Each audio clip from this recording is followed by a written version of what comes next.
I forgot to unmute my goddamn mic. God damn it.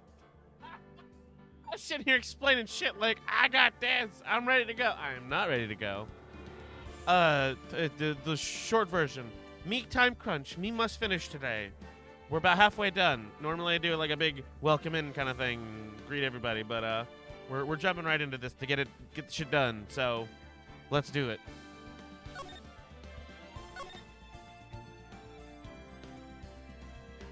Yeah, okay. That's like part 3-1. Is that right? Surely it is. I don't have any other saves. Okay. I'm just preparing my voice because I just woke the fuck up.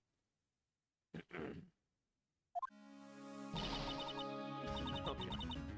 Straight off into the sad Maya. Oh man. I need a moment. I was prepared for sad Pearl. I think it said sad Maya, but it's Pearl being sad over Maya. Hi, Mara. I'm over here saying Mara, Maya, Pearl. Clearly, I was not ready to wake up today, but I don't have a choice. Gotta get this done. How you doing? Hopefully, you're well. Mystic Maya. I'm gonna spare my voice because I gotta get through this. There, Pearls. I can't take it anymore. And then the crying. Look, it'll be all right. Everything may still work out. The condition was that we had to get a not guilty verdict. And so far, the kidnapper has kept his word and hasn't hurt Maya. Doing okay? A little sick, though? I feel that energy. Every time I wake up lately, I'm like, am I still sick? I don't know. I feel still sick. Then I wake up a little more, and I'm okay. But right now, I still feel a little congested after waking up, but there we are. And he won't because Mr. Ungard hasn't been given a guilty sentence yet. God damn it. Hold on. I'll just pat her with my gun. It's fine. You'll be okay. It's okay, Pearl. Shh. Cheer up. We don't have time to stand around crying. We have to get going. You're right. Mystic Maya is in much more pain than I am. Yeah, that's right. So... Hey! Oh, I was like, wait, I don't know what voice to give him. Hey, you guys, glad I caught you, pal. Mr. Scruffy Detective. Oh boy, looks like Detective Gumshoe has been dubbed Mr. Scruffy Detective in Pearl's book. Just plain old Mr. Dick Gumshoe now. I came to talk to you, pal. We're kind of busy right now. Probably important that he came down here to talk to us. I think this is the first time he's been in our office since the second trial, first game, when Maya got arrested that time.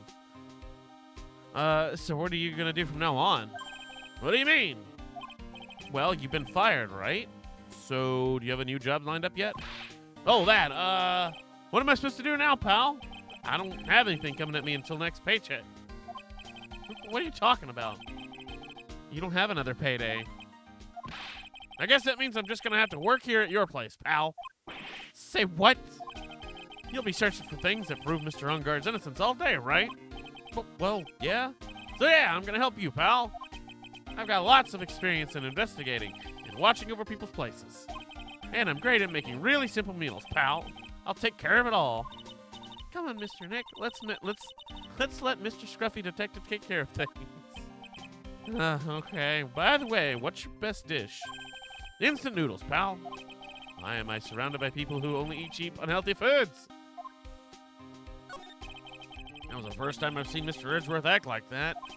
Never thought he'd say something like that. He didn't care if Mr. Andrews killed herself. He said that? That's horrible. But because of him doing that, we got the truth finally. The truth? It's Andrews' last testimony. I wonder if that was the truth. I'll give you there was nothing strange in her testimony itself, but I still think there's something fundamentally wrong with the whole thing. You mean about that thing, pal? How would she want to? No, I mean almost need to frame Mr. Ungard. I couldn't figure that out from anything she said all day. Then sneeze. Excuse me. Then you're saying the whole testimony was a lie? Not a lie per se, just feels like there's more here than meets the eye, like Transformers. Or that's what Edgeworth would like us to believe. That's such a dirty trick. Even that woman prosecutor was better than that. Okay, hold on now, Pearls. Franziska Von Karma. Yeah, she's got shot. She's in the hospital. Dizzy, I made Rusty not very happy Friday. I still that. No, you're fine. It's okay. Listen, he and his pals on Saturday were talking about it, and apparently he was further reinforced that he's just the most unlucky motherfucker to exist in the universe when it comes to that game. If you're talking about Lethal Company, me and him are still gonna try it again. Don't worry. You don't need to feel bad. He feels bad. It's okay. It's good to see you though. How you doing this morning? Speaking of Miss Von Karma, I'm kind of gonna stretch. There we go. Sorry, I am still trying to wake up. I slept way too long, but I feel really. Well, I feel something. I'm not sure if I would say alive, but I'm here. Speaking of Miss Von Karma, do you have any more information on her condition? Wasn't she shot this morning? What happened with her? Miss Von Karma was shot today on the way to the trial by a pistol, pal. But she's gonna be fine, right? I mean, Edgeworth said she was in stable condition, but... Well, she was shot in the shoulder, so she's okay and still hanging in there. Exhausted, got done work, came home, cooked garlic bread with cheese and bacon. Oh my god, that sounds so good! Ugh. What kind of cheese? I need more information. Ugh. Now I'm thinking about garlic bread. They should be done taking the bullet out, so she's probably resting in the hospital. Which one? What? Are you gonna visit her, pal? No. Well, I was kind of thinking about it. Hey, you've actually got her hurt, don't you? She looked like she was being tortured to death, not being able to go to the trial today. So maybe it'd be good for you if you went and let her whip you for a bit, pal. Let's let her whip us. No, Pearl. Pearl, no. Now I'm definitely not gonna go. Let's see, the name of the hospital. Oh yeah, the Hottie Clinic. Oh no, wait, no. That name sends it's chilled out my spine. Yeah, mine too. Guess it can't hurt to stop in and say hi. Oh no. Oh my god, we have a lot of places to go today. Marble cheese. I can smell it in my brain. I can see the cheese bubbling through the oven. Powdered garlic or like minced garlic? Do you use fresh shit? What's going on? I need more information on this dope ass garlic bread. All right, let's go see what On Guard's doing. What the guard told me. Sounds like along with Mr. On Guard, Miss Andres is being detained here. Then we should talk with them since we're here. Yeah, but both of them are still in questioning. Oh, and we don't have time to waste. Yeah, visiting hours are almost over. All right. Nothing to do here. All right, I guess we'll check here. I mean, I don't know why we'd come here, but we don't have any connection since Gumshoe has been fired. Wow, everybody looks really busy with something or another. They're probably strengthening the evidence for tomorrow's trial. Hey, hurry up there. Will you pass the victims list around? You gotta be kidding. There's over 100 people on here. Mr. Nick? Is Mr. On Guard really that big and bad of a criminal? Actually, Pearls, never mind. It sounds like they're working on a different case. Oh. Okay. Let me go back here real quick and see where else we can go before we go to the hotel. Okay, it's just the hotel. No, the Hottie Clinic. That's right. Let's see what poor Franziska's putting up with here. Please don't show up. Don't show up, Director Hottie. Never thought I'd ever come back to this place. Ah! It's fucking here. Yeah, you're the patient. Hi. Wait a second, you're... Yes, I'm Director Hottie. Why are you still here? Yes, well, what is it? Can I help you? I can tell you. Yes. Director Hottie. Wait, is this Franziska? No, it's fucking Miles. Edgeworth? Yes, I'm Director Hottie. I just use whatever cheese I had. I know the cheese is marbled cheese, but I might try with smoked cheese next. Now I want garlic bread. Some nice long baguettes sliced in half, sprinkled with freshly grated cheese, and doused in minced garlic. Maybe throw some pepper on there too for good measure. Oh. Okay, I'm good. I had to stare at the ceiling and then not think about garlic bread. Morning. What is it?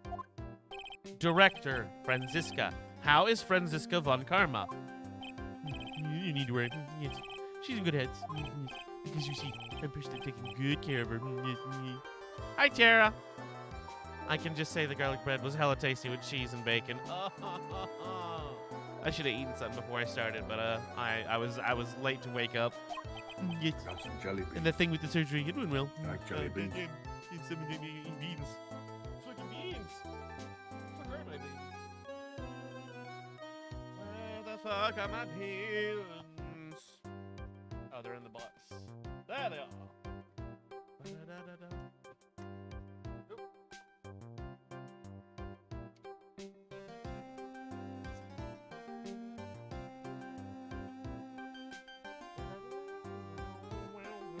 Bean will be. Let's see. It's pomegranate or dirty bandage. I couldn't see the color. I had to hold it up. Oh. It's fucking pomegranate. Let's go. Oh, it's so fucking good. You have my gratitude. Looks like Edgeworth doesn't know about this director and his secret. She looks so beautiful. I'm too terrified. Yes.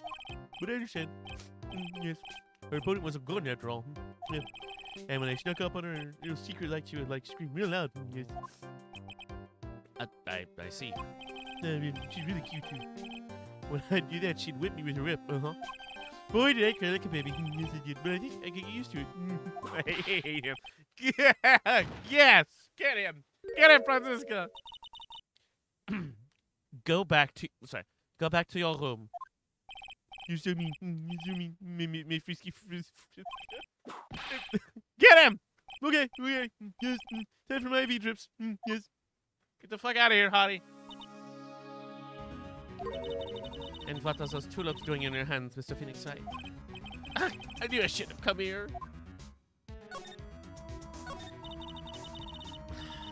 I was shot in front of the courthouse in my right shoulder. But it's no big deal. This sort of thing happens all the time. You get shot all the time? I even had full intentions of attending this trial this morning. But that would have been too much for you. There's no need to act tough in front of us, you know. Regardless, I was dragged here by that man over there. He's so unyielding. One has to wonder if he simply insisted on stealing my case. It was the only logical course of action given the bullet was still lodged in your shoulder. But by taking over the case, I found myself having to clean up after you and that irresponsible deal you made. You know what that deal he's referring to is? Yeah, the one with Andrews. Miss Von Karma, you made a deal with Miss Andrews yesterday, didn't you? I don't know what you mean.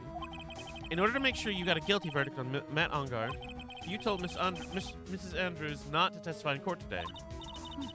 I don't know what you're talking about. Do you have proofs that I made such a deal? You're denying it? Looks like you are lucky, Mr. Phoenix Wright. If I had been in court today, this trial would already be over. All while hiding Miss Andrews' own crime? That isn't my problem, whether she had tampered with evidence or not. I have only one objective, to find Engarde guilty of murder. The ends justify the means, Mr. Phoenix Wright. The ends justify the means. No, they don't. Miss Von Karma. Adrian Andrews believed you when you said, if you don't tell the truth of what really happened, then Engarde will be found guilty. And what does that have to do with me? Because of that, she's now in danger of being found guilty herself. All because she believed in your words until the very end. This still has nothing to do with me. She's just a weak person, that's all. But you had to know she was... Ah! I think visiting hours here are about over. So if you'll excuse me. What's wrong? Why did she suddenly cut you off? Ah, because she thinks I had the advantage in that argument. What did I do now, Miles? Don't look at me like that. What happened today? What happened today at the trial, Edgeworth? That was not like you at all. I mean, I know you knew about Miss Andrews' condition. You could have made her testify as many times as you wanted, but to go that far... But she wouldn't testify about that until I said something. Listen, Wright. The courtroom is a garden of judgment. I am putting myself on the line when I stand in there. And that is why I made the witness do the same. It's only natural. By the way, Edgeworth, you were really angry in court today. That's rare for you. Witness! That card! Give it to me! Hurry! Do you have any idea what you have stupidly yet inadvertently done? I cannot believe you hid this from me all this time. That card. What in the world is it? You mean this? Listen, this is top secret information. You absolutely cannot leak this. A special investigation team has existed for a number of years, but few know of it. I understand. Their task is to find the owner of this card, a man called Shelly the Killer. And just as his name states, he is a killer, an assassin. The best at that. An assassin? Tell me about the assassin. So who is this Shelly the Killer? The Killer is the name of a long-standing line of assassins. Long-standing? The name first appeared about 100 years ago, I hear. Shelly is the professional name of the third heir to the Killer name. So because his professional name is Shelly, he leaves cards with a shell on them? He has a habit of making sure to leave cards by the body of his victims. Why would he do something like that? We think it's part of his duty to his clients. His duty? If he leaves a card, then his clients can be assured it was he who killed the victim. It also serves as insurance against any charges being pushed onto his clients. I see. The Killer values the trust between his clients and himself above all else. It seems that this is one honorable assassin with a moral conscience. You see that even honorable assassins can exist. So you think this assassin, you think he's the one who did the killing in this case? It'd appear that way. The discovery of this card basically confirms it, wouldn't you agree? Shelly the Killer, huh? I noticed something at the trial today. You were behaving in a very strange manner. Is something the matter? We have to tell him. I guess I should just tell him. Maya, she's been kidnapped. Kidnapped? What does the kidnapper want? An acquittal. I see. I had no idea. I will prepare a rescue team as soon as possible and resolve this by tomorrow. Really? Did you hear that, Mr. Nick? Mr. Edgeworth's gone to... Stop trying to console me, Edgeworth. I don't need your pity. Mr. Nick? There's no way you can find her. We don't even have a single lead to go on.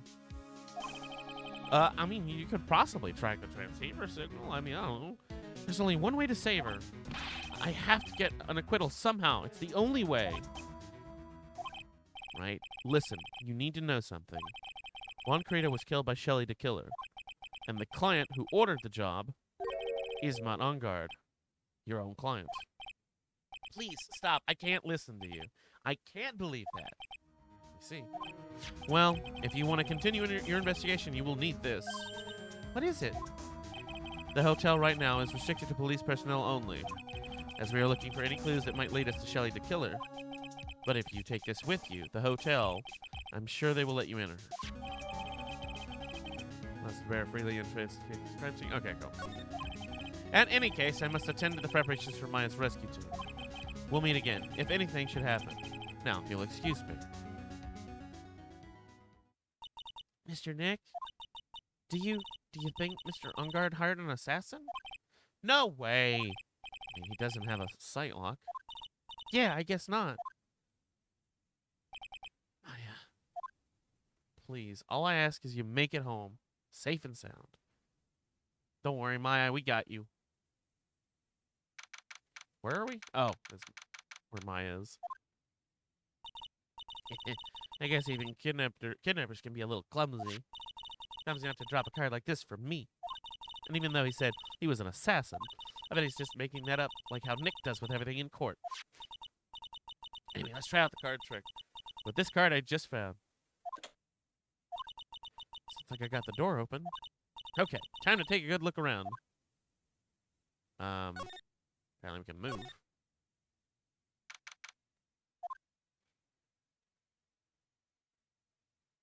Saddle dish. What is this place? Got a feeling I'm not in the hotel anymore. Are those videos over there? No, I'll worry about that later. For now, I should be looking for clues. Maybe I can show them to my sister. Maybe get out of here. What's up with the bear? That's weird. What's a figurine doll doing on the sofa in a place like... That's not a figurine. think it's a bear. How cute. But it's got a lot of cuts and slits on it. I wonder if it's some kind of puzzle or something. There's a framed picture sitting on the coffee table. It's a picture of a woman. She's kind of pretty. Isn't that Celeste Impax? Hey, it looks like something's written on here. Let's see. I think it says, "With love, Celeste." Oh, shit. I bet this could be a clue. Big fucking TV. Wow, I've never seen a TV this big before. Now, where's the power button? Phooey, it's busted. I would die a happy samurai fan if I ever got to see the Nickel Samurai on a TV like this. I can't believe I just made a joke about dying, and all things considered. Yeah, not smart there, Maya. What is this thing? An antenna, I guess. And this, a VCR? Sure, a lot of electronic gadgets here. What is an antenna doing here? Yeah, why is it inside? Oh, hey, it's a computer. I haven't really used one before. I have no idea where the power switch on this thing is. Drat. Here's my plan to use this to somehow get out of here.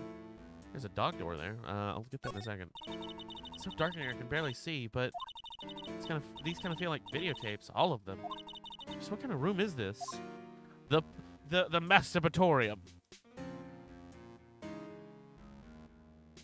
There's the dog door. Ugh, locked, of course. It doesn't look like I can use the card to open this door. There's a little hole at the bottom of the door. If only I was a little skinnier, then maybe I could crawl through here. Oh, this simply will not do. I cannot have you wandering around at will.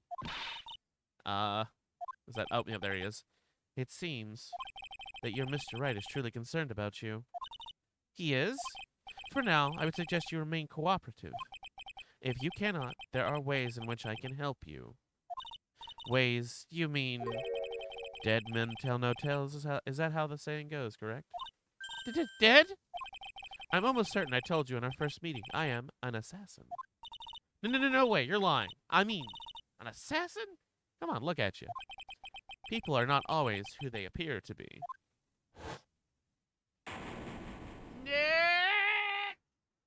Poor Maya. Mr. Nick? Oh, yeah, Pearls? Caught in my thoughts about Maya's situation. Mr. Edgeworth has left, you know. Guess for now I have no choice but to believe Mr. Enguarde. I think I should listen to his story one more time. Alright, let's get going too. Okay. I don't think there's anything left here to do. I don't imagine they need to examine anything, but... What happens if I show him... this? Could you please take a look at this? Can't think of anything to say about this, pal. Why don't I make us some instant noodles instead? That's okay, really. Aww. Well, hold on. Do you know anything about Shelly the Killer?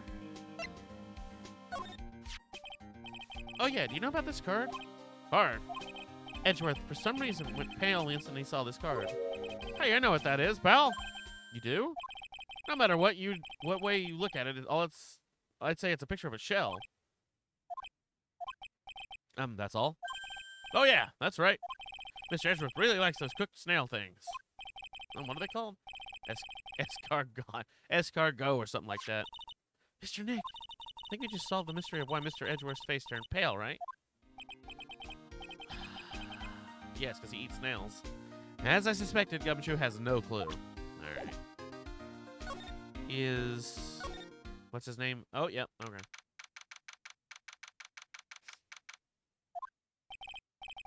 I'm sorry, but visiting hours are over for today. Aw. I have too many questions I need to ask. I'm sorry, but I'm Phoenix Wright. I'm a lawyer for one of the... You're Mr. Wright, you say? Oh, yeah. There's a message here for you. A message? It's from Matt Enguarde. Ah, here you are. What did he write? Is it something really important? I don't know. Well, let's see what it has to say. To Mr. Lawyer Dude, I got something really important to tell you. I did feel uneasy all of a sudden.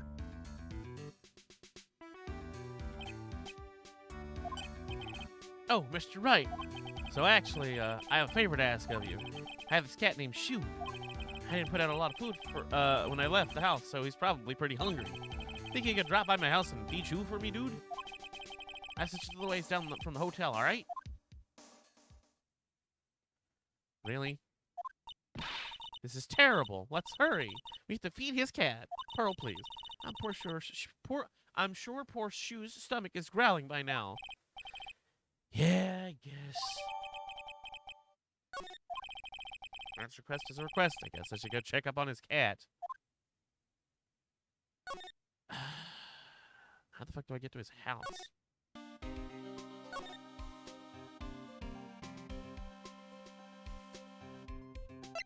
Can I get there from here? Okay, what about the hotel lobby from that place? Please no. All right, now, Mr. Nick, let's go look for clues. We have to for Mystic Maya's sake. You shall not pass. I don't know who this is. Is it? Oh, it's her. Ugh, this old bag. Don't devalue my name and turn it into a gasp, you spiky-headed pettifogger. I don't know what the fuck that means. I guess you haven't made to look like the bad guy again. Although I did get a piece of gum from Edgy Boy, just as he promised. But I really want something much more valuable. I want Edgy Pooch heart. I want out. Okay, I'm gonna. Is this it? Nope, it's still going.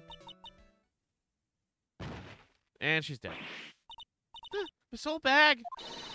Keep your hands off me! This helmet is airtight. No air gets in and out. No air gets in and no air gets out. Oh, Jesus. Then why do you keep putting it on? Don't think you can get me to move with silly questions. You're gonna have to defeat me if you want to get by. Well, I'm gonna do that. I'm hearing this. This has got to be his place. I'll go do that first, and then I'll go back there. I've got the thing to get past her. Sure is dark. How come turn on the light? Bruh, why the fuck do you have a motorcycle hanging up like that? Wow, so this is what a star's house looks like. Must be nice to be rich. Come on, Mr. Nick, let's find Shu, the kitty cat. Shu! Gee, I wonder if there's anything interesting on that door right there that has a little pet door. Shu! Oh, cat? Oh, look at the cat. So I guess this is Shu. Oh, we got a pearl theme, too. Oh, what a lovely cat. Hello, Shu. Cat seems to like pearls. Pardon me. Oh, hey, it's that guy. May I help you with something, Mr. Oh, we're lawyers, actually. I'm Mr. Unguard's lawyer. Do you not recognize this man? The Masters?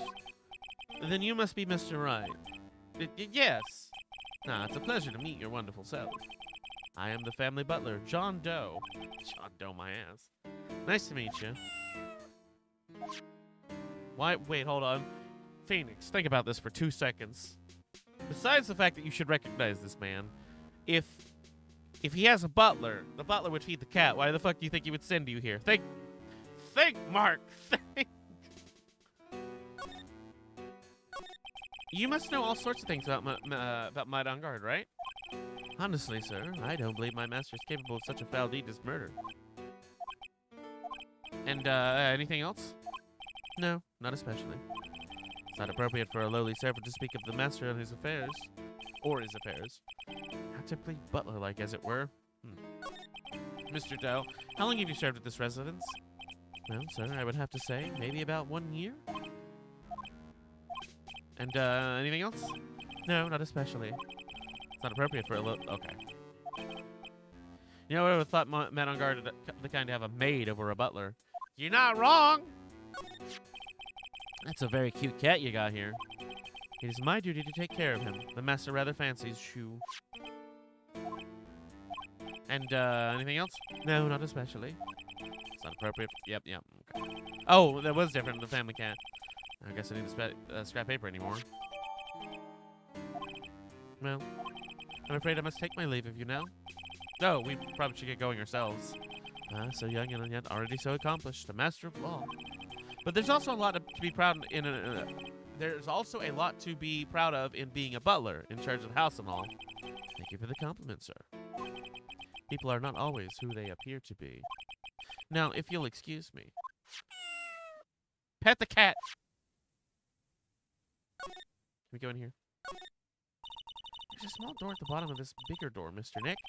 I bet it's for Mr. Unguard's cat to use. Oh, you mean Shu? The door, it's locked tight. Oh, I guess that's to keep nosy people like me from entering it. Oh, there's a giant cooking heath here. That's actually a fireplace. How are they different, Mr. Nick? You know, I've never actually seen a hearth before, come to think of it. You should come visit Fay Manor then. I'll show you I'll show you one when you do. Oh, didn't mean to. Already saw that. I need to know about this. A giant bicycle is flying through the air. That bicycle pearls is one where you don't have to pedal and it moves on its own. Really? Wow. But sorry to disappoint you, it can't fly. Oh, that's too bad. It's a very comfortable and spacious lounge set. Very nice purple, too. I wonder if a famous star drops by and sits around to have a good time. In any case, I don't really belong here, do I? Ugh, what is with me and feeling inferior today? Poor pearls. Ah, there are masks here. Yeah, that one in the middle is the Steel Samurai. The ones next to that are the Pink Princess and the Evil Magistrate. They fought many battles against the backdrop of Neo-Old Tokyo. Wow, you really know a lot about the Steel Samurai, Mr. Nick. Yeah, more than I want to know. I don't know whether to laugh or cry that I know more about the kid show than a kid. I think that's everything. Alright. Guess gonna take care of this. I have permission, motherfucker. I'm gonna show this letter I got from Edgeworth. Miss Oldbag, if you would look at... What? You want me to look at this worthless piece of... Ah, fuck. Edgy poo. Is that her perfume? Pheromone d'amour I smell? Ugh. Let's see here. Would you please allow this unsophisticated young person to conduct his investigation? Yours truly, Miles Edgeworth. Yours truly? That man's good at flattery. Fine, but only because Edgy Poo said so. You understand? Ugh. I just thought of something I have to do. Remember, no messing around. You do anything bad, and I won't let you off the hook. Please leave. Thank you, so I don't have to do your voice. Looks like she has strong feelings for Mr. Edgeworth. That may be, but you know nothing is going to come of it. That's so mean, Mr. Nick. Feelings are meant to be told and shared. Ow. Every time we talk about love, I always end up with a handprint on my face somehow. So anyway, let's continue our investigation with less slapping, please. Okay.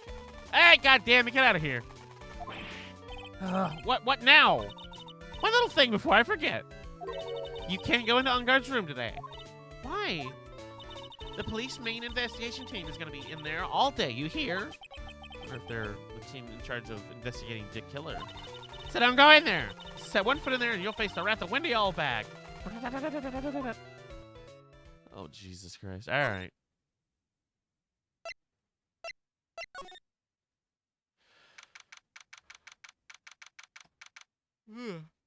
Wait a second. I need to check a tracker real quick. See if my package has been delivered because I don't want to get yanked off the porch. If it's not, okay. Looks like we're the only ones here. Yeah, I wonder whatever happened to fucking Powers. And yet the hotel seems busy somehow. Probably because the police team is scaring for clues about the killer. Hallway it is.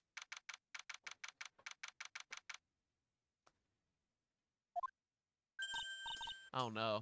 Hey, city boy! Lotta, you're still here? Wrecking course? An investigation. Fuck. God, why is that hard to say with her accent? An investigative photographer eats or stars on her ability to step up the scoop, yeah? And this hotel just has that aura of mystery. You know, like something's always about to happen. But, do you have a camera? Reckon given. Photographers gotta have a camera out ear. Gotta have cameras at the ear like corn to be a real pro, you know? What the fuck? So I'm hanging around here. Speaking of cameras and feeding the mouth, do you have mine? You be a bread thief? I'm not a bread thief. Why can't you drop the thief thing already? Well, I don't have it, but what happens if I present it? Nope. Sorry, no can do. Only thing I want to see is steaming hand towel. What? Steaming hand towel? Need one for my eyes today. They just ain't a good day for my eyes to be looking at stuff. convenient. Maybe I'll have to use that one next time you show me something. Okay. Do you have anything to talk about? I want to ask you about the night of the murder. What? You really gonna shell out the bucks for the info I got? Lotta, you were loitering in this hallway the night of the murder, were you not? Well, kinda, but... Brace yourself, Phoenix. Here it comes. I didn't exactly hang around here the entire time, you know? Lotta, you useless. Followed a few stars around. Got a few autographs. Shook a few hands. Had a soda pop with a few of them, too. Looks like she was in here the entire time that night.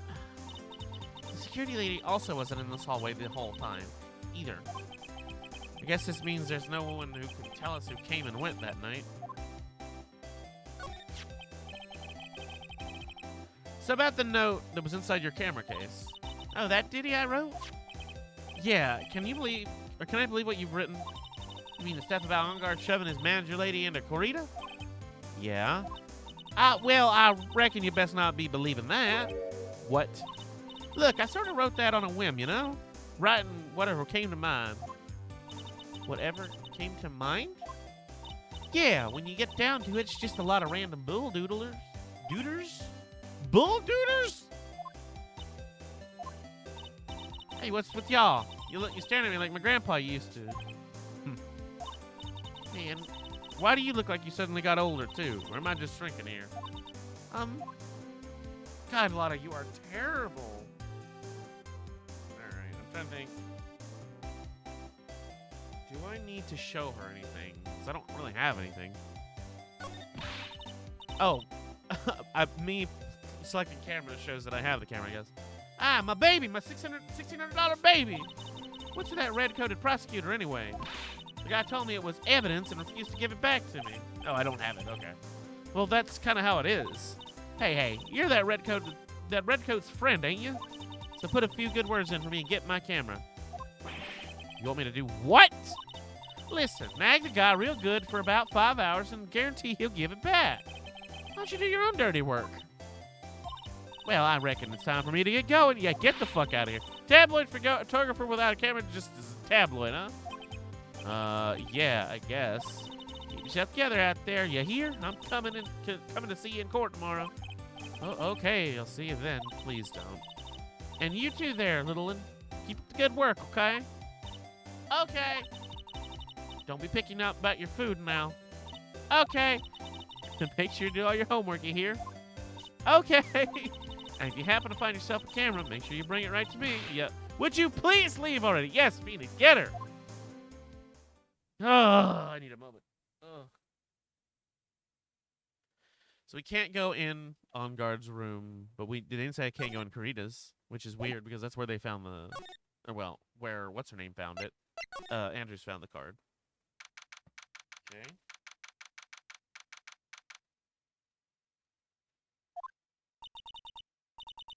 I don't know what these onomatopoeias are. Ong. What is that? Mr. Nick? What is that otherworldly, ghastly moaning?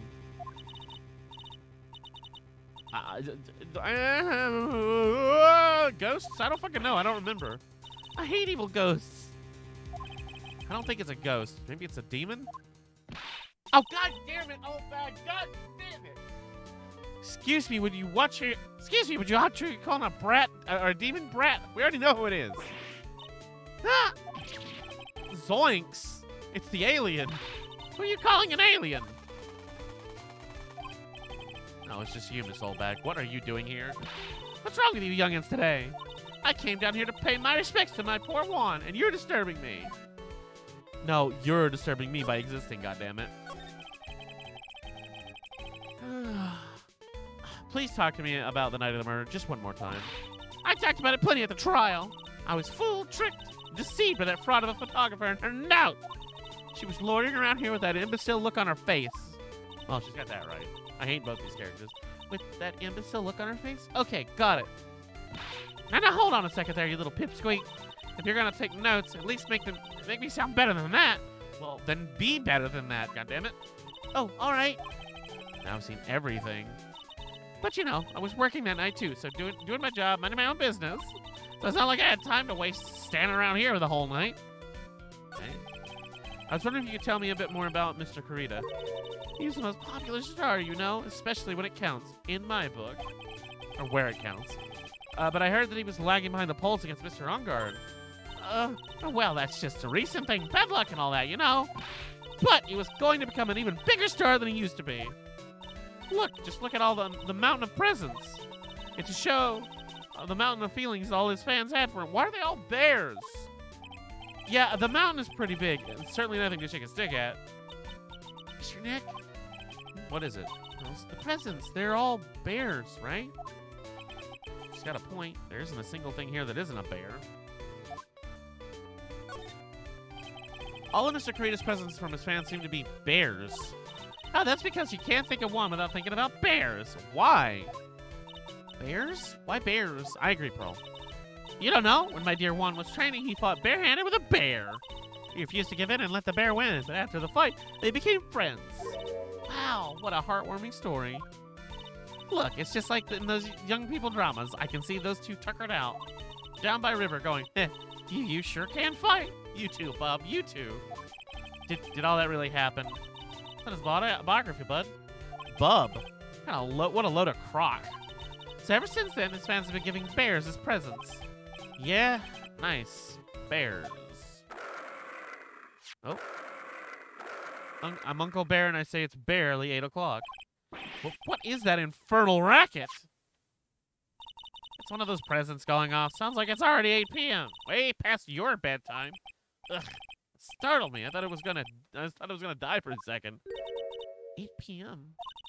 That's the time when the award ceremony ended that night, remember? Time sure flies. Hard to believe it's been 2 days since the ceremony. Huh? Oh, shit. Hello? Hello? This is not a phone. Maya, how's Maya? You haven't heard her, have you? Seems you were not able to fulfill your end of the bargain, Mr. Attorney. I don't remember what voice I gave the killer. I have heard the news. So it would seem my present did you no good. No, Mystic Maya! One more day, please. All I ask is for one more day. I'll get a not guilty verdict for sure this time, please. I suppose if I must. I need that acquittal more than anything else, after all. Please let Maya say something. I want to hear her if she's all right. All right.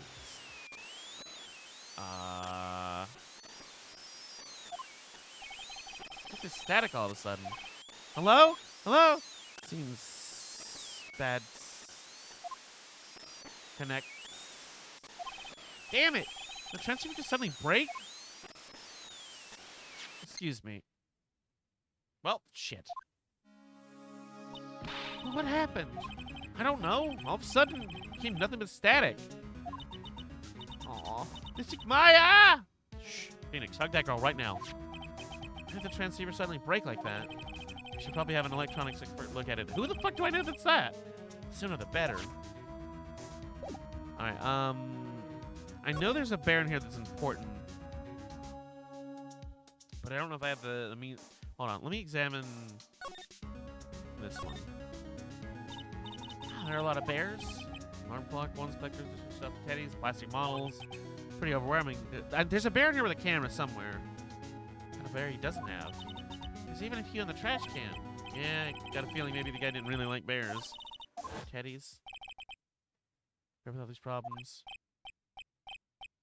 I'm not entertaining this laughter.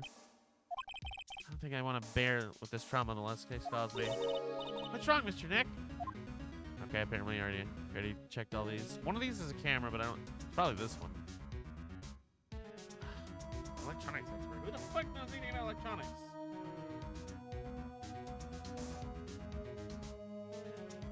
Well, I mean, there's not a whole lot of characters left around to talk to, so I don't imagine Oldbag's gonna help me. Where's the transceiver? There it is. I don't have anything to say to delinquents like you. God damn it, she's having it like the old clam she is. Please, anything would be helpful. Well then, how about I tell you my measurements? Oh god, we already heard this, never mind. Okay, Lotta's already left, so it's not her. Who is left? Edgeworth left. Francisca left. He's not here. Nobody's here. The butler left. Visiting hours are over, so nobody's there. Gumshoe, maybe? Gumshoe's not an electronics expert, is he? Hey, welcome back, pal. I thought I'd make you a little something for dinner. Aw, man. That's nice, thanks. A rich man's luxurious full-course meal, out of a can, that is. I'm sorry you went through all that trouble to cook, but I don't have time to eat. Ugh, looks like you don't have a can opener, pal. You've got to be kidding. And here I thought he already had something whipped up. Oh, I know. There's one way I know how to be helpful. Ask me about anything you want, pal. Go ahead. Well, since he's here and offering, I wonder what I should try asking him about. Well, the transceiver maybe, but I don't think I have anything else to show him that I haven't already showed him before. Anything about this? Transceiver? Oh, Mr. Nick, you should ask Mr. Scruffy Detective about that thing. What thing? Oh yeah, this thing just up and broke all of a sudden. It broke, pal? When I was talking to the kidnapper, it just suddenly broke into static. Look, it sounded like this. I don't hear any static, pal. Huh? Maybe it fixed itself. That's strange. I'm sure it was making a loud static noise. Maybe. Maybe what? Maybe it was electromagnetic interference, pal. Electromagnetic interference? Can I talk to him about that? I can. So what's electromagnetic interference? Something happens when a radio wave gets mixed up with another signal, pal. Oh, when you put it that way. I don't understand what you're talking about. Like, for example, when a cell phone goes off next to a computer screen, the stuff on the screen gets kind of fuzzy and starts acting funny, right? Well, not now, but maybe in 1805. Computer? It's like when you use the dryer next to the TV and the screen starts looking weird. Oh, yes, the TV does do that. Oh, she actually knows what that is. All right. That's what you're talking about. She seems amazingly happy at being able to understand this. So the room you were in when that interfered, wait. So the room you were in when the interference to the transceiver happened, weird phrasing. There's gotta be something there that's sending out a very strong radio waves, pal. Something like a listening device or something. Oh, was it a listening device? I thought it was a camera. Hey, speaking of that, where were you when it happened? We were in Mr. Corita's room. The scene of the murder.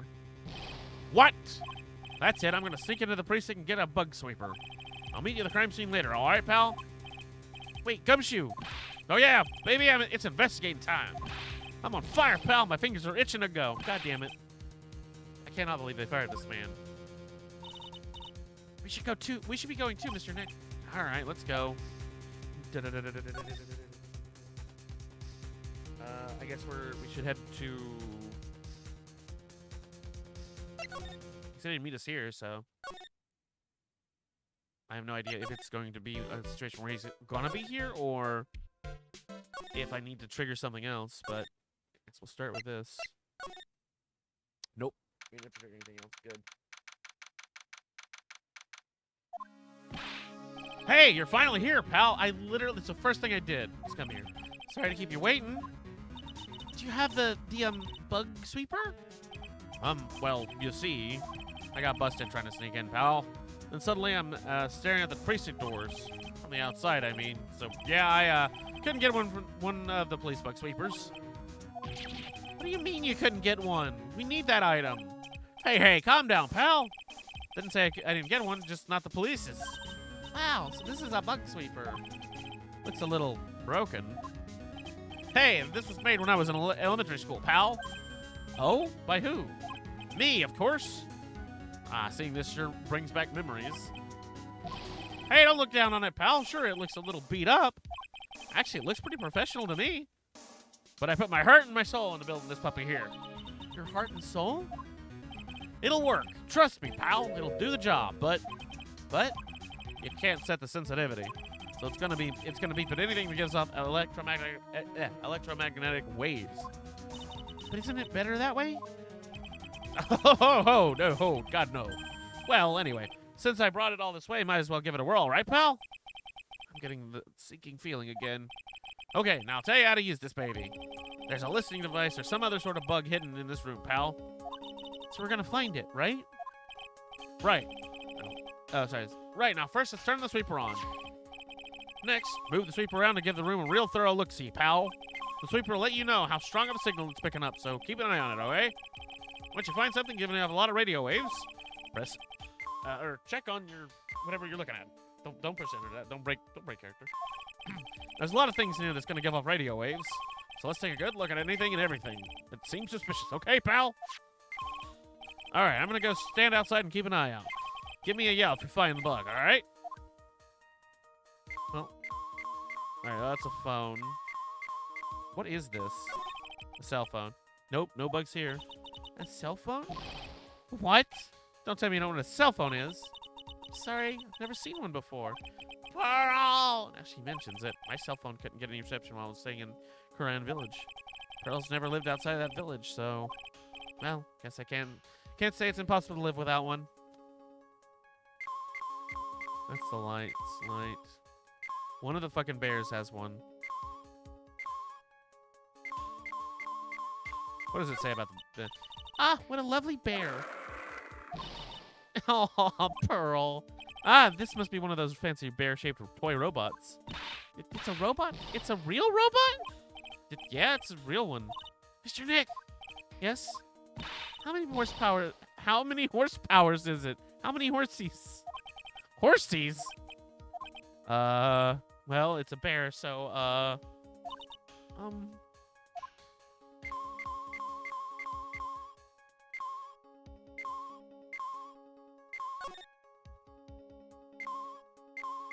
yeah, it's that.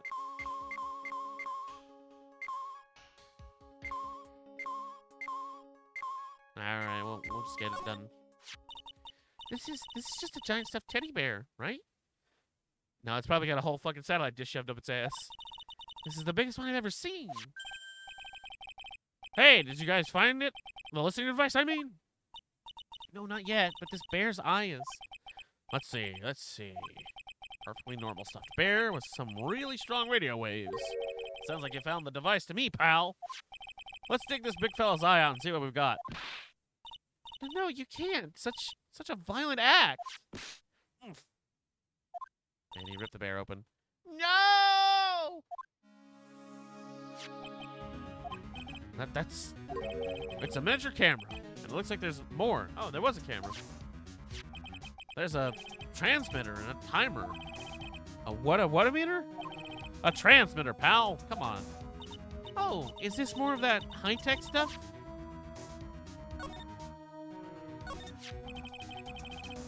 So this tiny thing is a camera? Also, let me check the shipping real quick. Not delivered, okay. Yep, it's a pinhole CCD camera, pal. It's a small, high-grade video camera mostly used in security systems. So it's a video camera? Runs on a battery, which comes with it in a set. But there's no videotape in this camera. This is the only camera part here, pal. The tape recorder with the tape is headed to somewhere else.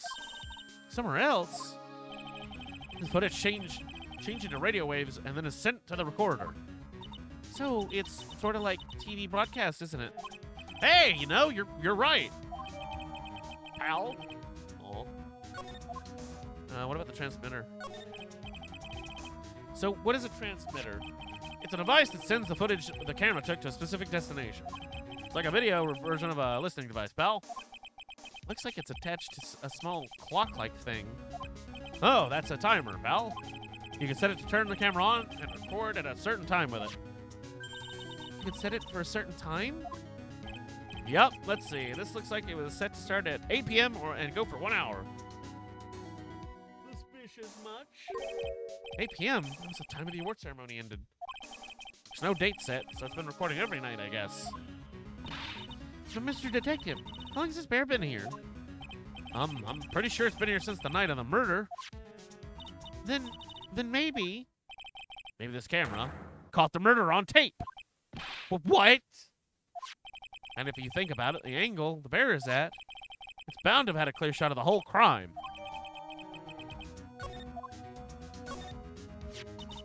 So there was a camera in this bear's eye, and it was disguised as a present. And I'm sure it was here on the night of the murder, pal. It's pretty big, so it stands out pretty well in my mind. But who gave Mr. Kurita this present? I don't know, pal. But this means that someone out there has got a video of what happened here that night. Is there any way we could find out who that person is? It's impossible, pal. Radio waves can be sent almost anywhere. There's no real way to find out. Oh. Is there really no way to find out? I got it! What? Hey, excuse me. Hey, pal, let me borrow this mini camera for a bit. What are you gonna do? I'm gonna go around the electronic shop, see if I can find out whoever bought this. But that's impossible. I mean, it's already 9 p.m. Leave it to me, even if I have to search all night. I'll find your man, pal. All right, Gumshoe, you go get him. Oh, yeah, baby, it's investigating time.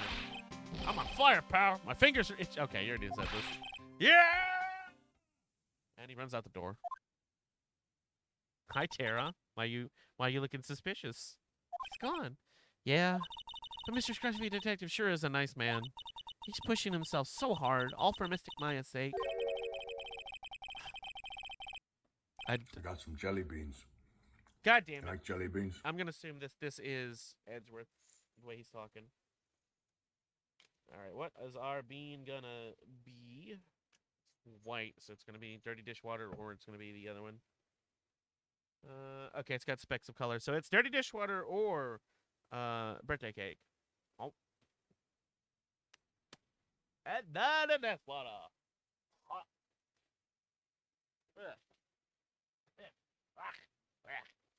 Thanks, Tara.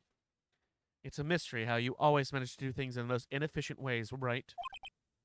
It's Edgeworth, right? Yep. You'll have to excuse me. I just heard your conversation just now. Edgeworth? What are you doing here? A rescue team has been created and deployed. I can't say I'm optimistic, but we have to move forward one step at a time. I see. Thanks. Don't thank me yet. We still have to find her. Is it bad? Is it bad I have not heard from my mom or stepdad since they left this morning for my mom's surgery? I wouldn't say it's bad. They're probably just distracted or busy. Just try not to think too much on it right now. You can be worried when there's something to worry about.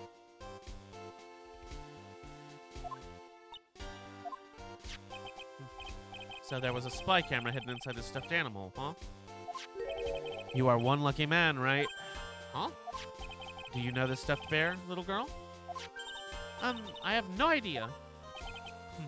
Of course not. The maker of this bear is a very expensive luxury brand from overseas. It's completely handmade, and only a small number of these are exported here. What? Like, do you know shit about bears, Ledgeworth? What the hell? The camera and transmitter that Scatterbrain Detective took with him are dead ends. Things like those can be bought anywhere. However, this bear is different. By tracking down how it got into this country, this bear can tell us who the buyer is. Can you really do that, Mr. Nick? Can he? Well, Edgeworth wants Ace to be his bear. Oh my god. Well, I guess so. It's 9 p.m. I think I can still make it in time. I'll be taking this for now. I'm sure you have other things you have to do. That's a huge... Okay, I'm just imagining Edgeworth carrying this fucking bear out under his arms and trying not to look goofy as fuck. Oh. See you soon, right? Wait! What? Why are you doing this? I have no interest in explaining myself to someone who cannot comprehend. But besides that, right? Until court reconvenes tomorrow, you should concern yourself with this question. Who was the person that murdered Juan Kurita? The real killer. Do you really think it was... Do you really still think it was Adrian Andrews? To be honest, no. No, I don't know anymore. Well, we already know it's most likely Shelly the killer because he left the card. You still have a little time left. Find the truth, right? Everything begins with the truth. Karita's real killer and Miss Andrews' past. Oh, I had to click. I thought it was autoplay. The kidnapper whose sole condition is acquittal from Mr. Ed Ongard.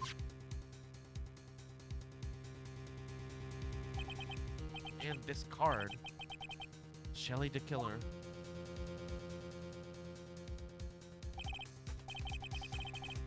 Oh yeah, the only way I can save you now is to find all the answers to this case tonight.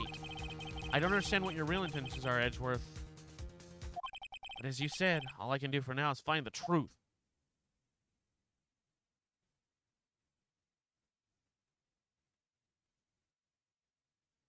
Oh, wait, so there's two parts to the investigation? Shit. All right, let's tackle this bitch. Yep, all right.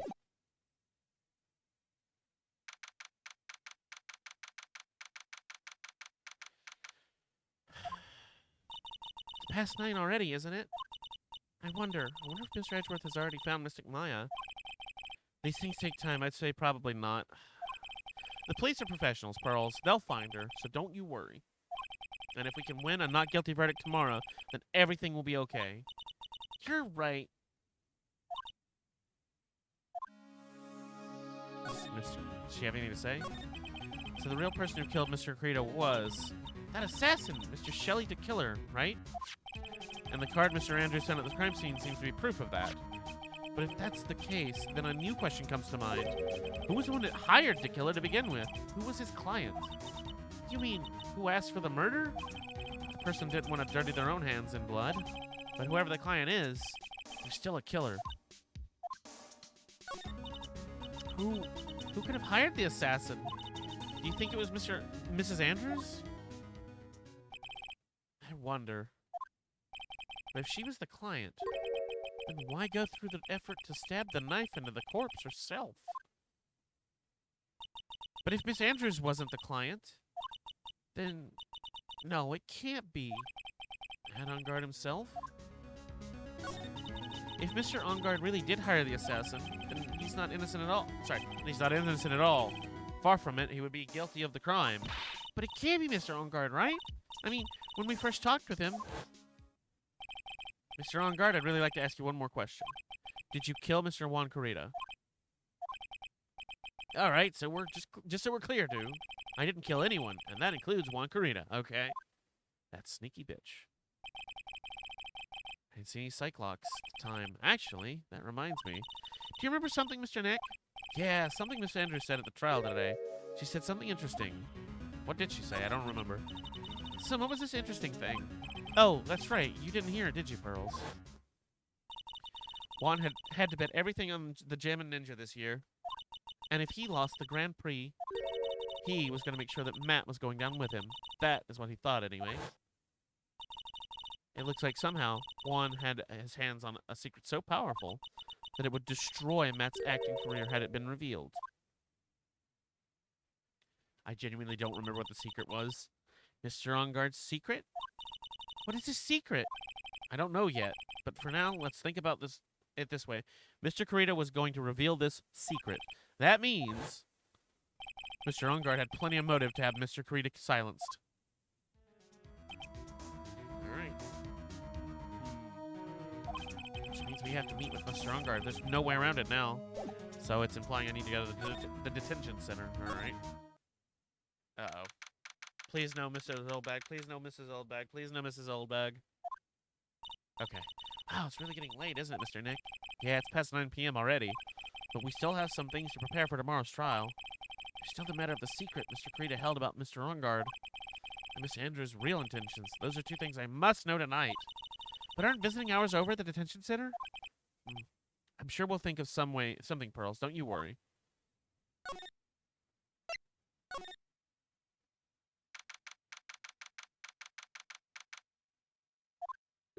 Ah, damn it! Hey, wait! What is it, whippersnapper? All I know is nothing that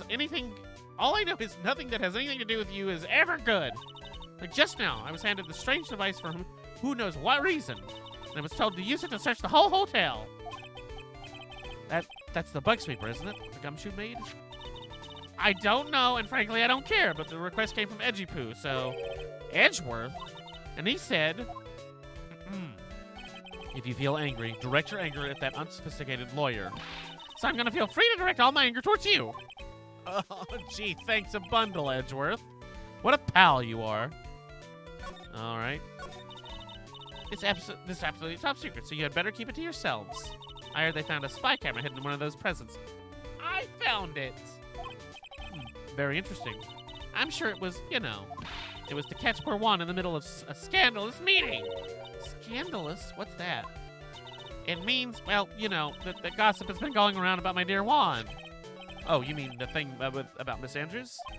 But I'm sure she must have had some reason for getting close to Mr. Kurita. I'll let you in on another secret, young'un. I know who planted that the spy camera. It was an obnoxious, puffy-haired photographer girl. The nerve of some people. Spying on people by herself as if I wouldn't want to see it for myself, too. Jesus Christ. How, the alien actually admitted her true intentions for a change. I don't know what you're thinking, but exactly, but I can bet it's nothing good. I didn't say anything. All right. So you want to know about Juan and that manager, right? Actually, as I hear it, they were something of a refreshing pair, those two. Oh? I tell you, Juan really welcomed the manager with open arms, I hear. That manager? Who are you talking about? You don't know? The manager woman, that manager woman Juan had. Oh, that one. Oh. It's a shame she killed herself, though. Oh, you're talking about Miss Celeste Pax, Miss Andrews Minter, right? Yes, that's the one. That Celeste girl. She was supposed to get married, you know. Married? You mean to Mr. Kurita? Really, young kids now don't know anything, do ya? The girl Celeste killed herself 3 days after their marriage announcement. 3 days after their marriage announcement? What in the fuck? Okay. What do you know? Why would Miss Impax want to kill herself? She was going to get married. Well, that's because she was thrown away, you see, by Juan. What? How do you know this, bitch? But they were going to get married, right? They promised each other, right? Pearl, please, no. Shh. Hey, Ace, maybe if you give Edgeworth the vitamin D he wants he might be on your side more. Oh, my God. They are professionals, please. They had a grand announcement session, but 3 days later, Juan suddenly canceled their marriage. Is that true? It was in the weekly magazines. But why? Why did he do that? I was not in the magazines, unfortunately. I see. That night, after Juan called off the wedding, that manager Celeste killed herself. How terrible. I wonder what happened between those two. Well, there's nothing else I can get out of you? I'll be on my way then, because the less time I spend hanging around you, the better.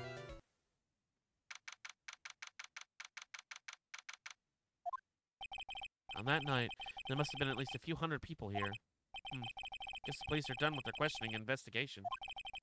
Looks like things in the lobby have finally calmed down. Alright, hold on. I'm going to check my package real quick. Let me rephrase that. I'm going to check the tracking on a package that's supposed to arrive today. Okay, it hasn't arrived yet. Good. Okay. So we're going to the detention center, right? I guess I have to go there from here. Doesn't look like Mr. Scruffy Detective is here. Well, he's out there with that camera asking all the electronic stores, which poor man's wasting all his time. But I'll make some salad for him for dinner. Aw, Pearl! Stop being so cute! Looks like Pearl really appreciates what Gumshoe was doing for us. Mr. Nick? Yes? Where's the lettuce? I don't think I've ever bought lettuce before. Aw, I guess I have to give up on making a salad then. Guess the lack of lettuce is kind of a problem. You can't see it, but I'm just staring at the screen, disappointed in Phoenix. Can she say anything new here? Oh, okay.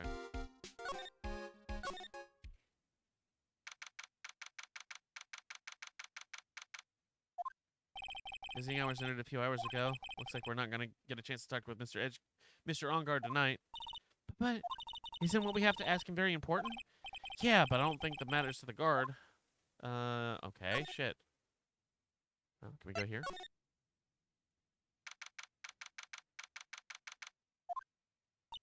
Feels sort of tense in here, doesn't it, Mr. Nick? Yeah, it does. I wonder if something happened. You're Mr. Ongard's lawyer, right? Yes, sir. Well, we finally found just the person we've been looking for. Huh? A real decisive witness. A decisive witness? You mean for Ongard's case? We're taking the witness's statement right now. Gotta hand it to Mr. Edgeworth. What's Edgeworth up to now? Well, who is this witness? I think you know that person quite well, Mr. Lawyer. Mr. Nick? Between the kidnapper's demands and now this, I can't see any way to win here. Oh yeah! Mr. Edgeworth wanted me to tell you something. He did? Even though visiting hours are long over at the detention center, he wanted me to grant you special permission, so there you go. What a bro. What? I've already called them, so they know. Go on, talk to your heart's content. Thank you very much. This is such good news, Mr. Nick. Don't talk to your heart's content. Sounds like the police are pretty sure they have tomorrow's trial in the bag.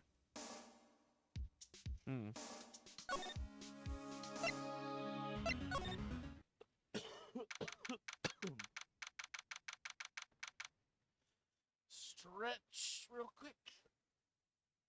Feels good. Sure, they must have transferred Miss Andrews here by now.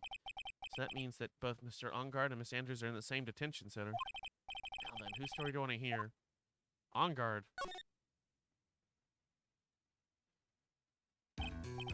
Dude, it's Mr. Wright. I hope you can get me off the hook tomorrow. I'm counting on you. I hope so too.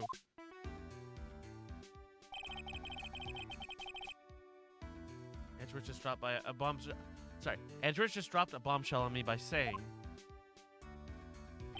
that Juan Carita was killed by an assassin, and that the assassin's client is this man, Matt Ongard. What's wrong? Mr. Ongard, there's something I must know with 100% certainty. You seem kind of different. You're like totally not your usual lawyer self, dude. Wait for it, wait for it. I can't do the hand thing, but... So good. Yep. About the press conference. You mean the one where Juan was gonna dress up as the Nickel Samurai? Yeah, I heard a little bit more about it from Miss Andrews. Looks somehow... Sorry. Looked like somehow... What? God damn it, wake up. Come on, wake up. Had in his hands a secret so powerful that it would destroy Matt's acting career had it been revealed. Could you please fill me in on what the secret is? Please. Jesus Christ. Oh, fuck. I knew this was coming. Mr. Nick, don't tell me. Cyclox. You said a secret, right? But I don't have any idea what it is. Do you, dude? You motherfucker. Did you know about Mr. Carita and Mr. Andrews' relationship? Well, it's all over the tabloids, dude. But I don't know any of the details, if that's what you mean. Look, how many times do I have to tell you? I don't care what Juan did with his life. Miss Andrews, Miss Andrews, she had a purpose in mind when she started seeing Mr. Carita. Her mentor was Mr. Carita's manager, and Miss Andrews was going to get Mrs. Celeste Impact's suicide note from him. Celeste? Does that jog any memories? Get off your phone! Dude, I suddenly got totally hungry. You up for a pizza? My treat. Mr. Nick, what's a pizza? No, she doesn't know what a pizza is! We must teach her. Is it like kind of like peas, like green peas? Let's go eat one later, okay? Ugh, I got cut off by the pizza dude at the shop. That's too bad. Well, how about we get our minds off the topic and talk about something else, okay? You motherfucker. Ongard, are you connected to Miss Impact's suicide in some way?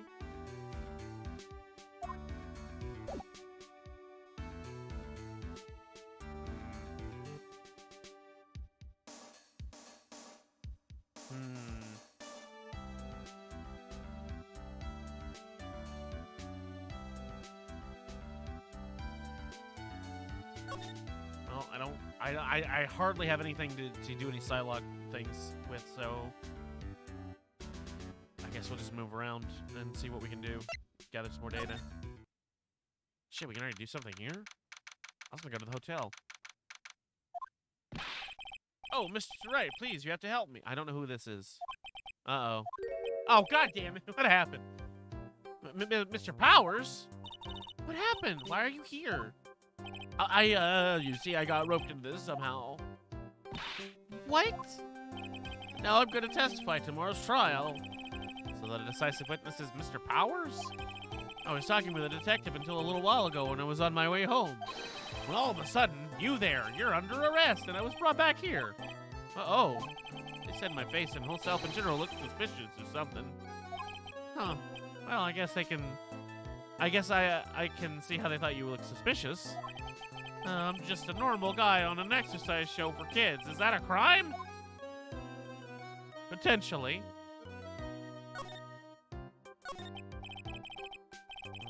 So about this testimony you're gonna give, what are you gonna talk about? I really don't know yet.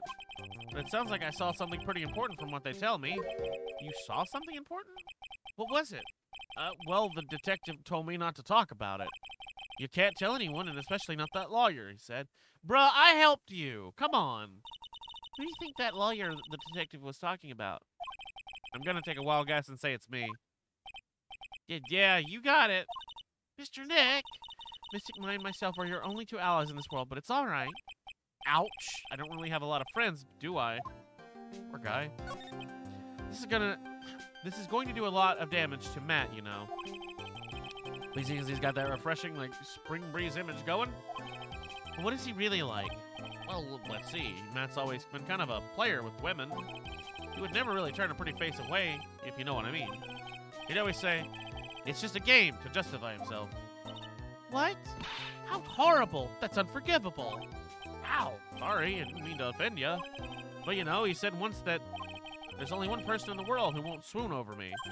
One person who wouldn't swoon over him. His manager, you know, Miss Adrian Andrews. Miss Powers. Suddenly looking kind of energetic. You see, I'm actually a sucker for gossip. I mean, celebrities in their worlds have this dazzling sort of image, right? A dazzling sort of image? Aren't you part of that dazzle, Mr. Powers? No, I'm more of a hairy, sweaty, smelly, brutish kind of guy, you see? But it's okay, really. I get to hear plenty of gossip about the other stars around me as things happen. Oh, that's true. Oh, hey, so did you hear about this yet? And about Mrs. Andrews' mentor and her suicide? You mean Miss Impax. We heard something about how her wedding was canceled. Yeah, that's what I'm talking about. I thought about it a little the other day, about that mysterious death. Hey, Mr. Wright, why don't you ask me about that? Go on, go ahead. Mr. Powers is so charged up his skin is practically glowing with electricity. Hey, so have you heard this? Celeste left a suicide note. And they say Juan went and hid it. We heard about that in court today. There wasn't any actual proof that she had left a note. Well, this is what I think. I think that something bad was written on that note. Something bad for Juan, that is. Something bad for Mr. Carita? Why do you figure so? Well, before she died, Celeste talked with a few of her friends. And she said, it looks like I got caught up with a truly insidious man. Ooh, shit. A truly insidious man? Did she mean Mr. Carita by that? Well, there's no one else that fits the bill, right? And that would be reason enough for him to hide the suicide note. I see. Well, that's good info. Thank you. Yeah, you're welcome. Mr. Angard and Mr. Andrews, they're both at the detention center right now.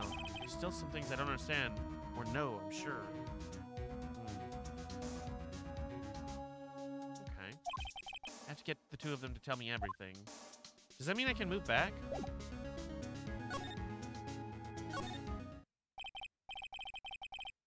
Oh, I can. All right, what about her? Oh, it's you.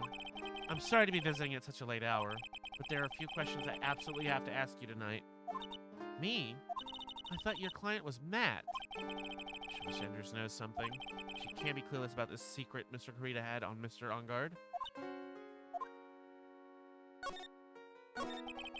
I'd like to ask you about Matt Angard, if you don't mind. Mr. Wright, you still don't know, do you? The real him, I mean. You seem to bear a lot of resentment toward Mr. Angard. If that's the case, then why did you become his manager? Why did you become intimate with his rival? That has nothing to do with this case. Nothing. Everyone's always so difficult. About Miss Celeste Impax. I finally put her death behind me. And now, thanks to you, it's all come back to the surface. I'm sorry. Yes, I was shocked by her suicide. And it's true that when I heard the rumor that Juan was the one who had hidden her suicide note, I began to draw close to him. I wanted to get her suicide note back and burn it. You wanted to burn it? But why? I didn't want it to spread just like another piece of gossip. But I never held any murderous intent toward Juan. I would never do something so stupid. The suicide note, huh? I wonder what it said. Why'd you frame him? Why did you try and frame Mr. Ungard? That's simple, because he's the killer, that's why. Isn't it the duty of every good citizen to inform the police? But there had to be another way. The police are excellent at doing their job, so they'd have figured it out, right? Yes, they're so good that they couldn't figure out the real truth behind Celeste's death. Miss Andrews? Well, I know you're not the type of person to do something without a reason. So please, tell me why you did what you did. Revenge. Huh? Did you say something just now? Oh, no, not more locks. God damn it. Oh, it's only one?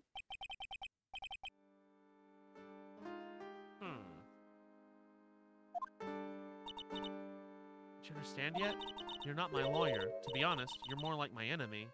What did I do? I mean, I did some stuff in court, but I mean, I had to. But I'm sure I just heard Miss Andrews say revenge.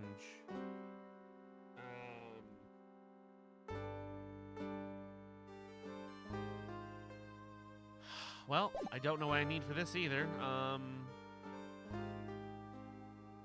gonna go back to the hotel for a bit and see if anything's changed in the hotel rooms. How do I get there from there? I'll start with here. Or I guess we're going here.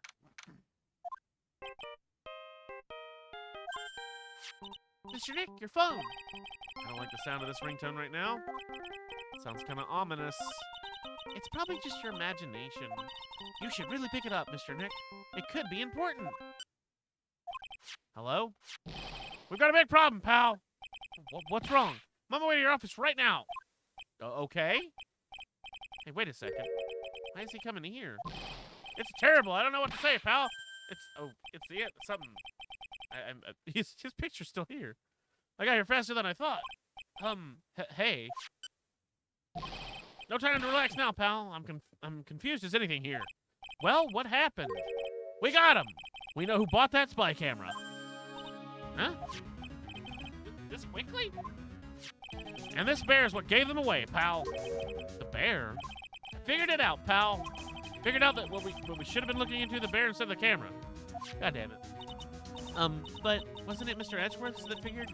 Shh, pearls. And, go on. There's only one person who bought one of these bears who's related to this crime. Who was it? Who would be so rude as to spy on another person in their room? I'm gonna guess it was Matt, because he has the money to buy those expensive bears.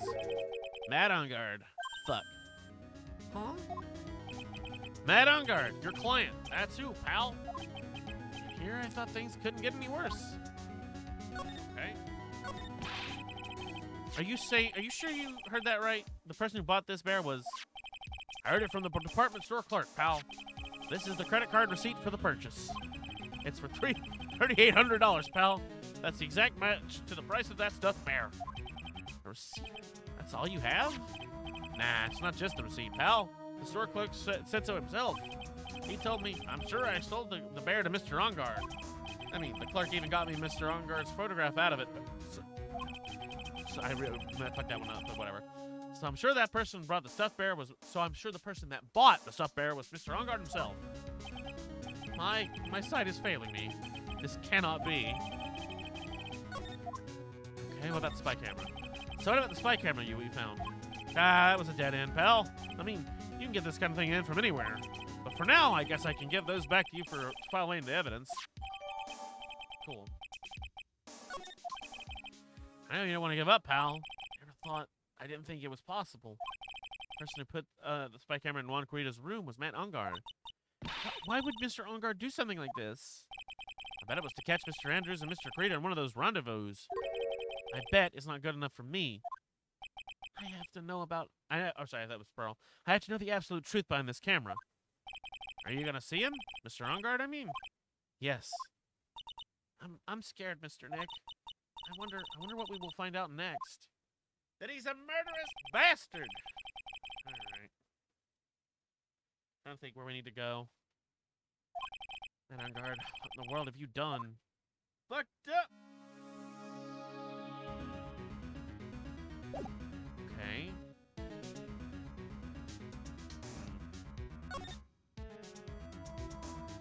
Well, I was gonna go to the hotel, but I want to see what he will say. Oh, shit. I was gonna see what he was gonna say about the spy camera, but apparently he's here. I thought I had to choose him. You're working really late. You know, it's already past 10 p.m., dude. I think it's time you tell me the truth. Relax. Don't you know that ignorance is bliss? But if you really want to know, let's talk. I hate you. You are an asshole. Alright. Tell me about... Let's start with the camera. Could you please take a look at this? I know it may not seem important to you. Well, if it's not important, then I'd rather be in bed. Damn it. If I don't get my 12 hours of beauty sleep, my skin's gonna wrinkle up like a prune, dude. You know, he's right, Mr. Nick. Your skin's kind of drying up here and there. I swear, after this case is over, I'm going to get lots and lots of sleep. Could you please take a look at the... Okay, same thing.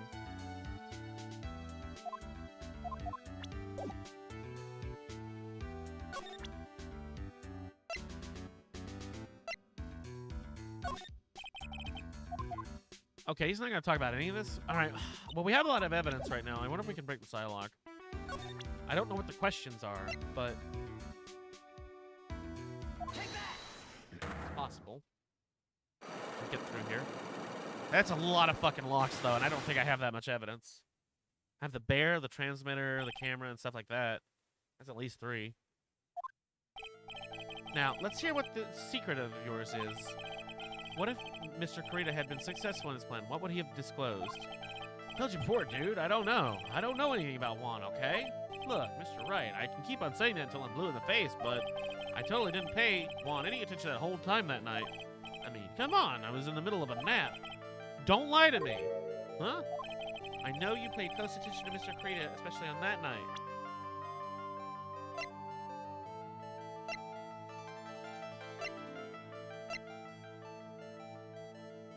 Camera?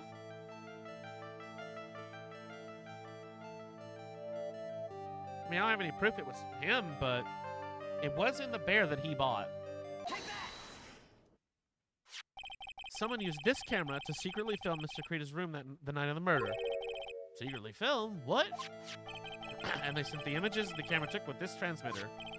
Wow, but dude, where was this camera you're talking about hidden? It was in a bear.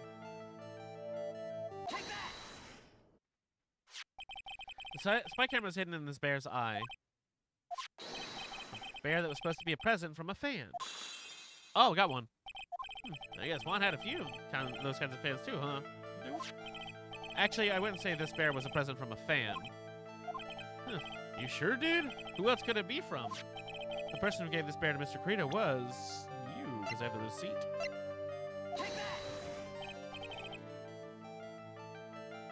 Well, Mr. Enguarde? Hold on a second. I'm gonna ask my mom, okay? God damn it.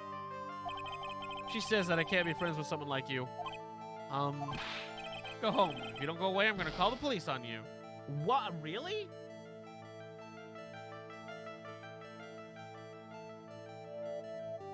Huh. That's strange. I thought the answer was right in front of me. The bear was a present from a fan.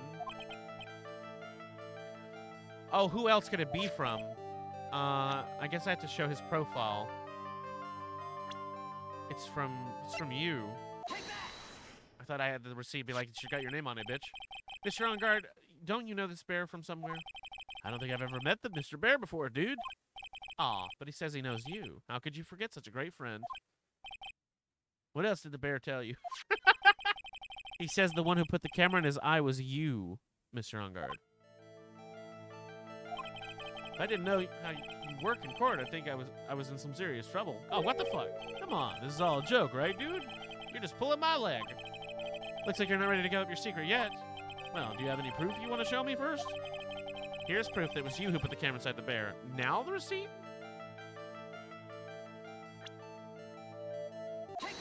Yeah.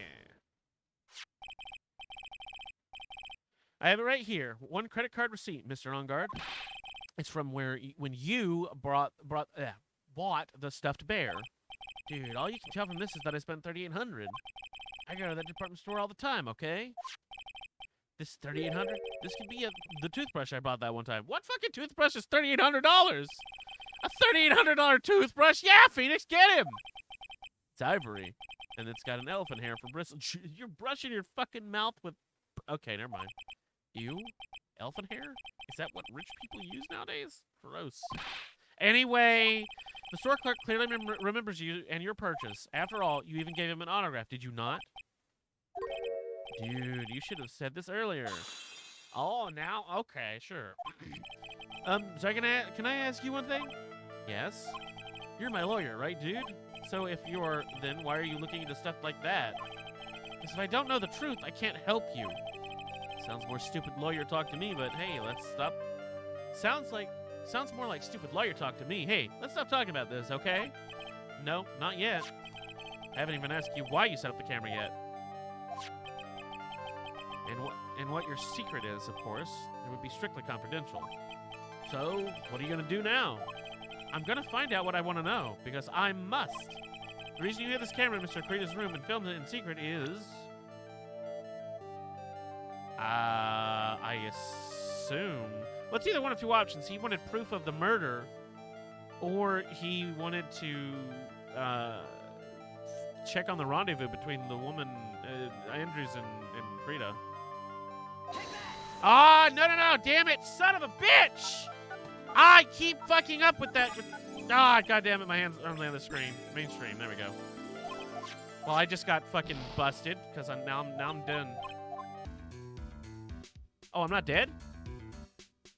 Oh, I thought it was dead. Holy shit. Okay. Well, I'm gonna go check that package. Let me switch over there real quick. Nope, okay. So what is the penalty, then, for fucking up? Is there a penalty?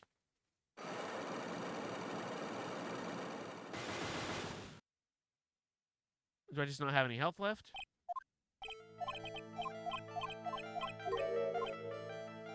Oh, I have one bar. Okay. I thought I was done.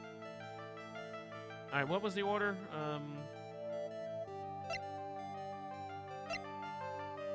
Camera, right? Yep.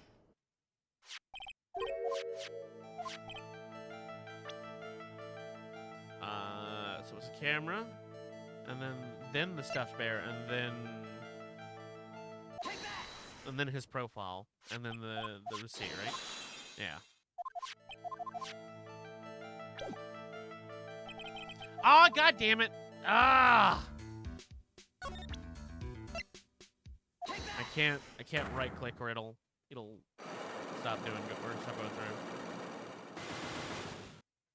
Just gonna hit enter on the keyboard. That should go through today at a pace that won't cause it to fuck up.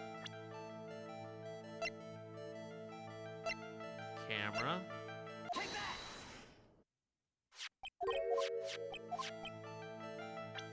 In the bear.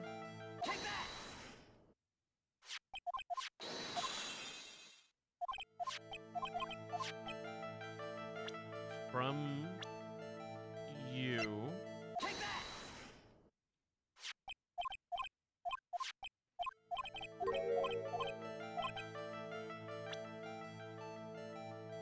Evidence.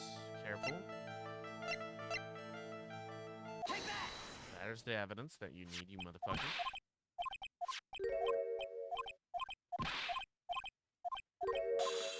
Okay.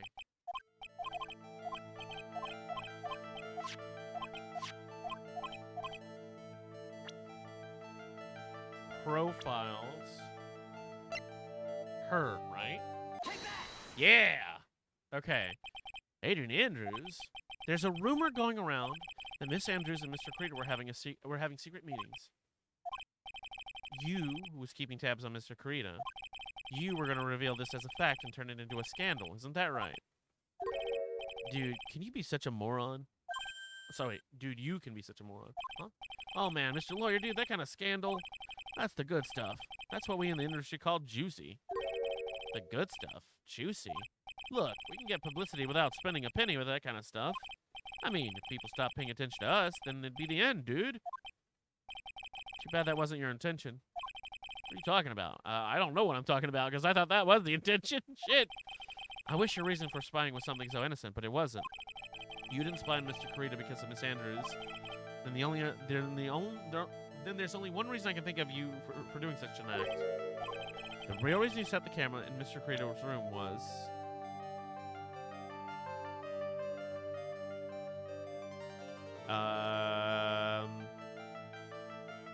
Well, my original guess was to film the killing as proof, but... I don't have a profile for the killer. What evidence do I have?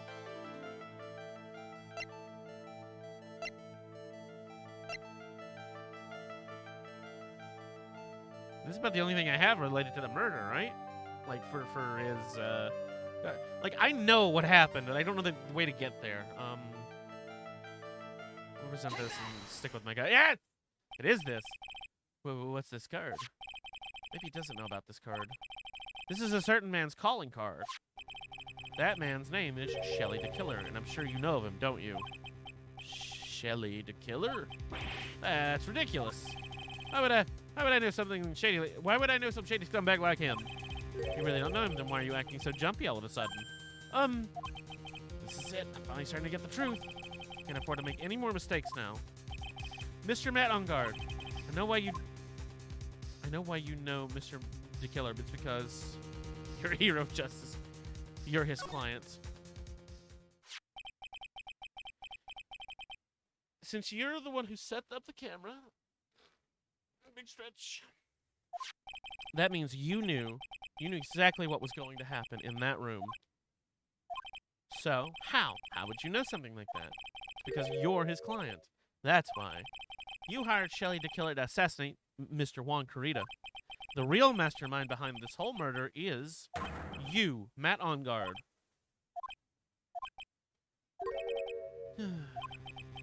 Here I was trying to be a good boy for you, dude. I thought if you didn't know, you'd be able to do your job without feeling bad. Well, that's what I thought, anyway. Mr. Ongard, you really did hire? Hold on, let me call your fucking the mortuary so they can prepare for your body. Hold on, I'm gonna consult myself, okay? Consult myself? Well, I guess it's probably about time anyway. About time for what? I think it's time for you to meet him now, Mr. Lawyer Dude. Oh, shit. There he is! How do you do, Mr. Lawyer? I'm Matt Ongard. This motherfucker. He has such good music, though.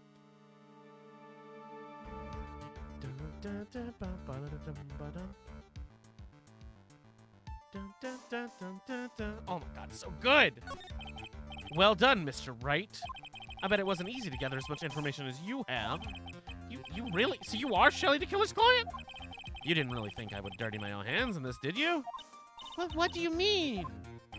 And that woman, Adrian, was quite brave herself, trying to stick crime on me. I didn't think she had it in her. But all I care about is that Juan is dead. Isn't that right, Mr. Lawyer? You're lying. That's terrible. Oh, it's way past your bedtime, little girl. Go on and let us grown-ups talk about more adult things. But why? Why did you hire the video camera? Why'd you hide the video camera and... A weakling soon believes the words of others, just like that pathetic Adrian. You know about Miss Andrews' secret. But I'm no weakling. I don't believe anyone, least of all assassins. What? Oh, come now, Mr. Wright. Assassins aren't above blackmail. They turn their clients into cash cows by holding the sinful deed over their head. And superstars like me, how much do you think I'm worth? Care to guess? And that's why... Yeah, that's where the video comes in. I got his face on the crime scene recorded... I got his face and the crime scene recorded on it, preserved for all time. With that, I can keep him at bay and even blackmail him if I want. That's right. The video is my insurance. Isn't that what they call it, Mr. Wright?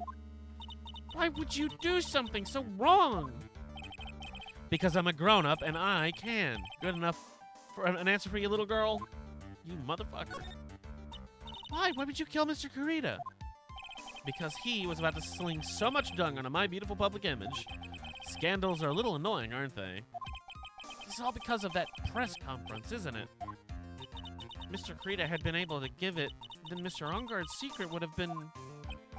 Ah, well, that's what we call taking advantage of the situation, you know? I had no interest in doing it, really, but bit by bit it crept up on me. And then the situation just presented itself perfectly. How beautiful, I thought. And that's how Mr. Kurita ended up dead. Let me tell you something. I'm not like Adrian. I don't depend on anyone. People are simply things to be used and thrown away. Put on a sweet innocent face and people will swallow up anything you feed them. Adrian fell for it, the assassin too. Oh, and how can I forget? Even you fell for it, Mr. Lawyer. Everyone all working their butts off for me, Matt Enguarde. Aw, did that leave you speechless? What a shame. What's wrong, Mr. Lawyer? You've grown awfully quiet. How can I have been deceived by you all this time? When we first met, I asked if you had killed Juan Kurita. Then you answered very clearly that you hadn't killed anyone. Hey now, I'm an all-star. I never told you any lies. The person who did the killing was that killer guy, alright? All I'm guilty of is taking a cat nap in my room. You killed Mr. Kurita! I dare you to say that in court tomorrow. No, but too bad you can't. You're my lawyer after all, aren't you? You could always drop my case and refuse to represent me. How does that sound? Oh, but you can't, can you? That would be the one thing you absolutely can't do. You wouldn't want to test the killer. He's a man of his word, or so I hear. Hey, now you're an all-star. Get your game on, go play. Yes. Yes, indeed, Tara. You could end up getting a certain friend of yours rubbed out if you lose. You scoundrel! So if I were you, Mr. Wright, Esquire, I think I would give it my all tomorrow. Remember, everyone likes a happy win-win resolution. I'll get you for this. That's such a cliche phrase. Juan said something just like that, if memory serves. Of course. Well, we all know how things turned out for him, don't we? Good night, Mr. Lawyer. Motherfucker!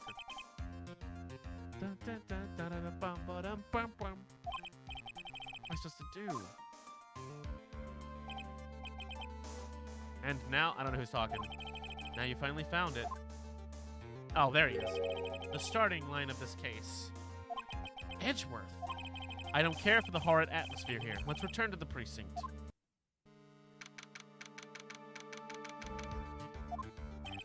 Well, Wright, what are you going to do if you plan on changing your strategy? No! We can't do that. That's right. He's holding my hostage. What should I do? That's not something I can answer for you. Mr. Edgeworth? Right. Only you can decide where to go from here. 1 year ago, at that time, I didn't truly understand what a prosecutor was, and that is why I had to leave the prosecutor's office. I felt that I couldn't stand in a court of law until I knew what a prosecutor really was. And now, Wright, it's your turn. My turn?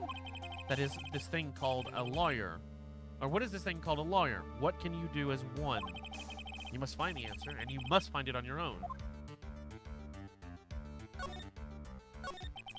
I'm a lawyer, but to fight for someone who is clearly a killer, Matt Enguarde, that man really... Ugh! It doesn't matter who, every person deserves a proper defense and a fair trial. Isn't that the basis of our judicial system? Proper defense? What exactly is that? Where a lawyer forcibly and blindly gets an acquittal through shouting and trickery? I don't think that you, of all people, should say such a thing. Isn't that exactly how you fought for your clients up until now?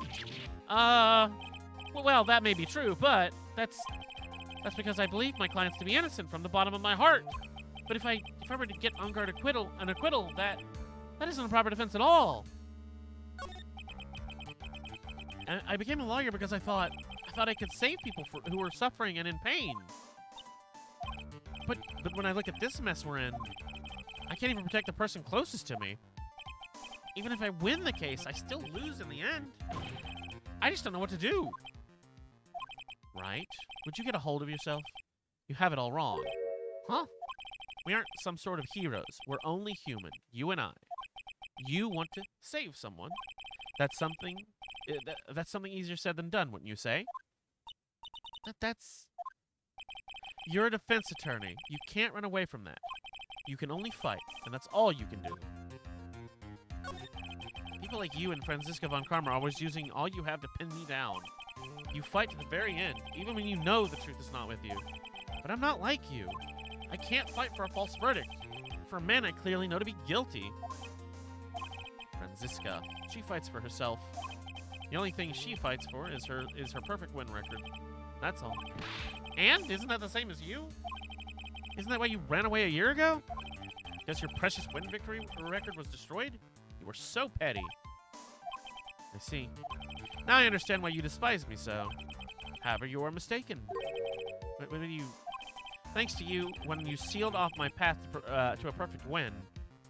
Oh, sorry. I began to realize the error of my ways.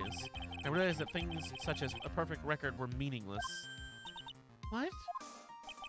I don't believe you.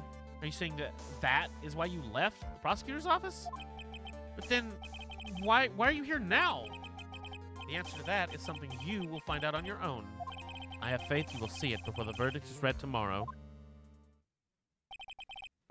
But if you can't, then you will be powerless to change the ending of this story. Okay. Mr. Transceiver. I'm sorry for what happened earlier. Now then, Mr. Attorney, do you wager you can obtain an acquittal by tomorrow? My, what is the matter, Mr. Attorney? I don't sense your usual anger this time.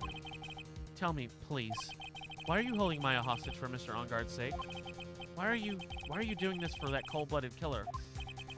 Right. Please don't misunderstand things. He is my client. Don't toy with me. A man who hires an assassin is just as much a killer himself.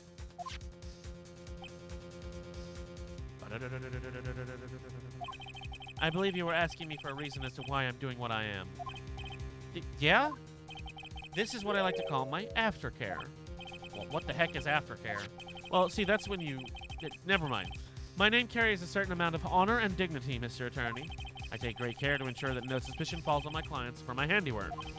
That is what's called client relations, and it's part of an assassin's duty. Assassin's duty? We were unlucky this time, and my client was arrested as a suspect. As a result, I did what I had to do to enlist your expert help, Mr. Attorney, and to ensure that you would do everything in your power to the very end. What is your name? I believe I told you once before. However, you did, but my name is DeKiller. Shelly DeKiller. George Shelly DeKiller? Please keep in mind, you do not have much space to maneuver with me. As a DeKiller, I always finish what I set out to do. If you fail to keep up your end of the bargain... Maya! It would be my duty as an assassin to see that she received a nice long nap. Or Pearl, shh, you're okay. Now then, if you'll excuse me, if someone were to trace the signal back to me, it would be quite troublesome. Oh! Gee! Meow! I wonder where they are. Mystic Maya! I don't know what to say. Edgeworth! Did you hear that at the end of the transmission? Oh, that sounded like a cat. A cat? It can't be that cat, can it? What is it? I think I know where Shelly DeKiller is holding Maya hostage. Edgeworth, have all the police unit head for Engarde's mansion immediately. All right, you hurry over there as well, then. Don't lose hope yet, Pearls. The fight has only just begun. Yeah! How the fuck do I get there? Hotel lobby.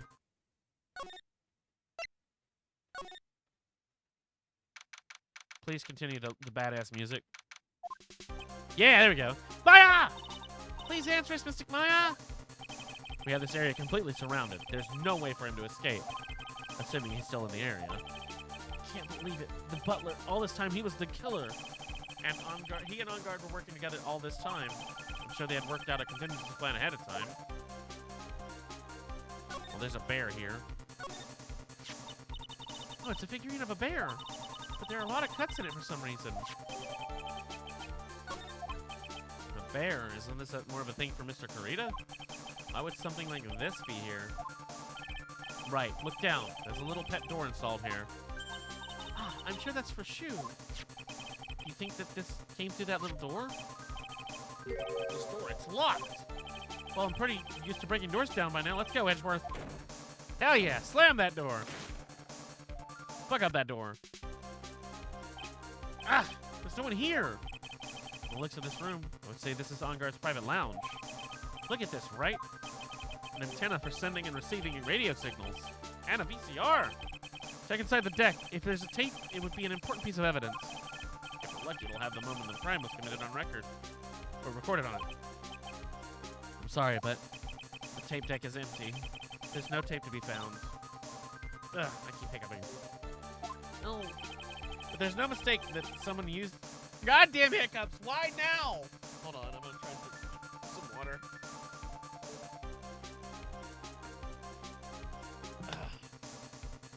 But there's no mistake that someone used it. Fucking hiccups! I'm reading! Hiccups, fuck off! There's no mistake that someone used this to record something. It looks like someone took the tape what we're looking for and escaped with it. I just chugged some water. I'll chug some more in a minute.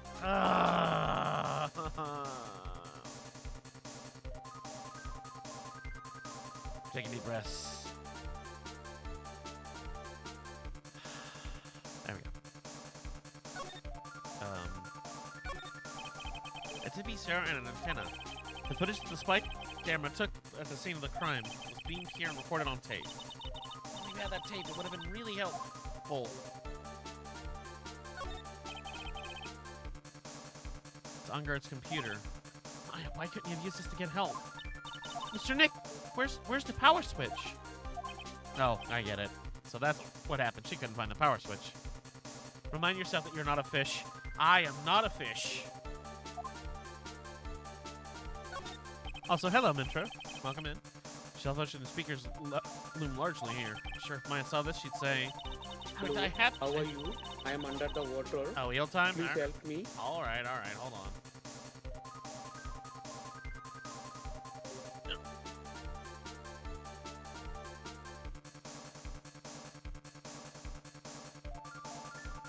I'm not yet, but I will be. Hold on.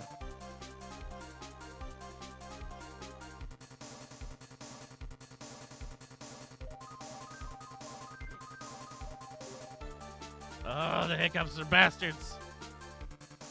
Alright, EL tube should be working. Yep, there it goes. Wait, is the mouth working right? Hold on. Yep, okay, it is. I would die a happy samurai fan if I could see the Nickel Samurai on a TV like this. Yeah, that's what she'd say. Ah, I can't believe I just made a joke about Maya, all things considered. About the tapes. Can't read all the labels, but this is a very large collection of videotapes. Looks like Enguarde taped all of his own shows. Eel reel. Yep.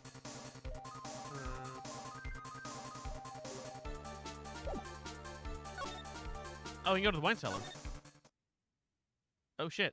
There's a photo down there. That's important. We searched all over, but it looks like he got away. I'm sorry. Looks like he slipped out of our grasp this time. And now we've lost our only lead. Don't give up. That little girl is looking to you to be her pillar. Oh, Pearl. Yeah, you're right. We're close. I can tell. We've already set up checkpoints along every route leading out of this district. Leave the rest to us. Maya. Well, I'm going to examine the obvious thing on the floor here. Looks like a picture of Miss Impax. With love, Celeste. Miss Impax? You mean... Yes, Mr. Kurita's former manager. How would a picture of Miss Impax be here in Mr. Enguarde's mansion? And why does it say with love? This might be a clue. Okay. Ah! What's wrong, Pearls? Please let me see that picture, picture frame. Huh? What's so special about the frame? On the back. There's something written on the back of the frame. Maya. It's Mystic Maya. She left us a message. What?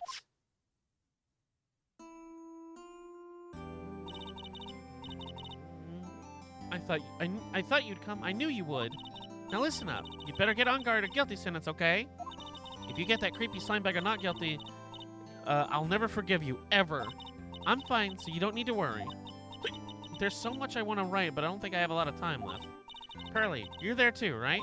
Make sure you help Nick, okay? Someone's got to watch out for the helpless hunk. That's it for now, Nick. I guess I'll talk to you guys later. Aw. No! Mystic my... God damn it. I can't read with the hiccups. Right! What's wrong? Why the blank stare? Oh, nothing. We searched the house, and this is the last room. Looks like he looted us. Edgeworth. Yes? As far as clues goes, I think this is about all I'm gonna get. I'm still short one last thing. And what is that?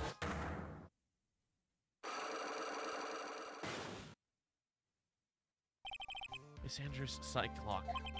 I can just find out what secret she's holding, then I think I stand a chance in court tomorrow to blow this case wide open and expose the truth. I think I know what you're thinking. I'll contact the detention center. Thanks, Edgeworth. Well, let's go, Pearls. It's time to open that last lock. Oh, we're just gonna get yeeted there? That's convenient. Okay. Good evening, Mr. Wright. What's wrong? You look ill. Miss Andrews, I have come to remove your psych lock. Psych lock? I want to know, and you will tell me, your secret. Fine, go ahead. Try and break me if you can. Well, I'm here, and I don't think I can... Can I leave? We can, but... I think the picture's what we needed, right?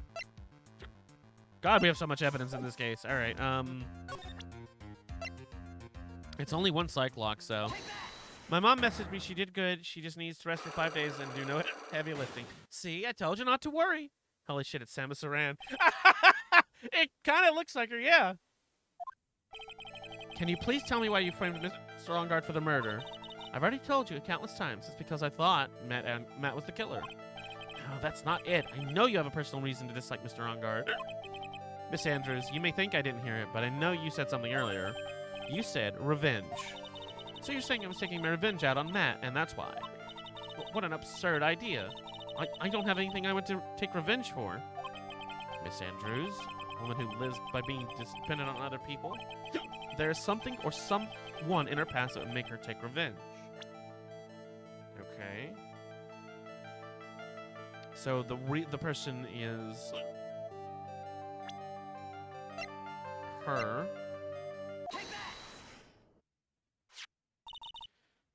Celeste. There's only one catalyst that could cause such a strong feeling and even cause such strong feelings and even revenge, and that is Miss Impact's suicide. What are you trying to say? Celeste was Juan's manager. On top of that, the one who hit her suicide note was also Juan. What does this all have to do with Matt? You're right, you haven't mentioned him yet. But for you to hate Mr. Enguarde, it would mean that he must have had some relation to Mrs. Impact and her suicide note. Can't explain this relation between Mr. Celeste and Matt? Well, I have this fucking picture that we've just found. Way over here. This is a photo of Miss Impact's, correct? She looks younger when she passed away, though. Or she looks younger than when she passed away, though. But with love, Celeste. This is Miss Impact's handwriting, isn't it? Where did you find this? No, that's all right. It's quite a rhetorical question.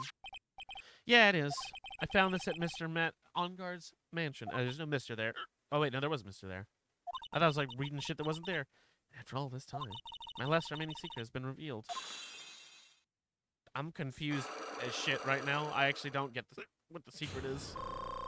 Care to explain what the hell's going on? Why frame him? Celeste, she was supposed to get married to Juan. The hiccups. Yes, but I heard it didn't quite work out.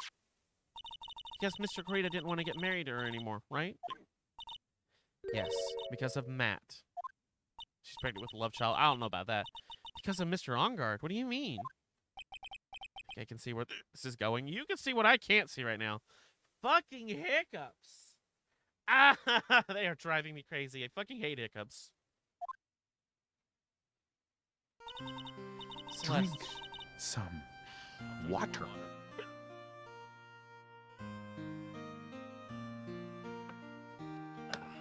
Thank you. Celeste, she was Matt's manager a long time ago. She was the happiest woman in the world at the time. Remember, that would help. Normally, but I'm not normal. I was working part-time back then, and I often saw the two of them together. So that's why, with love, Celeste is written on the frame of that picture. They were a couple, weren't they? So that's probably... They were a couple, weren't they? It wasn't anything as splendid as that. Celeste was being used. Or holding her breath. I'll try holding her breath in a minute when we get to the save. Celeste is being used, toyed with until she was thrown away. That's so horrible. Matt's entire image is built on how nice and wonderful a man that he is. A scandal would have destroyed that. Which is why Celeste, in her kindness, moved over to Worldwide Studios. And that is where she met Juan. She seemed really happy with him, even happier than when she was with Matt. Celeste and Juan were such a good match that they were even planning to get married. And then, it was suddenly called off. I actually swallow a lot more than 3 times, but I know exactly what you're talking about, like filling up your lungs there. Why does auto work when you don't need it, but when you need it, it doesn't work? Because fucking you must suffer. On that night, Juan called their marriage off. Celeste, she killed herself. And that is why I framed Matt. It was revenge for Celeste and myself. Okay, do you want to elaborate? I'm sure you can even you can guess why Juan called the wedding off, right? Matt confessed to Juan about his relationship with Celeste. I see, so that's what happened. But then why did Mr. Krita have to call off the wedding? I don't understand at all. It's probably because of his worthless male pride. Juan and Matt were always fierce rivals. Matt waited for the wedding announcement and then unleashed the truth onto Juan. He was aiming for when it would hurt Juan the most. Or miss impacts. That wasn't the end of it. That day, I'm almost certain that Celeste left a suicide note behind. And in that note, she left a detailed account of Matt's various misdeeds, and so that she would never again be hurt by Matt, she chose to die. Then when Juan discovered the body, he hid her note. But why would he do that? It's simple. Juan realized the note was a powerful weapon against Matt, and that it would be especially damaged to his refreshing like spring breeze image. In any case, with his pride hurt, Juan sought revenge. Revenge. There's that word again. Juan wanted to publicly disclose the contents of that suicide note. At a time that would cause Matt the most damage, of course. And that was at the press conference after the stage show. I know all about it because I heard it from Juan. It was so that I could find. It was so that I could find out about all that I drew. Sorry. It was so that I could find out about all this that I drew close to Juan to begin with. I feel like there should be a comma in there somewhere. They're quite a pair of hideous monsters, aren't they? Even Celeste's death was something for them to use in their game. That night, when I found Juan's body, it was only natural that I thought the murderer was Matt. Those two were always spying on each other, after all. As for me, I was frantically searching for Celeste's suicide note. I wanted to destroy it before it ever went public. I was going to burn it. I even brought a lighter. They just need to fucking get over that rival. I worked with American Dad for Stan and Roger. What the fuck? But I couldn't find the suicide note, and that's when the revenge crossed my mind. Yes, I was going to bring them on. I was going to bring them my own kind of cruel revenge. Celeste was killed by those two monsters. So when I stabbed Juan's body with that knife, I didn't feel a single shred of guilt. And that's all I have to say. Well, Mr. Wright, even knowing all this, are you still going to help that man? I'm a lawyer. I see. What a foul profession. Thank you very much for your time and talking with... Oh, sorry. That's him. Thank you very much for your time and talking with me. It's no big deal. I couldn't sleep anyway. I can't sleep either. Not with my situation or with what I know now.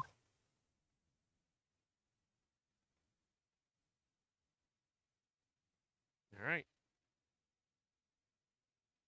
Getting to the trial. Final stretch of this game. Yes.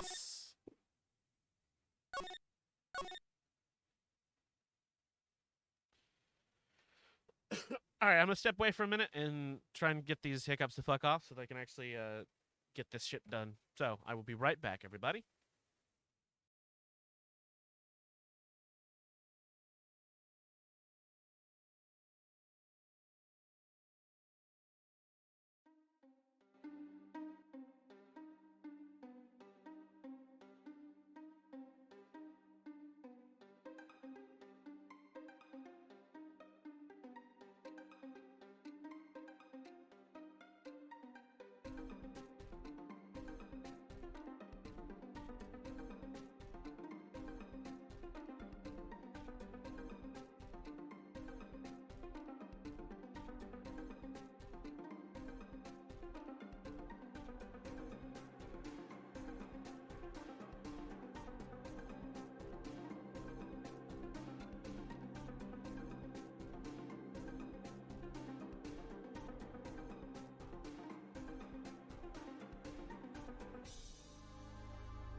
All right, I am back.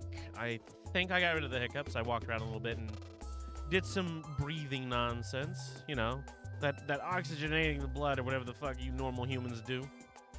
I think we're good to continue. Take down the test pattern. All right. Let's make it happen, Captain. No, I already saved. We're at the trial. Okay. Okay. How did I get into this mess? Wait, what?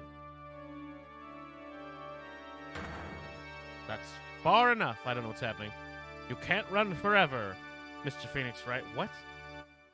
Did I accidentally restart the game? Oh, shit. What did I do? What have I done wrong? I can't allow you to go on like this. But I'm just a simple defense attorney. I think I restarted the game somehow. You were no longer worthy of your title. I'm confused as fuck. Because this is the start of the game, right? I've had this dream before. Oh, okay. Some time ago. Okay, no, we're fine. As if this day was written into my destiny. Today I'll stand in court as a lawyer to prove a killer innocent.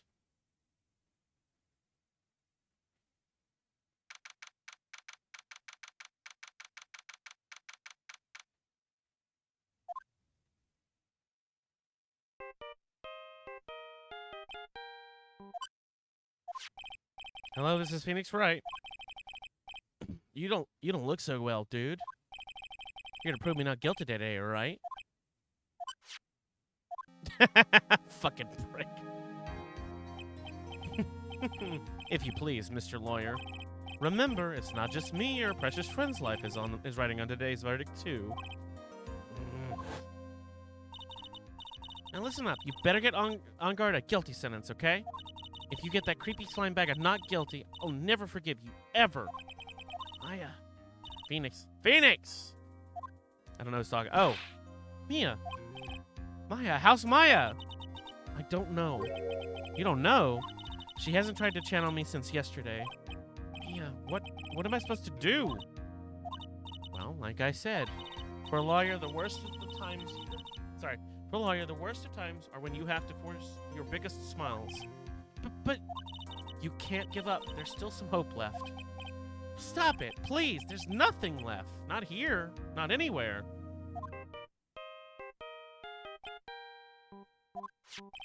Ugh, it's that accursed on guard again. Will you leave me alone? Look, don't call me anymore. I mean it. You're really mean, pal. Ah, Gumshoe. I'm really, really sorry. Where are you? Now let me join the investigation team. We're chasing after the killer, pal. Then you have some sort of lead? Sorry, but right now we've got 0 leads on the guy. We're not gonna give up. Gumshoe. Till the trial is over, until the verdict is handed down. We're gonna do everything we can and find the killer. And if I can get Maya out, then you can get on guard the guilty verdict. He deserves, pal. It's true. I could do that if they found Maya first. You got that? So do whatever you can to make the trial last longer. I have to make the trial last longer. If you go at Mr. Edgeworth with everything you've got, then you two can draw it out. Oh, now I get it. I believe in you, pal. You and Mr. Edgeworth can do it. So, believe in us. We're gonna give it all we've got, just like you. Got it. Thanks, Gumshoe. Hey, Phoenix. You understand now, don't you?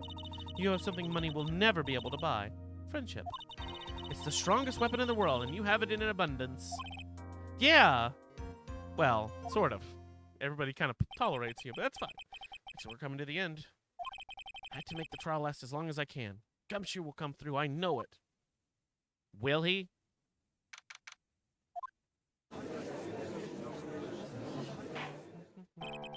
What nonsense, trial, Mr. Matt on guard. The defense is ready, Your Honor. The prosecution has been ready for a while, Your Honor. Now, as McCall will conclude yesterday's session with a big mystery on our hands. Mystery of what exactly Mrs. Adrian Andrews' role was in this murder. As it says, is really connected to the crime itself. Mr. Edgeworth, if you would please inform the court of today's proceedings. Adrian Andrews. She forged evidence that threw suspicion onto Mr. Ongard, and then proceeded to escape the crime scene by wearing a nickel samurai costume. The guilt of these actions are those from which she cannot escape. Then you're saying that she's guilty after all? I'm not finished, Your Honor. Mrs. Andrews has nothing to do with with committing the actual murder. I would like to direct the court's attention to this card. Well, what is that? It looks like a shell. This is the calling card of a certain assassin. Assassin, you say? Yes, Juan Carrito was killed by a professional assassin. And the person who hired the assassin, his client so to speak, is Matt Ongard.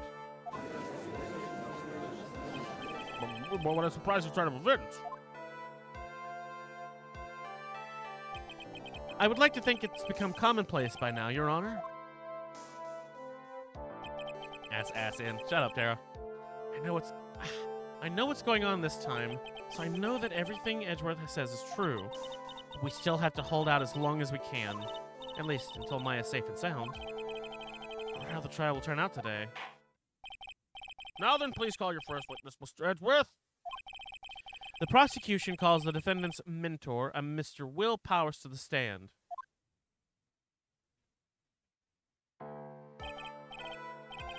Now then, witness, your name and occupation, please. Okay. I'm Will Powers. I'm a poor, underpaid action star. And what is your relation to the defendant? Well, that's, I guess I'm sort of a lousy mentor to him in a way, yeah? Mr. Powers, please, you don't need to put yourself down so much. Oh, sorry. Well, but I'm just kind of a nothing sort of guy. On the night of the murder, you visited the defendant's room. Is this correct? Yeah. I didn't know that. But, you know, I didn't actually get to see Matt when I went, yeah.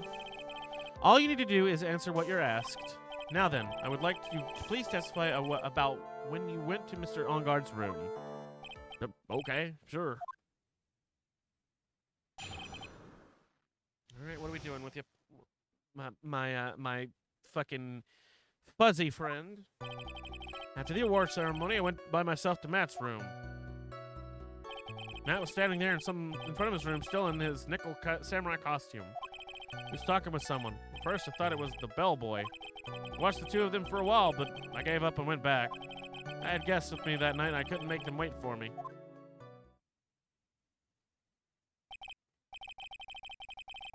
Nothing stands out of place in Mr. Powers' testimony. Talking with the bellboy is no big deal. Yeah, except even though they don't know it, I can see that's clearly the killer. The killer. If one assumes the person Mr. Ongard was speaking with was an ordinary bellboy. Well, what were you implying? Oh, he knows. Never mind. Well, Mr. Wright, let's have your cross-examination, shall we? Looks like we're in another sticky situation. Huh? A trap. Can't you smell it, Phoenix? For us to find out more, we're just going to have to charge headfirst, right? All right, into the trap we go. All right, I'm going to press the bellboy statement because nothing else is important. Bellboy, because that's the when he was wearing the costume and kidnapped Maya. At first, what do you mean by that? Well, he was a bellboyish uniform and had a bottle of juice on a tray. Sounds like an ordinary bellboy to me. Yeah, but I didn't think he was a normal bellboy. And why is that? Why you didn't think that, Mr. Wright? How am I supposed to know? Sorry, but I can't remember right now. Sorry. I'm just gonna have to wait patiently on this one. Damn, okay.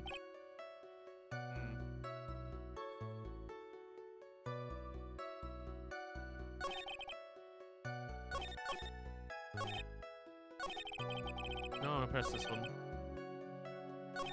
Damn it. I had to move the boom arm because it's in the way. I can't see the present option or the press option. You saw the two of them, the bellboy and the defendant, together, correct? Yeah. The bellboy just wanted to say congrats. Now, while you were watching the two of them, did you notice anything strange? No, I did feel something weird. I think it was because Matt, well, he gave the bellboy a tip. A tip? That's a perfectly normal thing to do. How long did you watch the two of them? Not more than a minute or two, I think.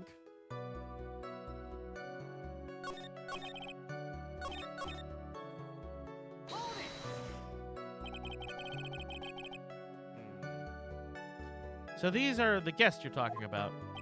You guys, of course, and you and Maya and little Pearl. Thought it would be really rude since I invited you guys if I disappeared on you. So I went back to my seat pretty soon after seeing Matt in the hallway. It's like squeezing water from a stone. It's probably pointless to press further. Do you remember this incident? Did Mr. Powerless leave his seat that night? I don't remember that happening at all. I was making such a racket in her hyper state. I ended up focusing on her. I see. In any case, from his story, he probably wasn't gone for very long. Alright, I have to press them all, I think. The defendant's room? Why did you go there? Well, I'm his mentor, like a big brother sort of, and I wanted to say congrats.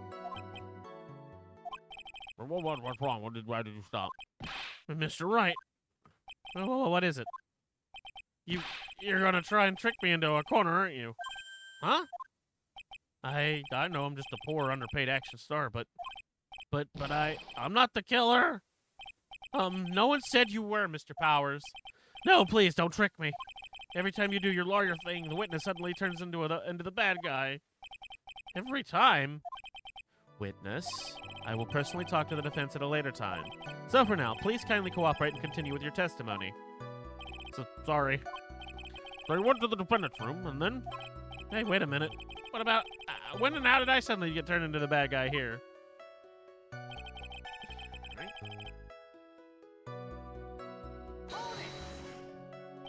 Are you sure that it was Matt Engarde?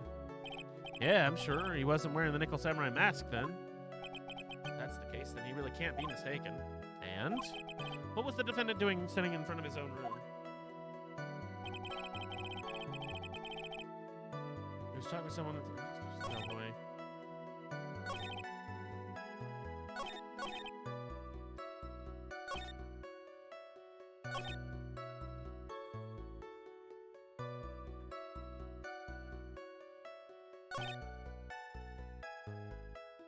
I've already pressed all the statements.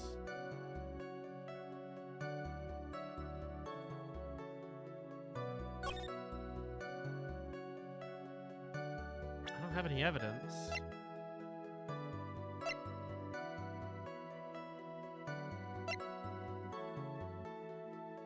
Nothing to tie it to being Shelly.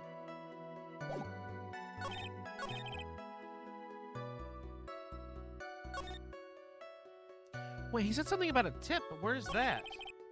Which one was it that he said about a tip? Which one? Well, that was the bellboy.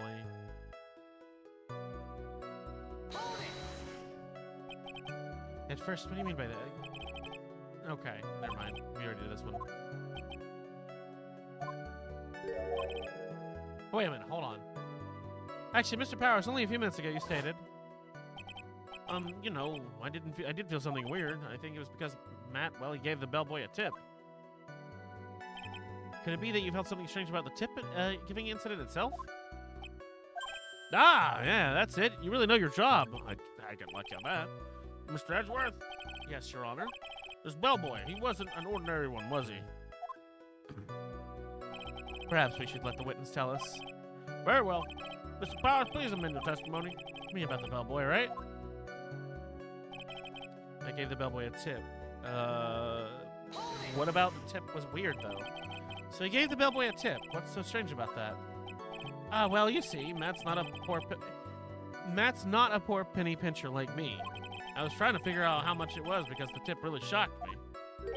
How much was it? That's when something even more surprising happened. The bellboy was putting the tip he got in his pocket. And that's when I got my good look at the guy's face. I was really shocked. I'm afraid I don't follow at all. Sounds like Mr. Powers surprised twice by this event. Which of his shocking moments I should ask about? I wonder about the tip. What was so weird? Because that's why we're here. The defendant is a huge star. He can afford to give generous tips. Why wouldn't you agree? Sure. But giving him that much was maybe a little too much, I think. A little too much? Would you please clarify for the court about how much would you say the defendant gave the bellboy? Honestly, I don't know. I can't even begin to guess. Why is that? Because he gave the bellboy a really, really fat roll of cash. Jesus Christ. A roll of cash? Ah, well, how interesting. It certainly was a very generous tip, wasn't it? A fat roll of cash that can hardly be called a tip, Your Honor. Just beginning to look awfully suspicious of us.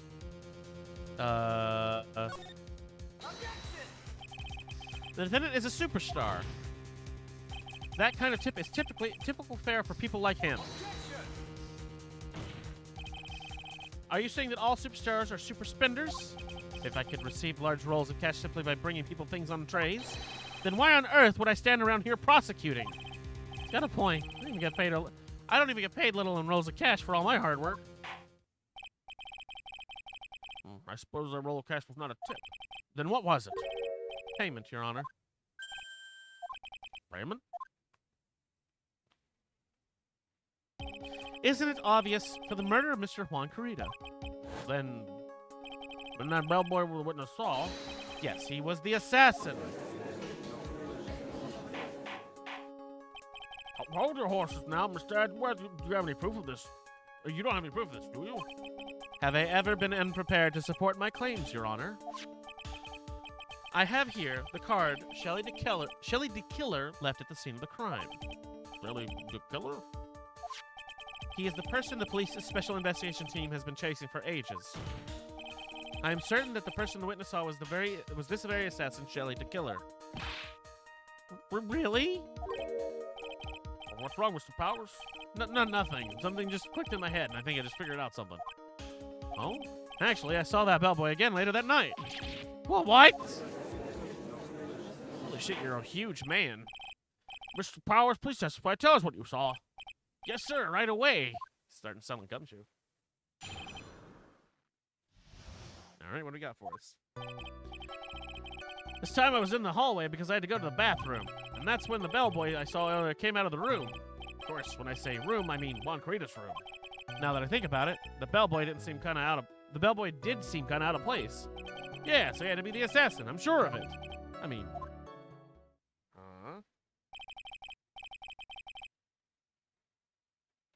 okay. Thank you very much. That's all we need for now. Huh? But I'm not done. There's still more.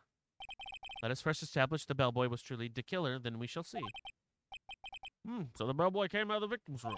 And if that bellboy really was the assassin, then I think the answer is fairly obvious. That would be correct, Your Honor. Well, Mr. Wright, I believe it is your turn to entertain and make us laugh. This is no laughing matter. All right, what do we got? Okay, I don't know why I would press on this, but... And what time was it? Ah, well, I don't remember. Award ceremony ended around 8 p.m., right? I went to Matt's room pretty soon after that. And then I came back. Then I went to the bathroom. So I guess maybe it was around 8:10 by that time? You're not one for details, are you, Mr. Powers? I'm so sorry. Thought I could maybe catch Matt and say my congrats. And that's when the bellboy I saw came out of the room. Of course, when I say room, I mean Juan Corrida's room. Oh, I read this. So I press that one. Let's press this. I'm gonna just press them all and see what we get. Are you sure it was the same bellboy? Yeah. And how could you tell? All the bellboys wear the same uniform after all. But you see, well, he had those stitches in his face. Ugh. I'm sure it's the same guy that we're talking about, that was talking with Matt. So which room did the bellboy come out of? Okay, hold on, I'm gonna check my delivery again real quick. Alright, still not out. The victim's room, huh? Yeah, the one with all the really pretty flowers and teddy bears. It was Juan's room, alright. Words cannot describe how screwed I am. Let's continue with the testimony, shall we? Okay. So what exactly was so out of place about him? Right. Why the inspired grin? Because I have no idea what damaging thing he's gonna say next. Oh well, the bellboy was empty-handed. Empty-handed. The bellboy was one of those room service people, right? But he wasn't pushing a cart and he wasn't holding a tray either. So I call that a little strange too, wouldn't you, pal? Oh god, I had a pal in there. This is gumshoe shit. My agree is but strange with powers. It's really that unusual for a bellboy to be empty-handed? What should I do? Should I let Mr. Power Sesame slide, or... what the fuck fast one would we pull? There's nothing strange or unusual about an empty-handed bellboy. There really is. There really isn't. If you two are done being school children, bellboys are for room service. There's no reason for them to be empty-handed, ever. Unless he brought him something? Your Honor, I ask the witness provide a statement that to be supplanted with this new one. Are you going to do what you can to make the bellboy look suspicious? Very well, the court recognizes the grant of prosecution's request. Mr. Powers, if you could amend your testimony, please. Yes, sir. Well, okay, so this is only like 10 minutes, right? Because he saw him at like just after the ceremony ended at 8, and he went back at 8:10. So 10 minutes. He went to Matt's room first, and in the picture he's holding the fucking juice, the juice that shows up in the room. So maybe he delivered the fucking juice to fucking Juan. It was an excuse to get in there. I don't know. I'm gonna press this and see if it says something more. So you're saying it's suspicious for him to be empty-handed? Yeah, really suspicious. I mean, when I first saw that bellboy. Yeah, right there. He was holding a tray in his hand, and there was a bottle of juice and a wine glass on it. Juice? What kind of juice was it? I'm pretty sure it was tomato juice! Become some sort of reason why he would come out empty-handed, because he left the juice! Some sort of proof. I think we can dodge the bullet on this one for now. Proof, huh? Sounds like another job for the court record. Yeah, it's the glass.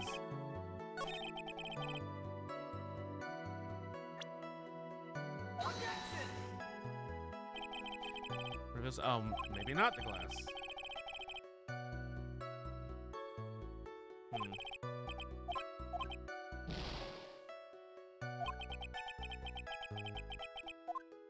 Well, shit, my theory is out the window.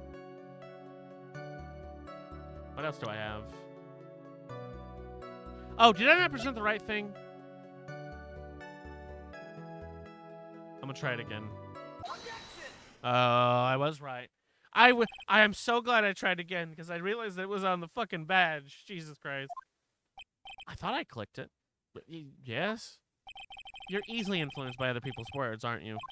As soon as you heard that the bellboy might have been the killer, you got caught up in believing it must be true. But isn't he really suspicious? He's got all those stitches and... So, a baseball has stitches. Are you saying all baseballs are suspicious because they have stitches? Huh? Well, there's also... I mean, what about him being empty-handed? I would like to ask the court to please take a look here. This is... Oh, sorry. This is the crime scene. There is a wine glass sitting next to Mr. Kurita's body. The liquid inside this glass is tomato juice. And now, if you would look at what is on top of the table in the lower right corner here, anyone can clearly see that a tray with a bottle of tomato juice. See that it is a tray with a bottle of tomato juice on it. The bellboy had just brought this to Mr. Kurita's room, and he left the tray in the room, which is why he was empty-handed when he left. But that would mean the bellboy had seen and left a dead body in the room. Ah, but can you prove that Mr. Kurita was already dead at that time? Mr. Edworth? Yes. I blame you for leading me down this route. I'm terribly sorry. What is with him? Why is he laughing? Witness, isn't there one more thing you would like to share with us? Is there? The bellboy was empty-handed, or should I say empty-handed? I recall you had something interesting to say about his hands. Oh yeah, I almost forgot. What? The bellboy, he was wearing gloves. Gloves?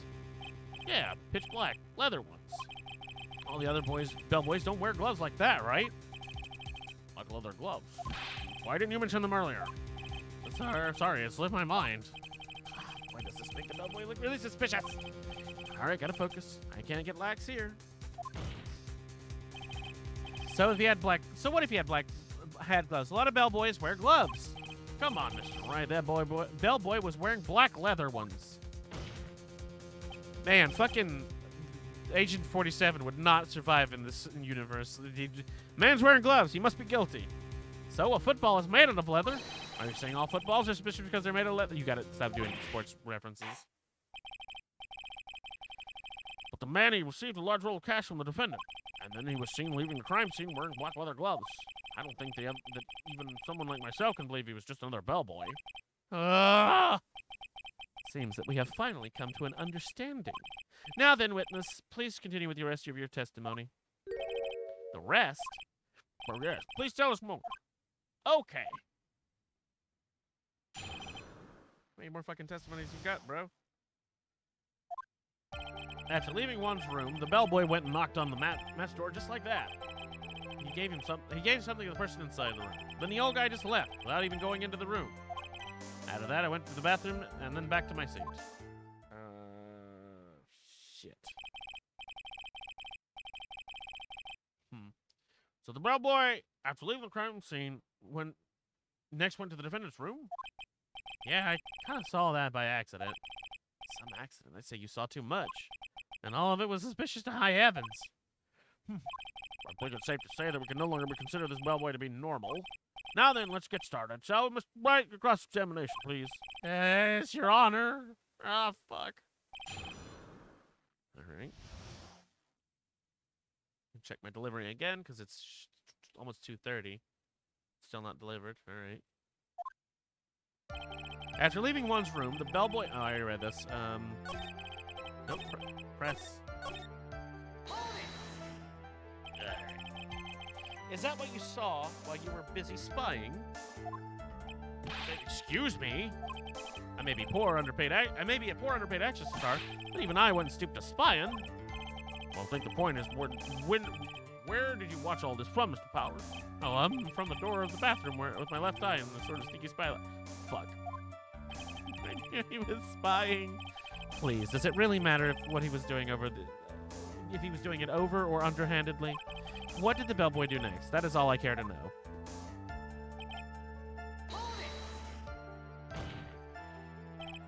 I said hold it. Oh, okay. That's better. What kind of statement is that? Please elaborate and give us a few more details. Oh, okay. Should probably ask him only one question at a time.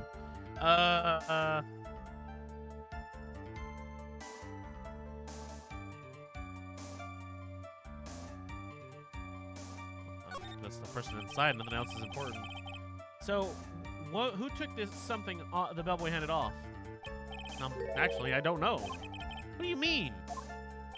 I'm sorry, but I only saw the person's arm. Only an arm.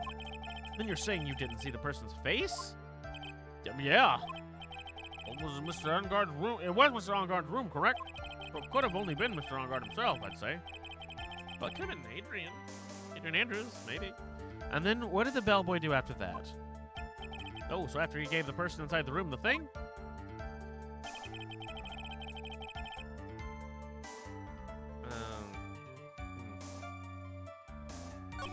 I wonder if we can get more out of that the other way, by asking about the something. All right, what is the something? He gave something to this person. Yeah, and what was this something? Ha ha! If I remembered what it was, I wouldn't be calling it a something, would I? That implies that something was removed from the scene of crime. Are you sure you really can't remember, Mr. Powers? I think it was something kind of small. I would like to summarize the testimony up to this point, if you don't mind. When the bellboy left the crime scene, he immediately went to the defendant's room. There, he handed a small item of some sort to the person inside. As for the person who received the item, all you could see was the person's arm. Yes, it's all like that. Mr. Edgeworth, is all this really important? Of course, Your Honor. I think it's of utmost importance. This is when whatever was removed from the crime scene was handed over to the client. Mr. Powers, please try to remember what the bellboy handed off. Well, let's see. I think it was... No. If you remember, please add it to your testimony. Yes, sir. If I saw it again, I could say for sure, but I think it was some sort of wooden statue. What statue? What? I have a wooden statue in here? I don't think I have any statues. This isn't wooden, is it? It is wooden. I mean, it's a wooden figurine, statue-y thingy, right?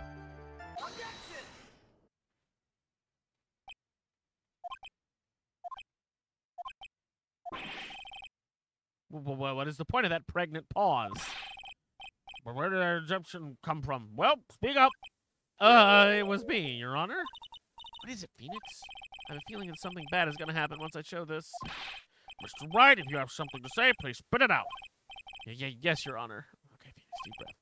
Mr. Powers, the something you saw. Was it this item? Oh, hey, that's it. That's the something. Wow, Mr. Wright, you really figured it out. I recall we found this at Met Onguard's mansion. At the defendant's house? Ah, fuck. What does this mean? It's simple, Your Honor.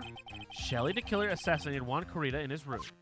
And then he stole this wooden bear from the scene of the crime. And the bear being found at Mr. Onguard's mansion would mean...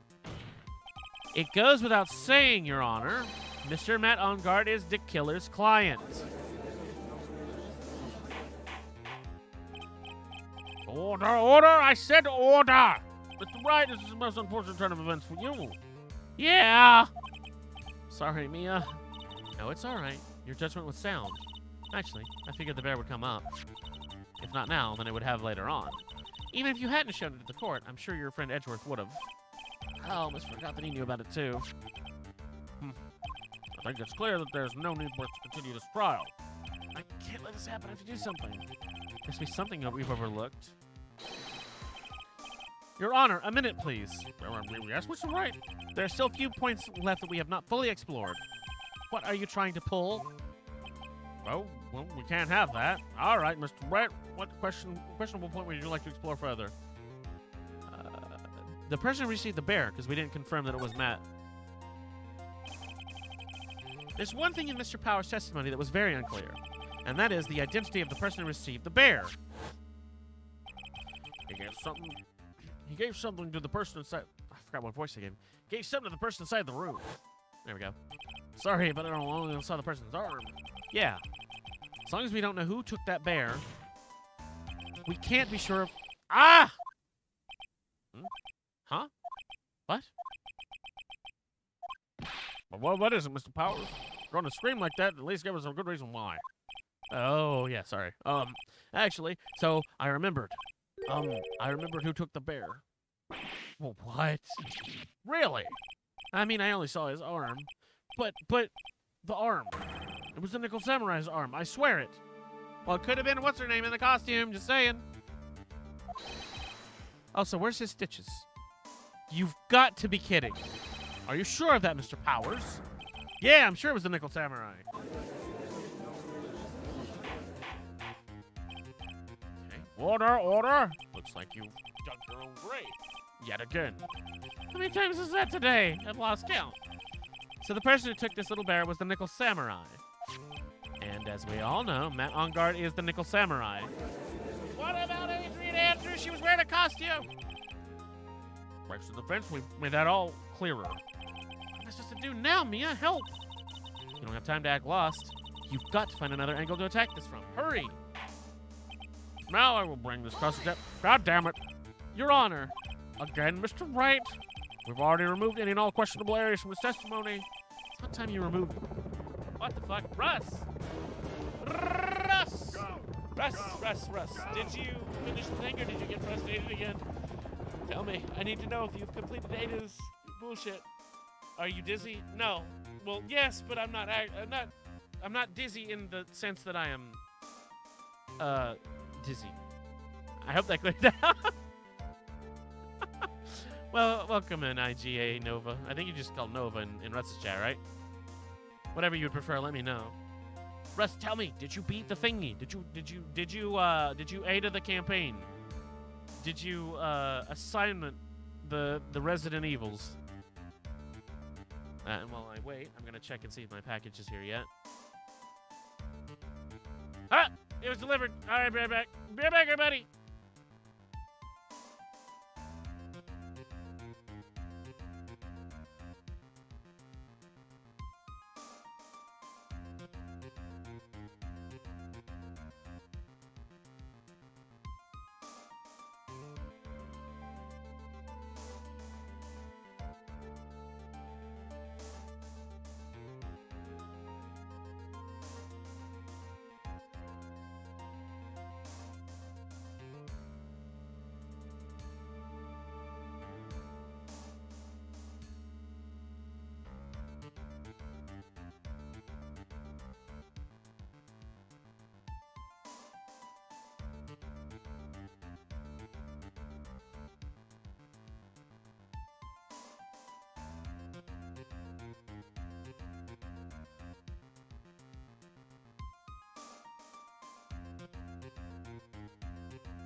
I'm back.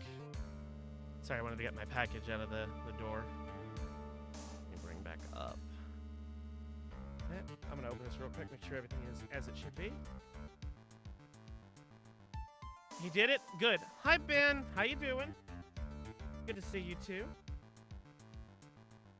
Ah, yes.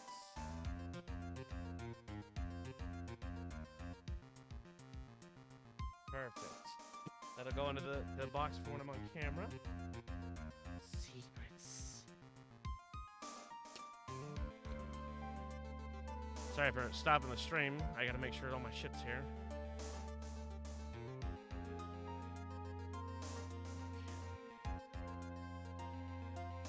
That's there. Good.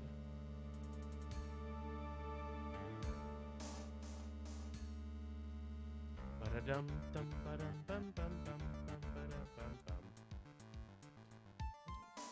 Here. Oh, those are much nicer than I thought they would be. Very good, very good. Fucking cold, though.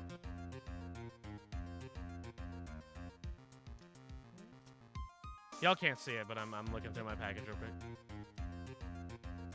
I'm doing pretty good. I'm just making sure everything is in here as it should be.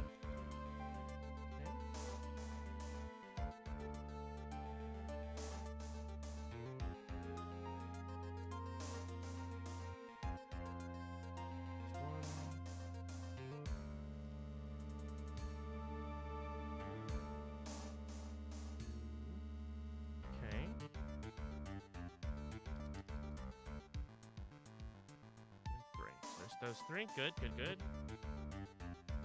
Dun, dun, dun, dun, dun, dun.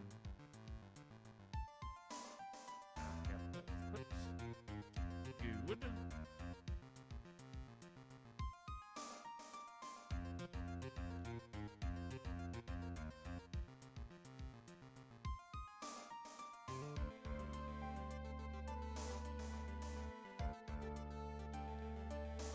That's for him.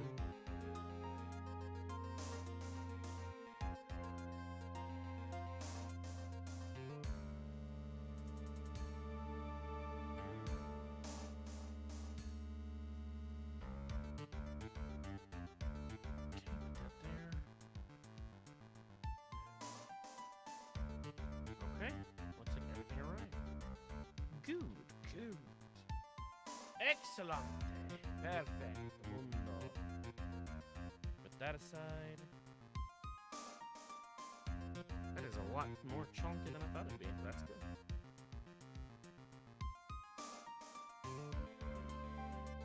All right. Good, good, good. Thank you for the shout out. I completely forgot I was doing that. Need to put this aside for white. Good.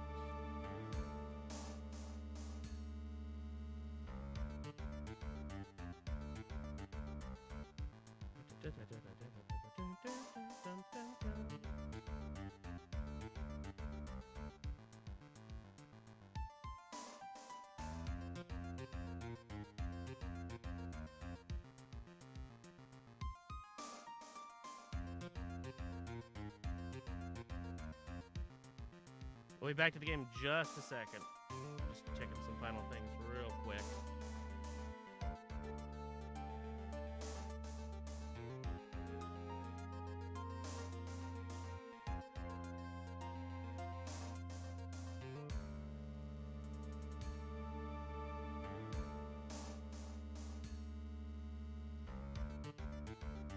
All right, hang that up, and we're good to continue.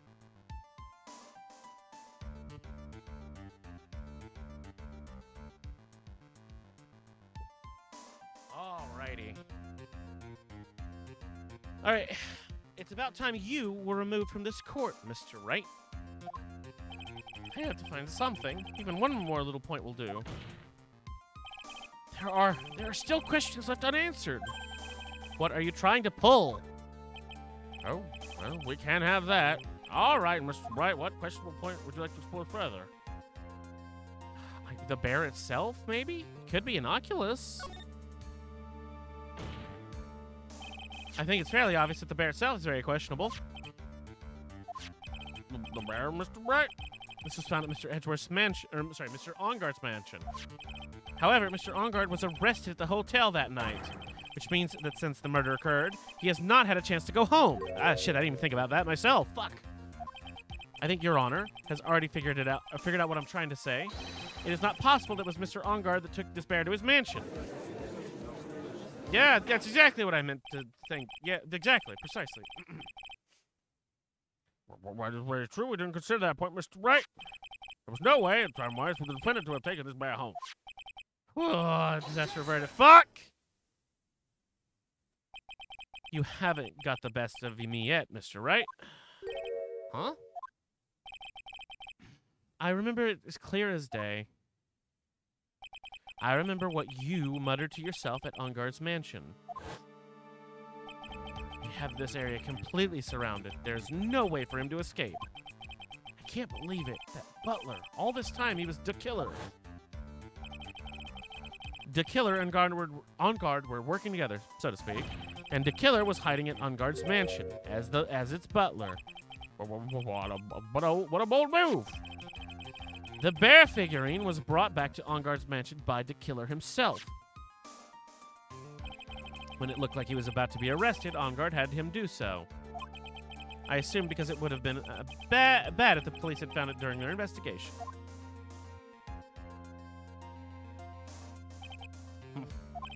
Well, Mr. Wright, you've been quiet for a while now. This is too much. Isn't there anything I can attack at all? I think we've heard enough. We now know why the bear figurine was at the defendant's mansion, as well as we know as well as who it was that received the bear from the assassin in his room. Everything has become very clear. The client who hired the assassin to commit the murder was Mr. Matt Ongard. I see no reason for this trial to continue, therefore I will now hand down my verdict. Thank you, Your Honor, for your understanding. You see, Mr. Wright, you could not win against the truth, could you? I knew it would turn out this way. After all, what Edgeworth has stated is truth. Any last objections, Mr. Wright? Well, do I? What should I do? I'll raise an objection, but I don't know how. Or what, like what? There's only one way for me to drag this trial out. The only thing I have left is this one dirty trick. What is the dirty trick? Because I'm in the fucking dark. Your Honor, right now we have these two reasons to believe my client is the assassin's client. Reason number one, he accepted the bear figurine from the assassin. I mean, it still could be Andrews. Reason number two, that very same figurine was found at Ongard's mansion. However, it's possible this is all the work of a certain other person. What are you saying? What I'm saying is, it's possible a different person is the killer's real client. The real client? Yes. Is this all you have? Now then, Mr. Wright, let's hear your theory. Who do you say is the killer's real client, and therefore the real murderer? Literally the only one it could be is the one who started to pin the fucking murder on him to begin with. Profiles. Where's she at?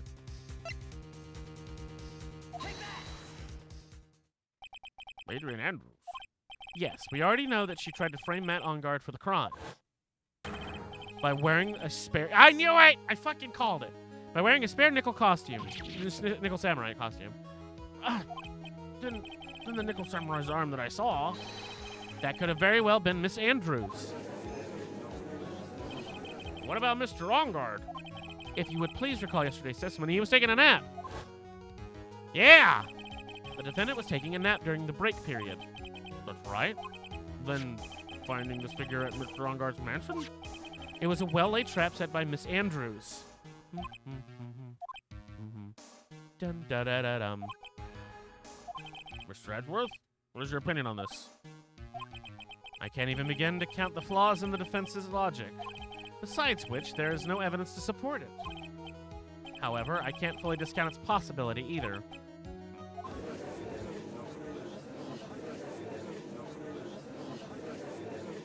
I can't believe the defense would go so far as to pin the murder killed on someone else. Oh, I didn't know it's the fucking peanut gallery. Yeah, it's unbelievable. Not something so petty. Fuck. Just to save Maya. The whole world turns against me. This one fight I can't give up on.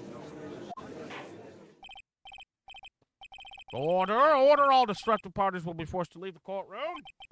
Then the courtroom would be fucking empty, let's be honest. Your Honor. For the benefit of the defense, I'm willing to play along with this what-if game. What-if game, Mr. Edgeworth? The prosecution is prepared to challenge the defense theory. Mr. Wright, even you must have thought it strange and wondered, why would the criminal want this little wooden bear? He's right. The killer specially. I would say specifically would be a proper word there, but all right. I don't know. Not my word choice. Bring the bear to On Guards right away. Why do you ask? Is there something special about it? Absolutely. And I'm sure that once the court knows its significance, the true killer's identity will become crystal clear. Your Honor, the prosecution calls upon a witness who will clear all doubts against Miss Andrews. And what would that be? It's quite simple, Your Honor.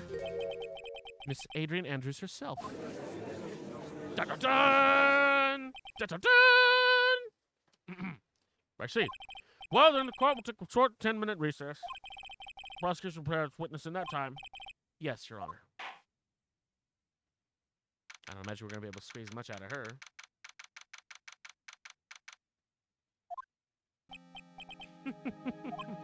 Oh, I knew it was a good idea to hold her hostage. Don't you agree, Mr. Lawyer? But I never thought in your desperation you'd try and pin the guilt on Adrian. I swear this demon will pay. Mr. Nick! Girls? Where's Mia? I don't know. Really strong power suddenly called her away. Really strong power? Ba-da-da-dum. Oh, Mr. Nick, your phone is from Gumshoe. How's it going? How have you been hanging in there, pal? Yeah, sort of. We just barely found something to latch onto. Whew, that's good. What about you? Anything yet? Have you figured out what the killer and Maya are? We still don't have any leads, but... What? We don't have any more time! If we had just one, even just a single clue, would be really helpful. I was only able to come this far. I kept thinking to myself, gotta keep the trial going until Maya's been rescued. Then I've run out of luck. This time, is all our hope for naught? A tent. Huh? A tent? I can see a circus tent. Huh, Mia? It looks like Maya was unconscious until just a few moments ago. As soon as she woke up, she called for me. So it was Maya that called you away? She's locked in a dusty little room right now, but I can see a circus tent outside the window about 300 feet away. Gumshoe! Is there a circus in town right now? There's only one, pal. The Very Big Circus. Maya is somewhere within a 300-foot radius of the main tent. What? Okay, hold on a second, pal. Hey, draw a circle on that map. About 300-foot radius from the main tent. Hurry! And I can see a mailbox under the window just outside. Gumshoe, there's also a mailbox. Okay, what else? What else, Mia? Sorry, but it's a very small window. I couldn't see anything else. Felt like I was in an old office building. Maybe the 3rd floor or so. I heard her. An old office building. Good stuff, pal. Okay, just hang in there. Just a little longer, pal. Wish us luck. Good luck. I'll call you later, so don't let your battery die, okay, pal? Charge your fucking phone. Mia, Maya's not hurt, right? She's in pretty bad state, Phoenix. She's being starved. Shoot, please hurry. Looks like we're out of time. Are you all right, Phoenix? It's only a matter of time before Maya's rescued. I can do this. I just have to make this trial last a little longer. We got this. Mia Pearl looks so fucking weird. Yeah, she does.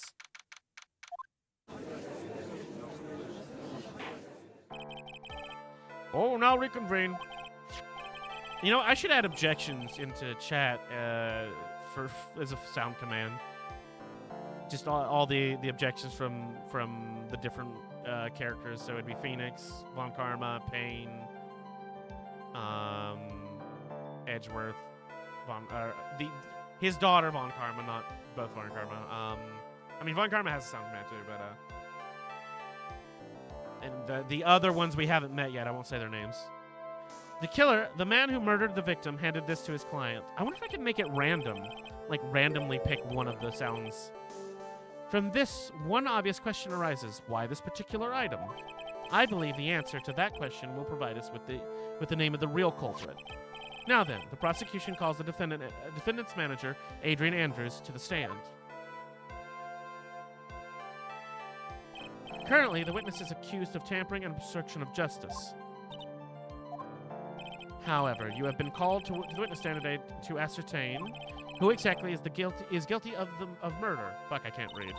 I understand. Very good. Now, have you ever seen this bear before, Miss Andrews? Of course I have. You've seen it before? That's right. It's only natural that the witness has.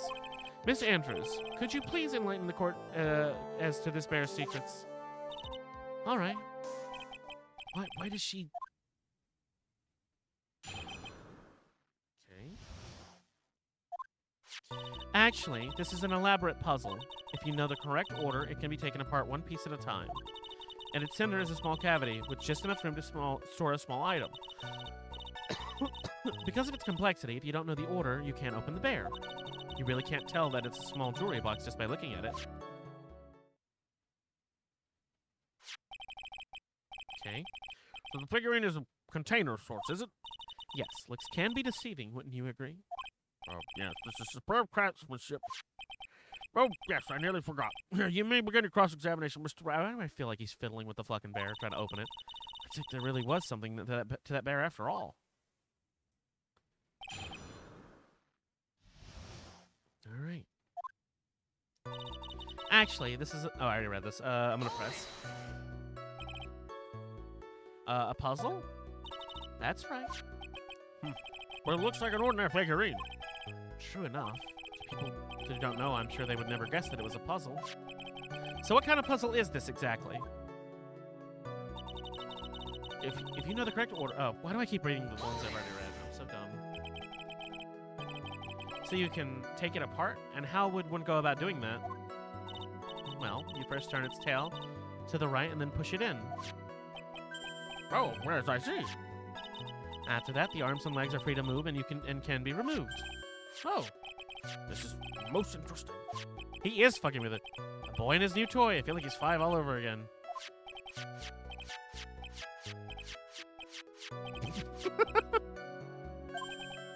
Oh, don't mind me. Go ahead and carry on. I think he's lost it. So what do you find after you take the puzzle apart? Nope, no, I want to press that.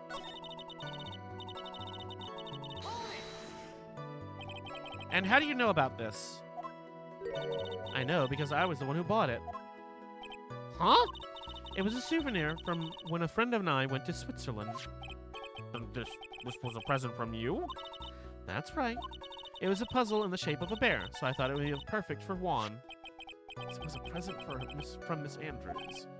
Witness, let's continue with your testimony.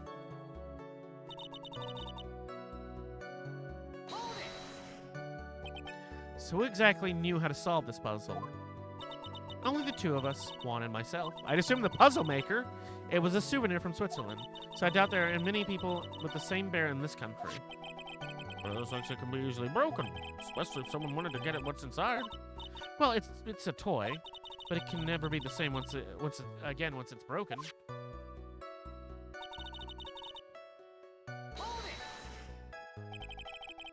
Who else knows this bear is actually a small container or jewelry box? I never told anyone, and as long as Juan never told anyone either, then only the two of us knew. The two of you, huh? Then of course that means Mr. OnGuard didn't know, right? This is about all I'm gonna get for now. Shit. Well, Mr. Wright, I think even you have to come to realize that there is one very important fact we haven't covered, and that is this. The bear is actually a jewelry box. Now that we have agreed on that point, there's only one logical question that can come next, and that is this. What's inside? What is inside this box? Yes. What's inside? That's right. That's what we were going to find out next. Witness? Yes? You are the only one who can open this. Please.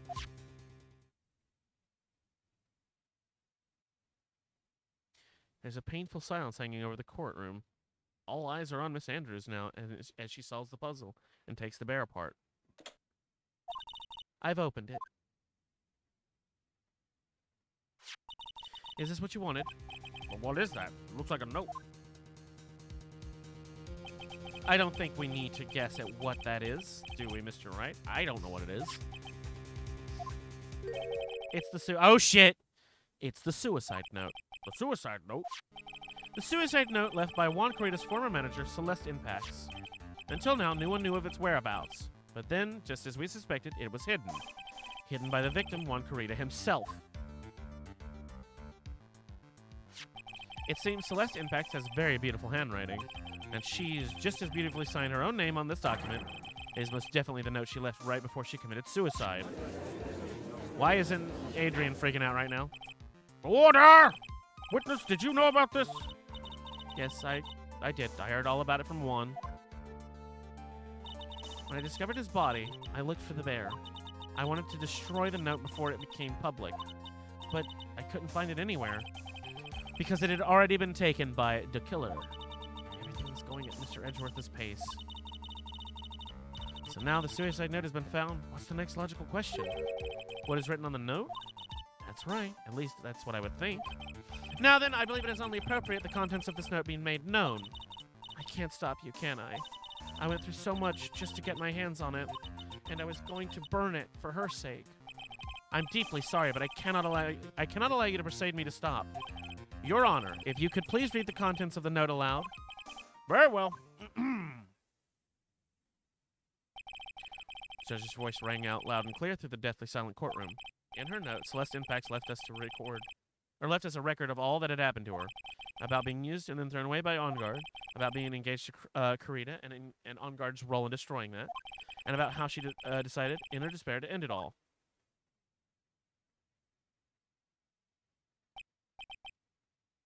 And that is all Mr. Impax had to say. There is one thing I would like to say here. The prosecution has no interest in slandering Mr. Enguarde. Then what? Our intention, Your Honor, is to establish a motive for murder. Isn't that correct, witness? Yes. On the night on the night of the murder, Juan was going to make the contents of the note public. After the post-ceremony show, he was going to hold a press conference. My word! Matt Enguarde values above all else his refreshing like a spring breeze image, which is why he had to stop this note from being made public. At any cost.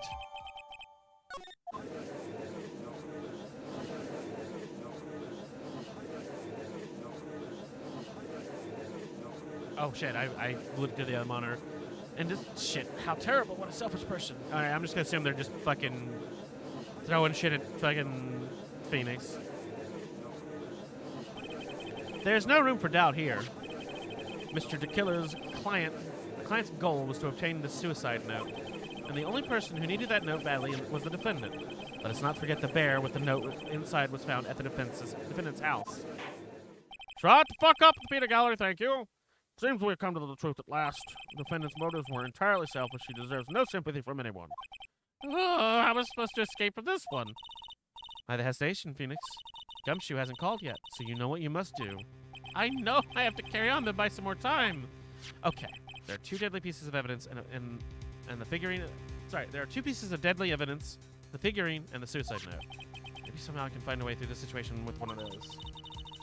Judge already has his gavel in hand. Phoenix, hurry! Suicide note or the figurine? Which of these should? The suicide note. We've already. The figurine doesn't matter now. Please wait, Your Honor. Shut up!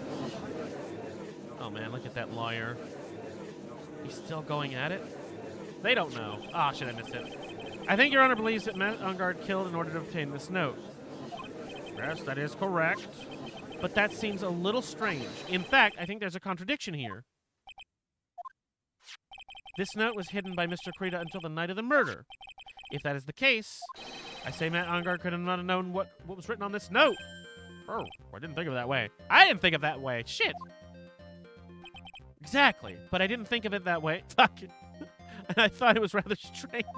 Nobody thought of it that way until just now. No one in their right mind would kill for a note without first knowing what it said. Order! Order! Order! You make a valid point, Mr. Wright, Mr. Edgeworth. What is your opinion? It's just a flash, but I think I did rather well on this one. Fortunately, I think he believes differently. All right, Edgeworth, what you got? I believe a show of appreciation is in order. What? The defense seems to be in love with wishing more despair upon itself. Okay, Mr. Edgeworth, but why don't you calm down? I would like to direct the court's attention to this. What is that? It is a very small video camera, Your Honor. This type of camera is commonly used as a means of spying. Spying?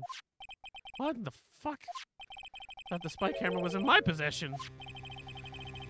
Matt Engarde and the victim both thought of each other as rivals, or as each other as their biggest rival.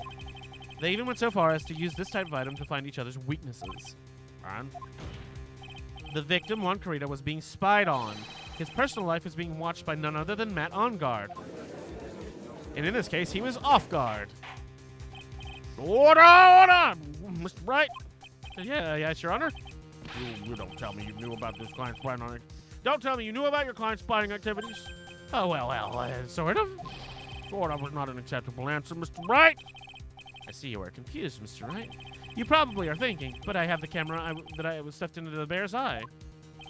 But this camera that I have is not the same one.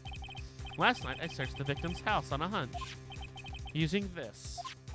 Cumshoe's bug sweeper? By the way, Mr. Wright, the defendant's fingerprints were found on this camera. Engarde's fingerprints were on there? Hell, Phoenix? Looks like those cameras were hidden all over the place, huh? What am I supposed to say to that evidence? I think this is the end. It's fairly obvious that Matt Engarde learned of the suicide note through this, and he was watching the victim all along. He got me good this time. I don't have anything to counter that. Hey now, what's that lawyer thinking? Oh, I clicked. Shush, don't look at him. The way he's sweating is just so, ew, nasty. Poor Phoenix. Phoenix? Yes, Chief? Have you figured out what you're going to do next yet? What I'm going to do next? It's running away like a frightened child work? I know it seems like Mr. Edgeworth is very close to putting a lid on this case, but in his eagerness to prove his point, he forgot one very important thing. Well, what is it, Mia? There's a piece of evidence that he really should investigate. Something he should investigate? I would really hate to see the good prosecutor get scolded for not remembering to look into the item for not remembering to look into the item when he had the chance. Why are you speaking in riddles all of a sudden? All right, I think it's time we finally understood everything. Well, Mr. Bright, you don't have any further objections, do you? That's a piece of evidence that Mia's talking about. I figure out what it is, that it still needs to be looked at, or should I let it go?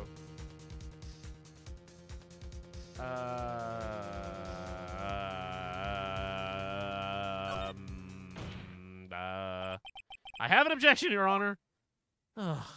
I don't know what the objection would be for. That was about the weakest objection I've ever heard, Mr. Wright. Objection! There you go, bitch.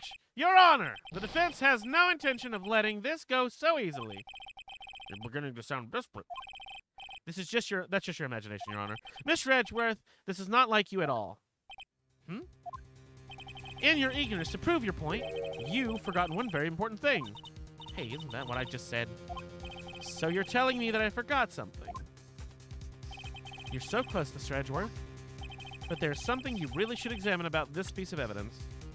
What?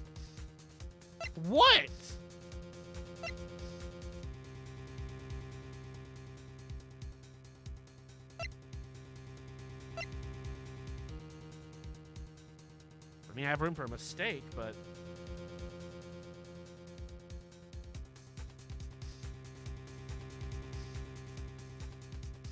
I mean, the only thing I can think of is the suicide note, purely because, while he did say she had very beautiful handwriting, he hasn't been analyzed. I can't confirm it was her. If only they would have left some sort of clue. I mean, that's the... if it's not that, then I don't know what it is. So, it's either that or this picture, but I don't see what the picture has to do with anything. I'm gonna go with my gut, because of the handwriting being brought up before. But this is in fact suicide note, right? Who knows? Shit, I'm on the right track. All right. I mean, sure, the suicide note was found inside this bear, but this bear was in my possession until only a few moments ago. Which means the handwriting on the suicide note has yet to be analyzed. So, as to whether this pivotal piece of evidence was really written by Miss Impax or not, that has yet to be even remotely confirmed. That was absolutely pure luck on my part.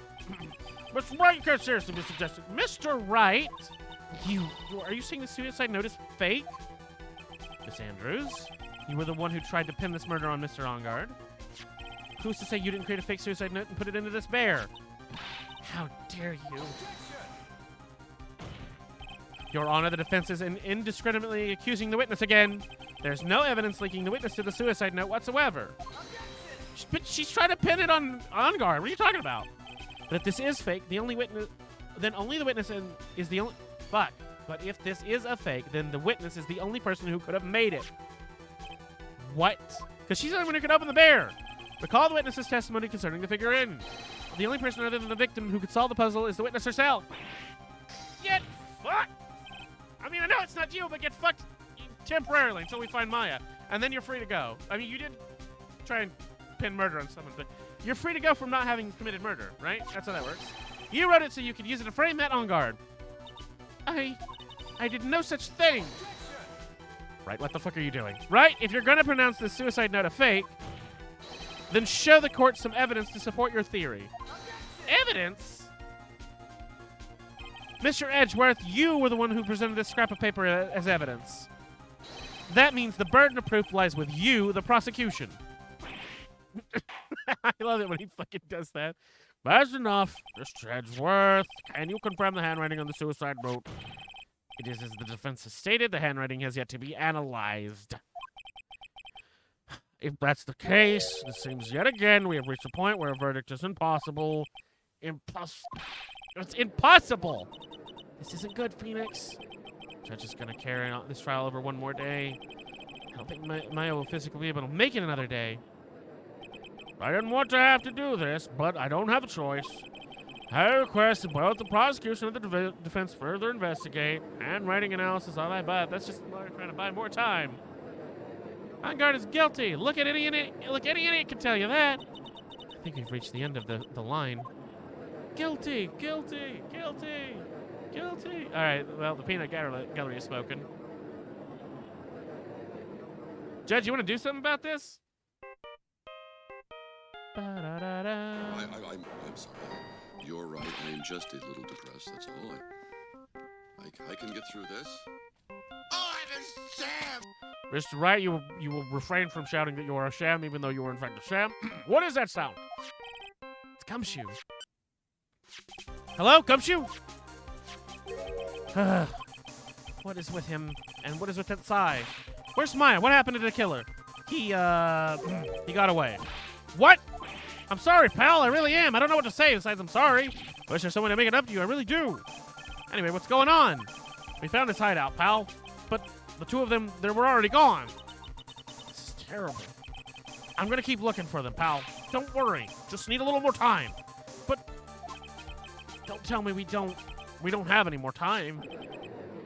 Yeah, no, we don't have any more time, my guy.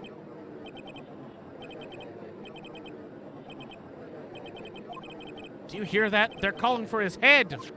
Mr. Wright, I can't. For us to come this far and... Oh, shit, I'm on fire. Hold on. Gotta get the fire extinguisher. There we go. I got it under control, Mr. Wright. It's fine. Your phone is only a little singed. Oh. What is it? Let me talk to Mr. Edgeworth. What? I can't do that. Thank you for the hideout. Mr. Wright, would you please get a hold of yourself? Yes, Your Honor. I am about to end today's proceedings. You may take your phone calls after. Hold on, Your Honor. Edgeworth, catch. Fucking spinning. I don't remember seeing that. I think that's unique to this version. Mr. Edgeworth, please, you're gonna buy us some time. Court is in session. Ow. I'm sorry, Your Honor. You were saying? Mr. Wright, this is a court of law. I'm sorry, Your Honor, but I'm reluctant to do this. However, it appears that I have no choice but to suspend proceedings until tomorrow. Edgeworth, you dick. I can't really do anything. Court now adjourned for the day. This is why Ace doesn't want your ass.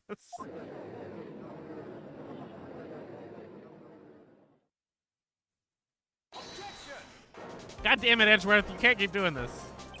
Please wait, Your Honor. Edgeworth?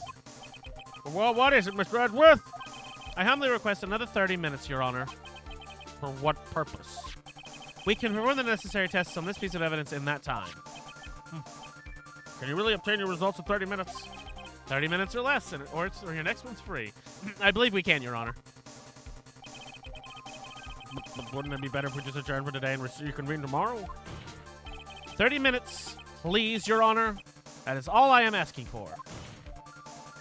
Please, Your Honor. What the fuck is going on? Very well.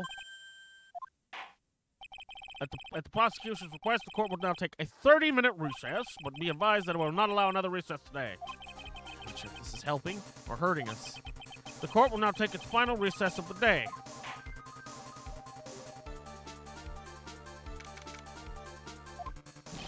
Right. Well, what is going on with Maya's situation? Killer, it looks like he got away again. 30 minutes? We can't find her in that time.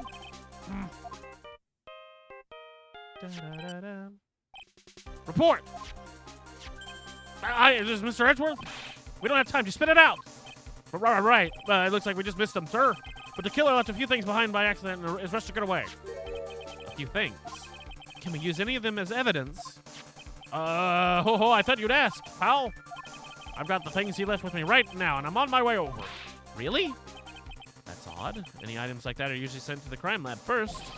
We don't have time to wait for these guys, sir. When those guys weren't looking, I swiped the stuff and ran. What? Well, I'm not a detective anymore, so I had to. I'm really sorry, sir, but I've got to put the law on hold for now. Sounds bad. I hope he doesn't get into too much trouble over this. With my hunk of junk car, I'll say I'll be there in about 20 minutes, sir.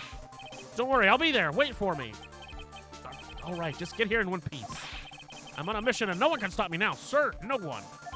I'm pulling out all the stops and running every red light. Oh, Jesus. Wee-woo, wee-woo. I'm left by the murderer, huh? Maybe there's something among them that can be decisive enough to end this. What the fuck? Did he just crash through the wall? Hey, what's wrong, Detective Gumshoe? Answer me. Oh, no. No one can stop me having a good time. Oh, Jesus, he crashed. What happened? It sounded like he had an accident. I'm guessing his cell phone broke as well. I got some jelly beans. What was he thinking? We've got to hurry and call for help. We have no idea where he is. Thank you for the bean, Minto. Let me do that real quick.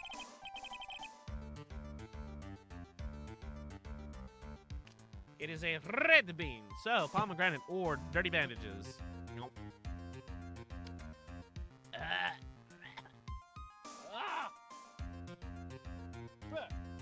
It sure as fuck wasn't pomegranate.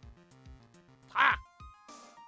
His cell phone is I know exactly how to find him. I remember when I played this like 7 years ago. His cell phone is broken and he wasn't driving a patrol car, so no radio either. Also, if we don't get those items before they do, the police will take possession of them. No, we can't let that happen. Well, if there's a way we can find out where he is, then we stand a chance. I know how to find him. Oh, wait. Why did Gumshoe have to get into an accident now? Is there any way we can find exactly where it was after this moment? There is a way. That's right, there is a way. What? How? I'm sure we can find out where Detective Gumshoe is through this. Where is she? She put a fucking tracking device on him. Why are you bringing up Franziska at a time like this? Oh, wait, I see. I'll try and get in contact with her. The chances are slim, but she's all we have. Franziska? Will she even want to help us? Edgeworth. What is it? I don't have any right to judge anyone ever again. I know my client is guilty, but what I'm doing now, I'm pinning the guilt onto someone totally innocent and using the evidence to do so. It might be my turn to say, Defense Attorney Phoenix Wright chooses death. Right. It doesn't suit someone like you to cry useless tears. Whether you did your job well or not, that can only be seen after the verdict has been declared. Verdict? The prosecution... Is Prosecutor Edgeworth here? Yes, bailiff. There's a phone call for you, sir. They say it's extremely urgent. I'll probably finish with the handwriting analysis. I have to go take his call. In the meantime, think hard about what it is you must do. Dun, dun, dun, dun, dun, dun. Final day. Or I guess final section.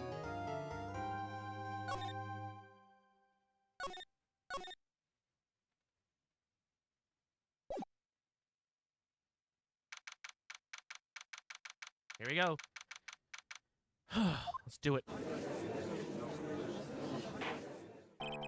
Go now, reconvene. I see both sides are ready.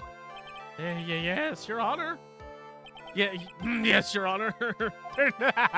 It's very rare to see Edgeworth like that. I can understand the defense acting like this. However, why you seem so distraught, Mr. Edgeworth? That is... It's nothing, Your Honor. What's wrong with Edgeworth? Looks like something unexpected just happened to him. Now then, Mr. Edgeworth, if you could please tell the court the results of the handwriting analysis on Miss Impact's suicide note. Yes, Your Honor. Unfortunately, we have discovered that this suicide note is a forgery. What? What do you mean, Mr. Edgeworth? This note was not written by Miss Impacts herself. It is a fake. Order, Mr. Edgeworth. Would you try to explain what's going on here? It's not written by Miss Impacts, and who wrote it? We would need more time to do a more detailed analysis. However, it appears that the handwriting matches that of the victim, Mr. Juan Carita. Mr. Carita? Oh, well. Looks like Miss Impacts never left a suicide note after all. She never wrote anything about Angard. However, Your Honor, even though this suicide note is indeed fake, Mr. Angard could not have known that, and so the facts remain unchanged. Acting under the assumption that it was real, he had plotted to possess it. That does sound very plausible. It's theory that Angard has no idea the suicide note was fake. Something seems a little wrong with it.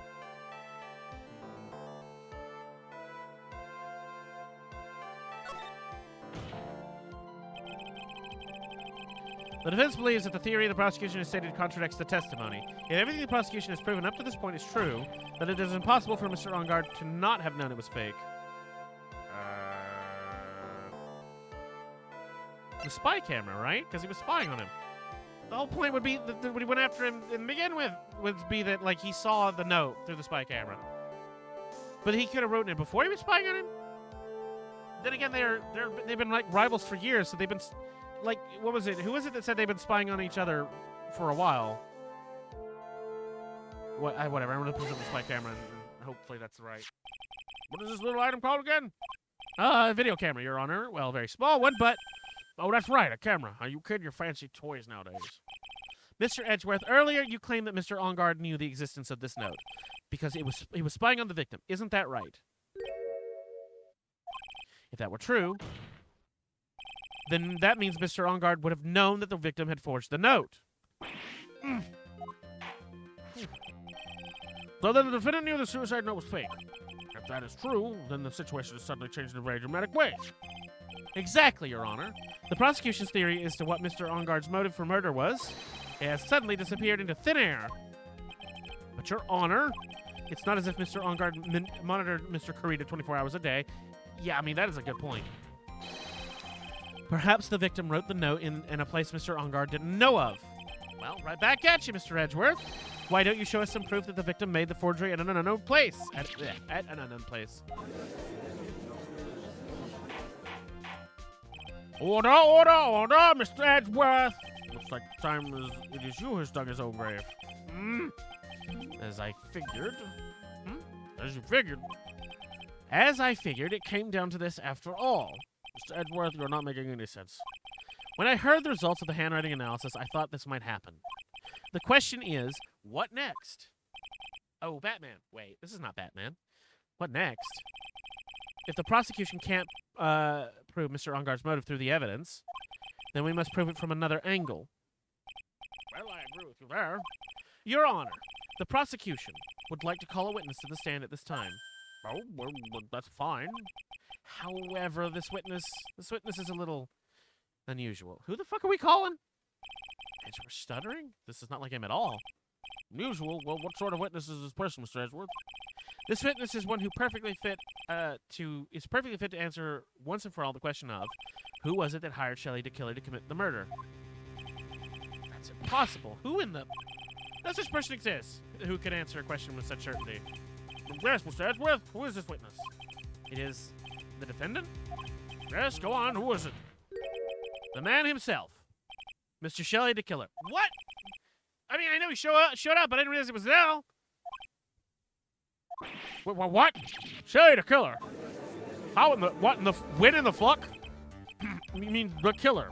I mean the assassin? Yes, Your Honor. You're coming here to the witness stand? Well, yes, in a manner of speaking. I recognize this is a very unusual circumstance, so I ask for your permission.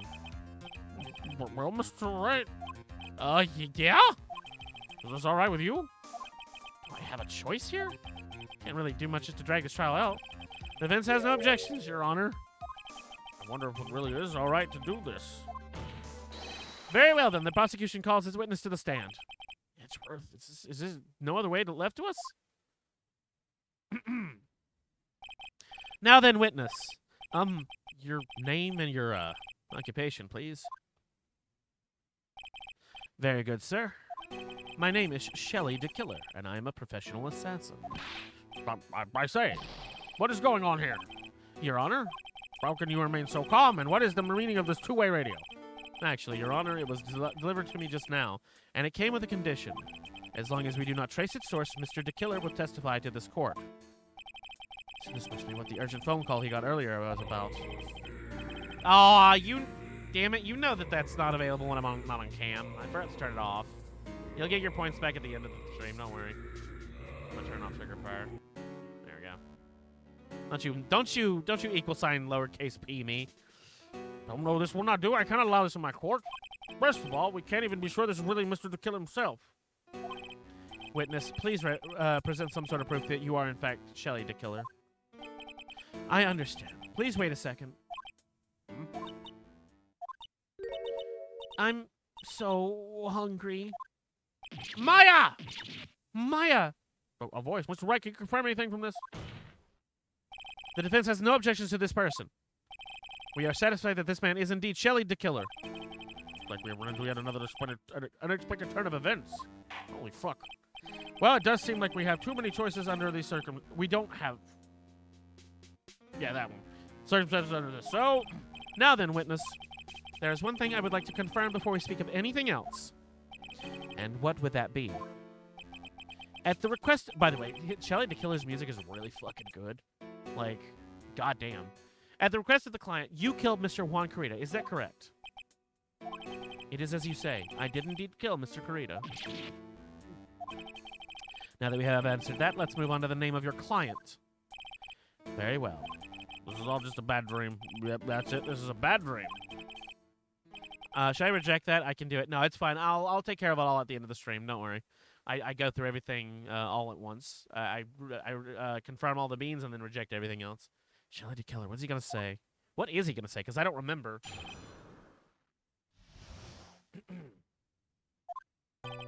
There is something I must first state. To an assassin, nothing is more important than the trust between client and himself.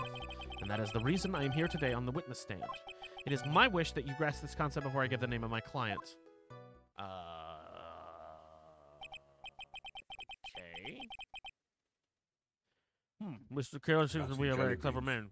He's eating jelly beans on the stand. Through a radio.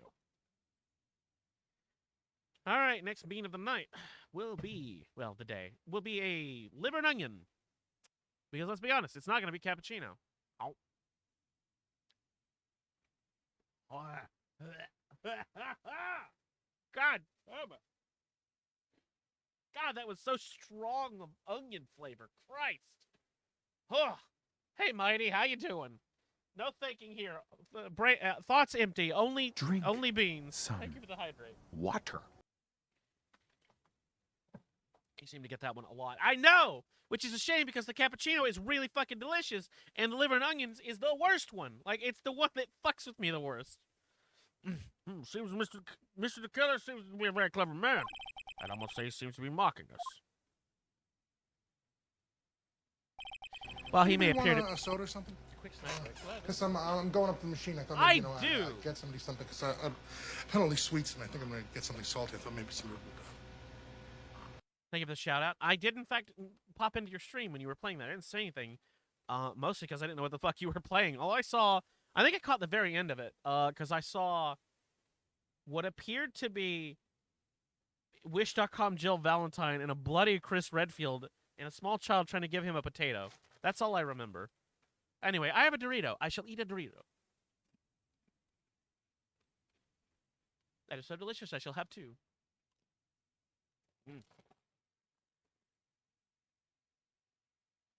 Thank you for the snack break.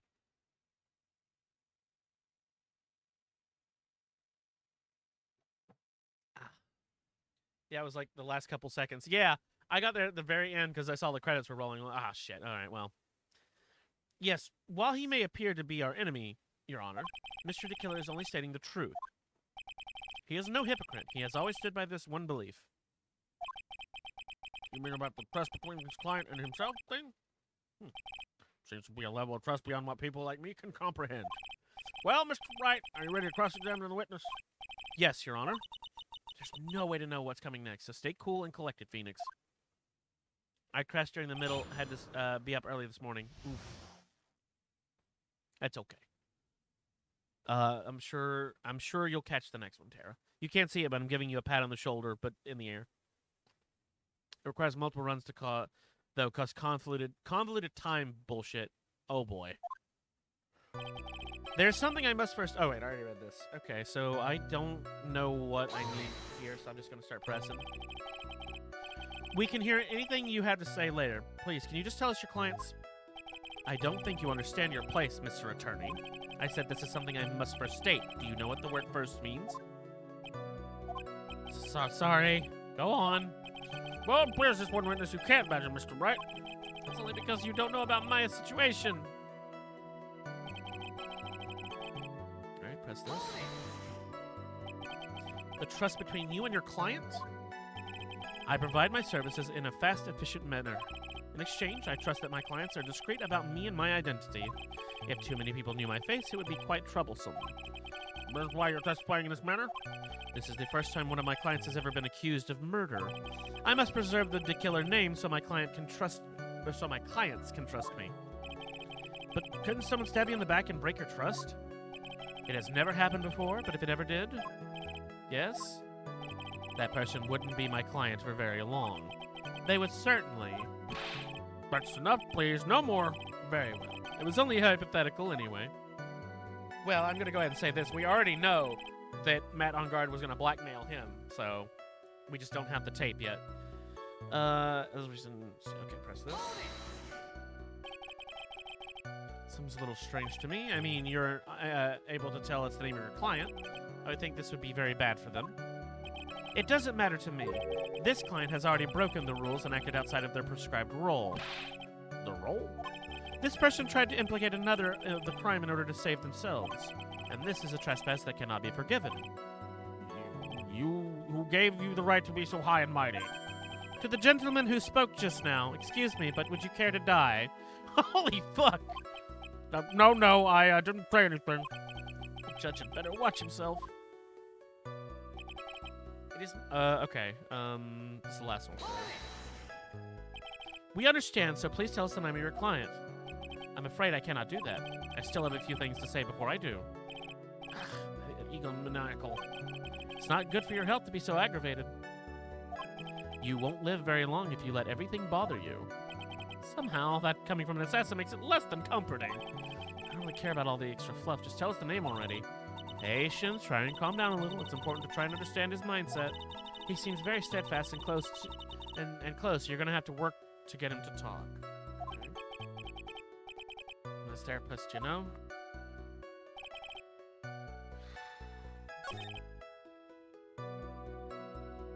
So, before, when we were talking to Will, I noticed that I pressed a statement and then pressed another statement and it changed a different statement.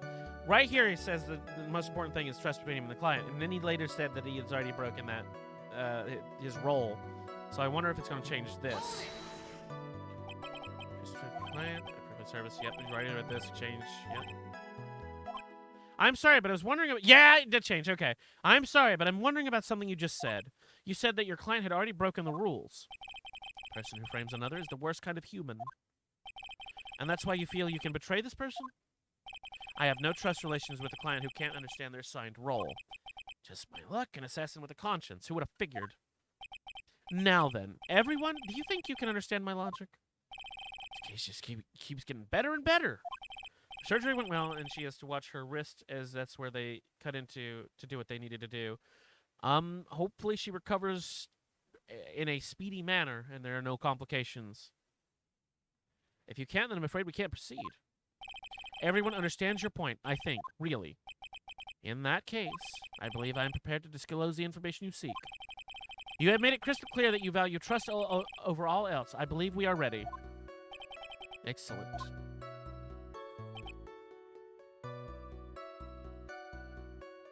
Did I press this? Sorry, I don't remember seeing this. That seems a little strange to me. I mean, you're about to tell us the name of your client. You would think that this would be very bad for them. Doesn't matter to me. This client has already... Oh, yeah, they did. Okay.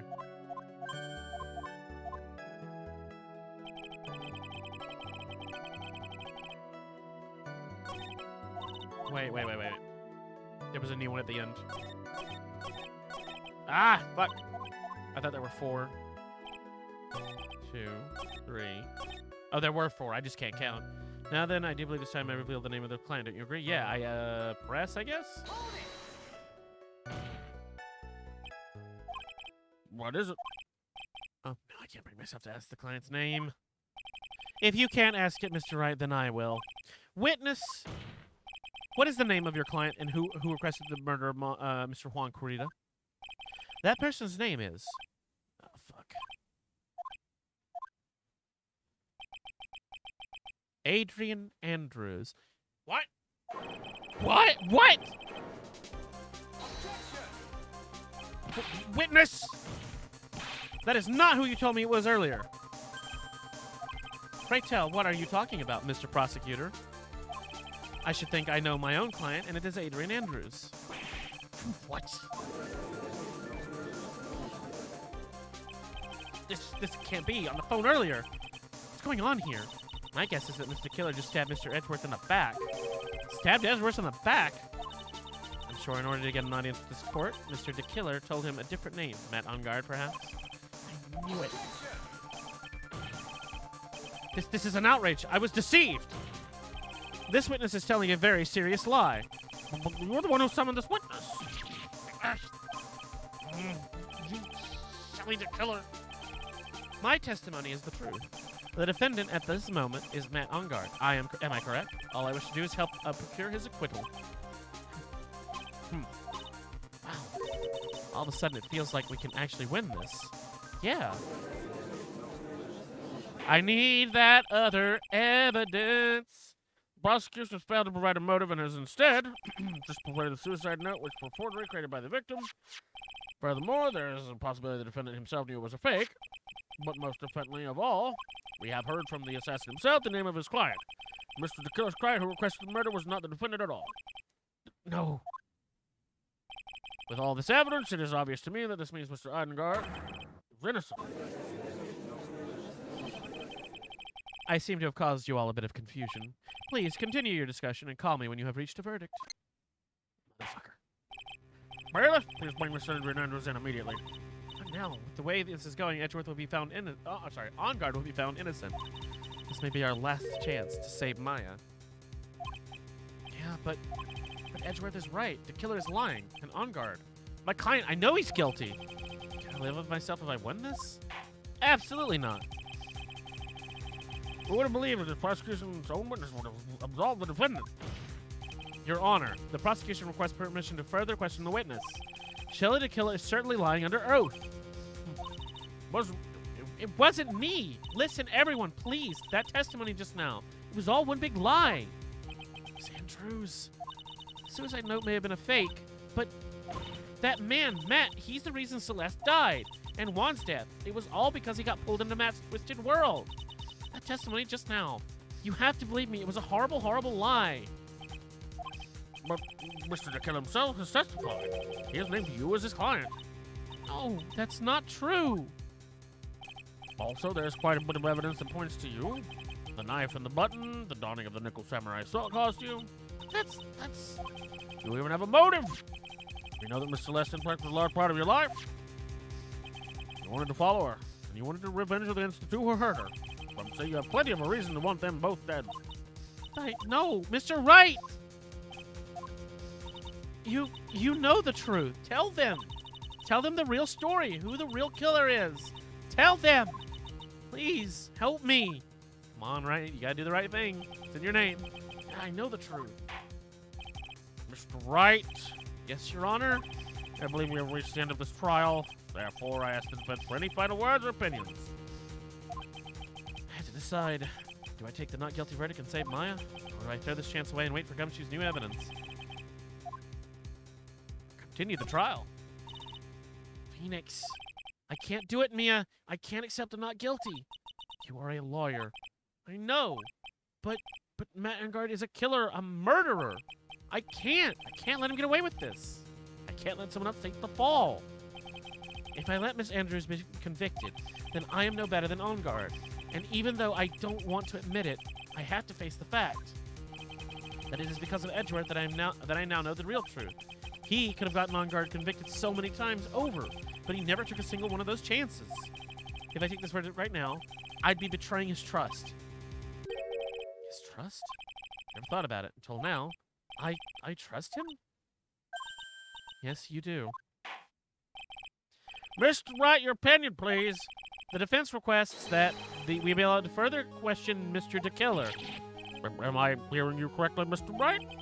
Right. But witness has cleared your client through his testimony. Your job here is done. I'm not done yet. To see through the witness's lies to find the truth. That is my job, Your Honor. There's still more evidence to look at, and I'm sure those pieces arrived here. Once those pieces arrive here in this very courtroom, a miracle will occur, and I know what it is. Very well, the trial will continue. Mr. Edgeworth, please reestablish a connection with Mr. DeKiller. Right away, Your Honor.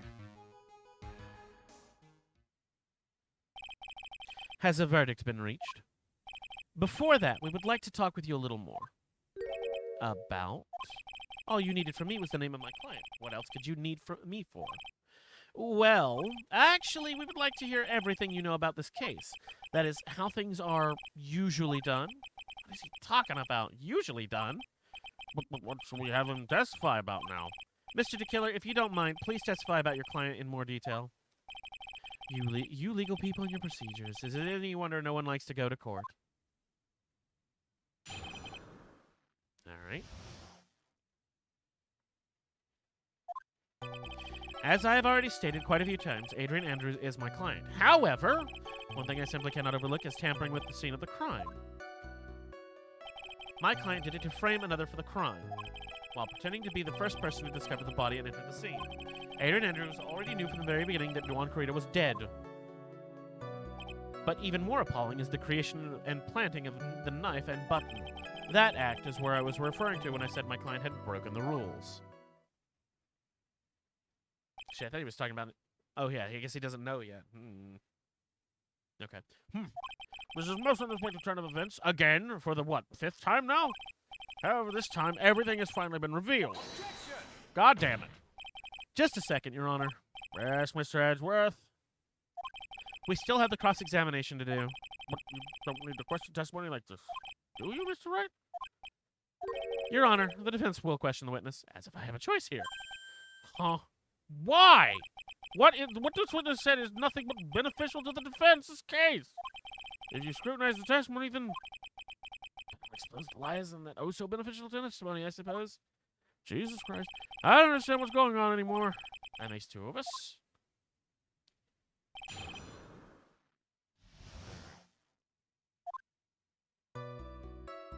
There's one of these that I already saw was weird. Judge just wants to go home. I know, right? Right scene.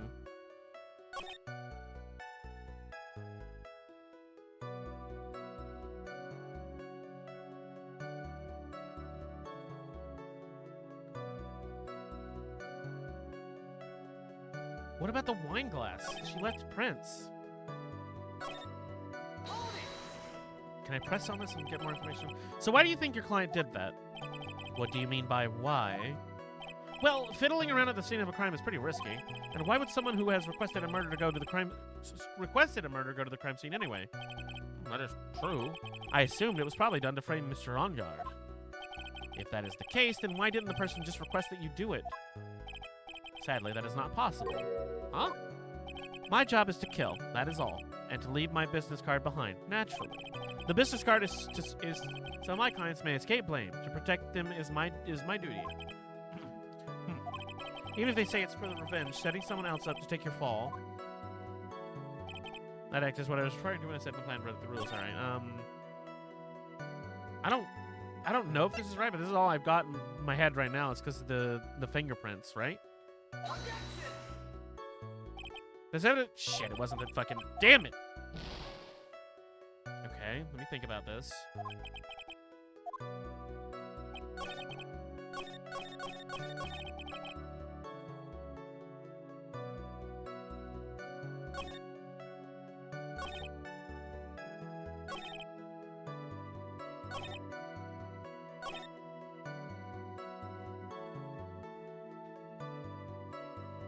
Did she know that? From the very beginning? That is correct. From before my client visited the room. All of my clients know precisely what the situation is at all times. I wonder if that really is true. That's odd. Hmm?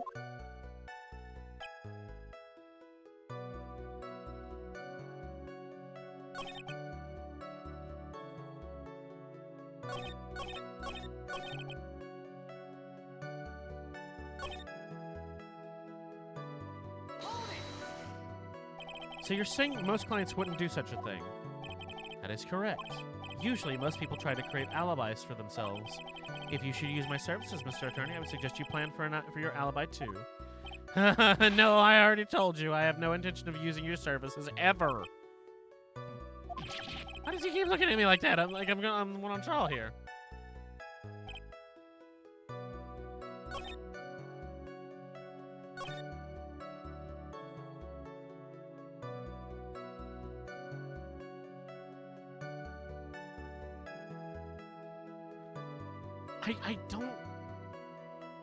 It's the wine glass. I just don't know where. Because she didn't know it was fucking dead. Because she thought he had fainted, which is why she fucking stabbed him. If she knew he was dead, why the fuck would she stab him? I mean, sure to frame, but like that was an afterthought. She thought Matt killed him, so she wanted to make sure that he got found out. It's got to be this. It's this or the case. Thank you so much for taking the time to testify, Mr. DeKiller. What is the meaning of that attitude? Okay, we're on the right track because the music stopped. When Adrian Andrews entered the victim's room, your client had no idea that Juan Corrida had been murdered. But how do you know that? From the wine glass, Your Honor. The wine glass?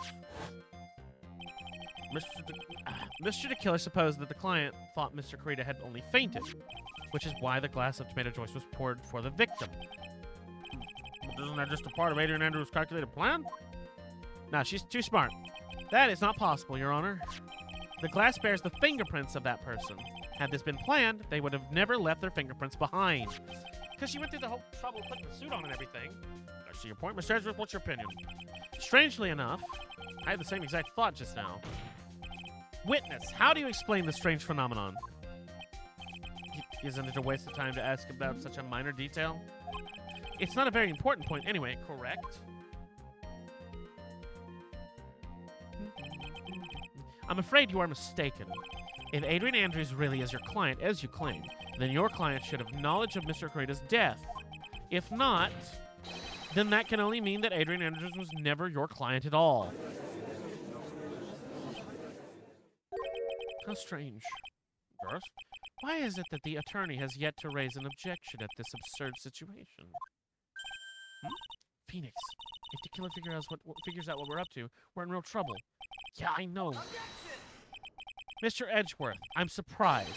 You know you can't say things like that without any evidence. Ah, sorry. Well, that was an awfully weak objection for the two of you.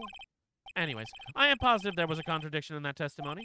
The prosecution requests further testimony concerning when the request was taken. Very well. I have to buy some more time. While you wait for the items the killer left behind to get here. All right. I just know the very outcome of this trial lies with those items.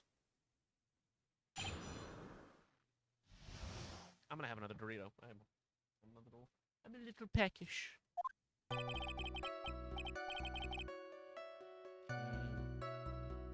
Dorito. This request came to me, about a week ago. Trying to swallow, hold on. It was a request for my services on the night of the award ceremony. We met at a certain bar to discuss and finalize a few matters.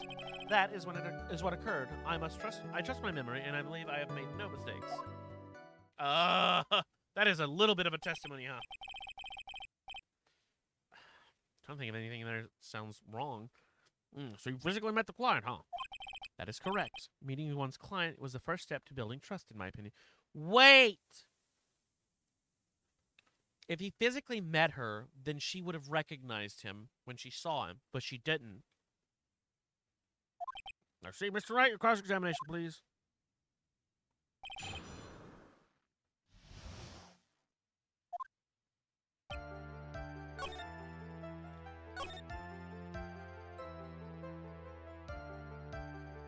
I want to know more about this.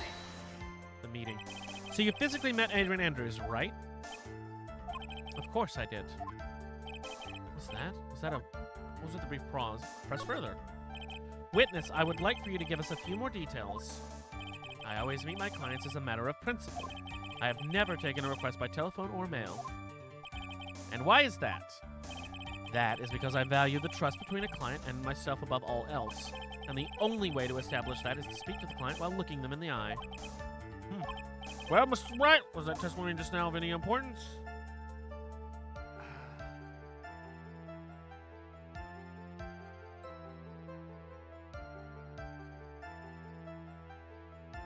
I don't think so. Well, I don't know, because I don't know what to press.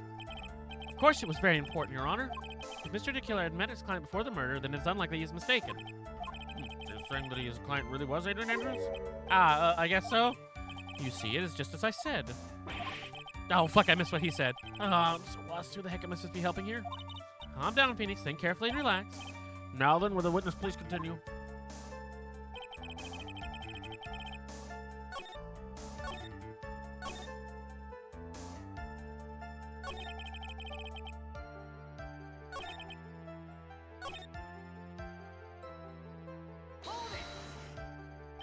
So your client was Adrian Andrews. That is correct. Well, he says the two of them met. If they did, then there shouldn't be anything wrong with the killer's testimony. Well, there doesn't seem to be anything strange this time around. You have to draw more information out of him, but you can't draw a suspicion.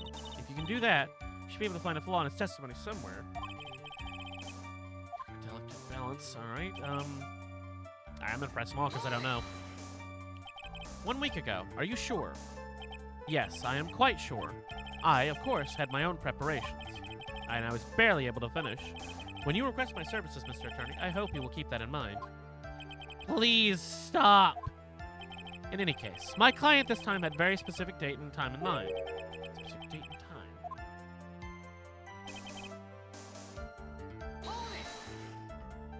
Did you ask on why that specific night? No. I try to fulfill all the conditions of my client's requests. But as for why, I only had my suspicions. Suspicions, huh?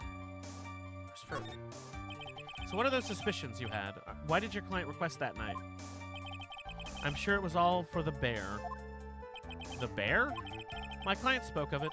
I'm sure there will be a bear-shaped figurine in Juan Corrida's room. I would like for you to retrieve that item for me. I'm talking about this bear puzzle. Inside that figurine was a suicide note. Naturally, the victim brought it with him to the hotel room. He was planning on publicly disclosing its contents at a press conference, after all. That is correct. And if I had not done the job that night, I would not have known where the bear figurine was. I see. Well, Mr. Wright, was the testimony just now of any importance? Very important, I guess. The testimony just now has made one thing clear, and that is the client knew the secret of the bear figurine. Shit. Huh? Why is everyone so quiet? Because you're... Mr. Wright, I think all of us already knew that. Oh, really? Witness, please continue with your testimony.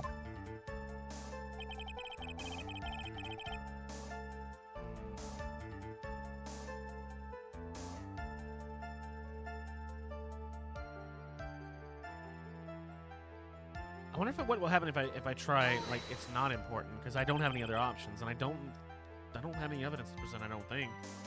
So you physically met Miss Andrews, right? Yep. Is this the one? That's the one with the first one did, right? Press further. Yep. It was not important. All right. What does that change? Why he meets his clients is not important, and that wasn't the point. Oh shit. He knows something I don't. Witness, please stop sidestepping my questions. What do you mean by that? My question was, did you really meet Adrian Andrews in person? I have already told you, Mr. Wright, I did. It was only through talking with him. Oh, really? Well, in that case, Adrian Andrews is a very attractive man. It was only through talking with him face-to-face that I began to trust him. That is when I thought, I can trust this person as a client. It's true what they say about talking face-to-face. Well, Mr. Wright, was the testimony... Yes! I heard what I think I heard just now. Then I think I've got him.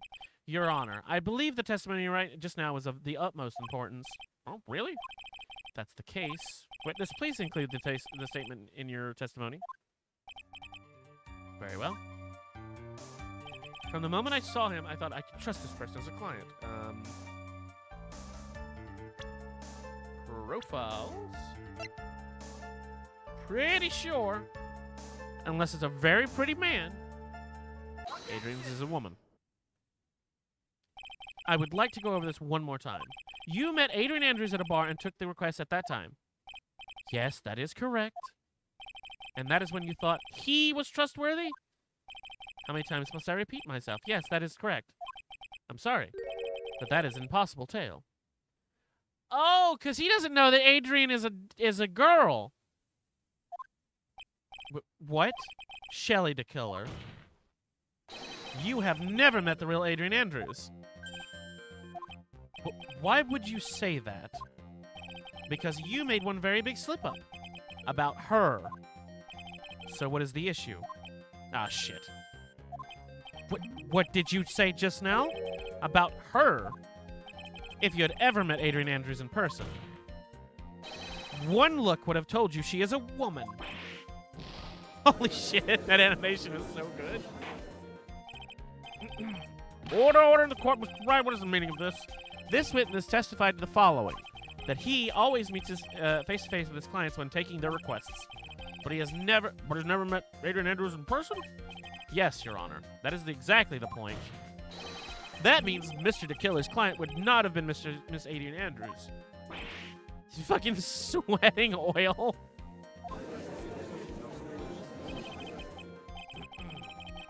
Mr. Edward, I understand your logic on this one. However, whether the assassin makes such a basic mistake.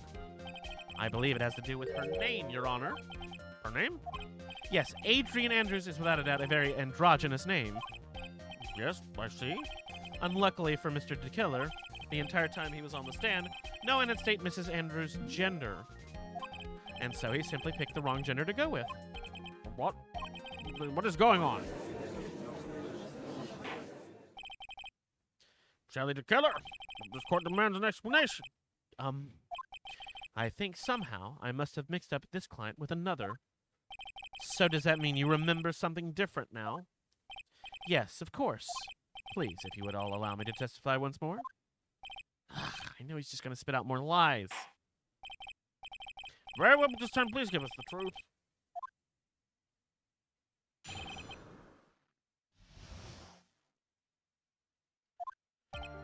Yes, now I remember. I took that request by mail, which contradicts literally everything you just said before, but There have been times when I took the job without having met my client. The request was for the murder of Juan Frito and 2 or 3 other small things. Okay. When I saw the name at the end of the letter, I thought my client to be a man. Okay.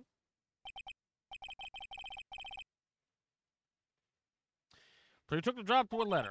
He didn't mention anything about a letter in his earlier testimony, which means he's definitely lying. Be careful, Phoenix. If you break the assassin's testimony completely, it's over for us.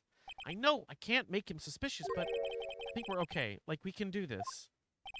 As long as he's standing there across from me, no matter how strong of a punch I throw, he'll counter it. Now let's begin the cross-examination. Okay.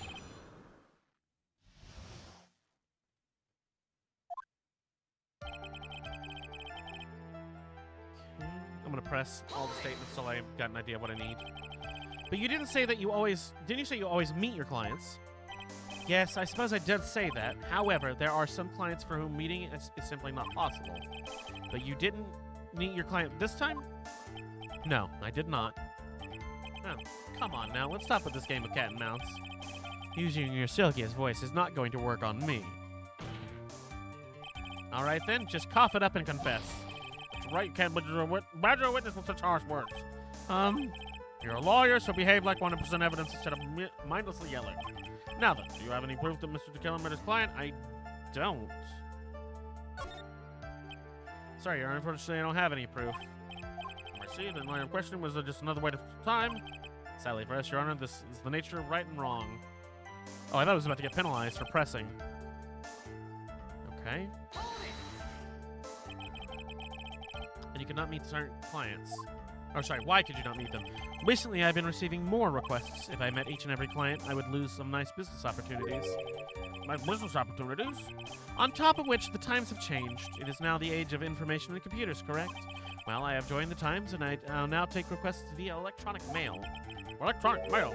Do you have to mail that in a special insulated envelope? I'm very sorry. I despise the shortening of words. What I mean by electronic mail is what is commonly referred to as email. Email? In contest of mimicry, the judge would beat a parrot, hands down. Anyway, so you took this job without having met your client, and 2 or 3 other small things. Okay. 2 or 3 other things. Yes. And what were these other things? A few other things that have nothing to do with this case. It'd be really bad if I push this button the wrong way and get mad. I mean, it should be innocuous if they don't have anything to do with the trial. Whether or not they're related to this case is for the court to decide. Mr. Attorney. Yes? Everything I have said from the beginning has been nothing but beneficial to your client, which is why I wonder what is pushing you to continue with this cross-examination. Could it be that you are planning to betray your own client? That's... I smell the stench of a backstabber. Ooh. And should you turn out to be one... Wait! Oh, this is looking really bad. I think I pressed the wrong one. Shouldn't press my net. Alright, I have to think. Is this worth pushing?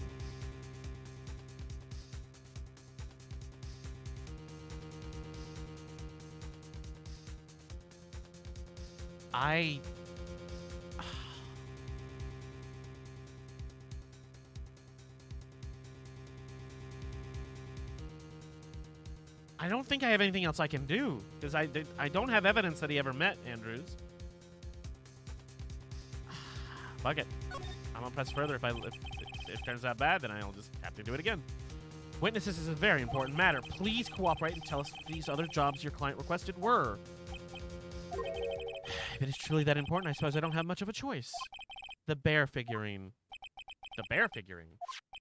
After the assassination of the target, I was to find that figurine. I was told that this job was just as important as the actual killing. Okay. And where was that figurine? It was inside Mr. Kurita's suitcase. And then what did you do next? I handed it over to my client right away. You gave it to your client. Interesting. This information certainly sounds important to me. Witness, please include what you just stated in your testimony. Okay, as you wish. I'm going to give it to Adrian Andrews.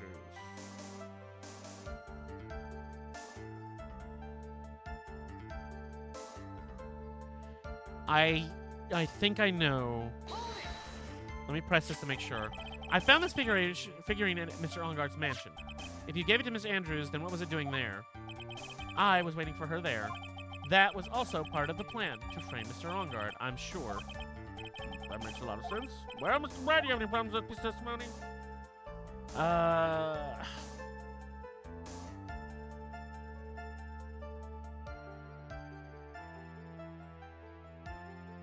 There's no contradiction, technically, with what he said. Hold on.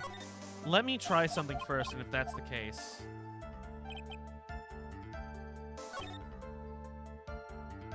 The only reason that it's bothering me is because if he gave it to her, then she would have burned this, right? Because she knew how to open the fucking box. She was the only person who knew how to open the box besides the other guy who's dead. The whole point was to get this and burn it. And if she had it, it would be burnt. We would have it. Or we wouldn't have it. But we have it, right? Shelley the Killer. If you had really given the bear to Miss Andrews, then this item should not have been inside it. This item? I see where you're going. Yep, that's where I'm going. Where is everyone going? Do I need to pack a suitcase? God damn it. Your Honor, please think back to Miss Andrews' testimony. And I was going to burn it for her sake. I knew it. I think subconsciously I remembered her saying that. Even if for a single minute this bear had actually been in Miss Andrews' hands, I'm sure she would have taken the suicide note out and burned it. Order! Order! What is that where you two were going? So by the very fact that the suicide note is still inside the bear, it tells us your client didn't know how to disassemble the puzzle. What means? It means, Your Honor, that it is impossible for Adrian Andrews to be the client.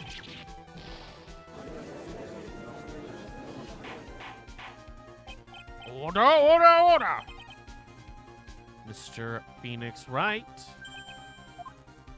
I am sure I mentioned this before, how I hate traitors above all else. I think your cross-examination has clearly demonstrated something to me. You must wish to break your end of the agreement. No, that's not. That's enough. If this is your intention, there's only one thing for me to do. Wait, please. Gentlemen, ladies, please excuse me. I have a matter I must attend to. No! Please, not that. Please wait. Mr. Attorney, bring this trial to a speedy end, and then I must say, and I may stay my hand. Otherwise... fuck. Phoenix is fucked.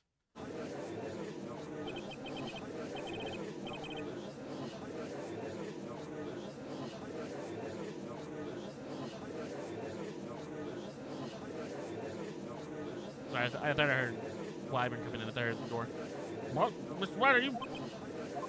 Mr. Edgeworth? Yes, Your Honor? I didn't understand this witness's outburst just now. Do you think there's need to hear more testimony, or is this enough? Well, we should... Edgeworth, we can't do this. If we keep this up, Maya, she'll... Prosecution, What has come over everyone? Even you are... Prosecution rests. What is going on around here? The prosecution has no further questions, Your Honor. What?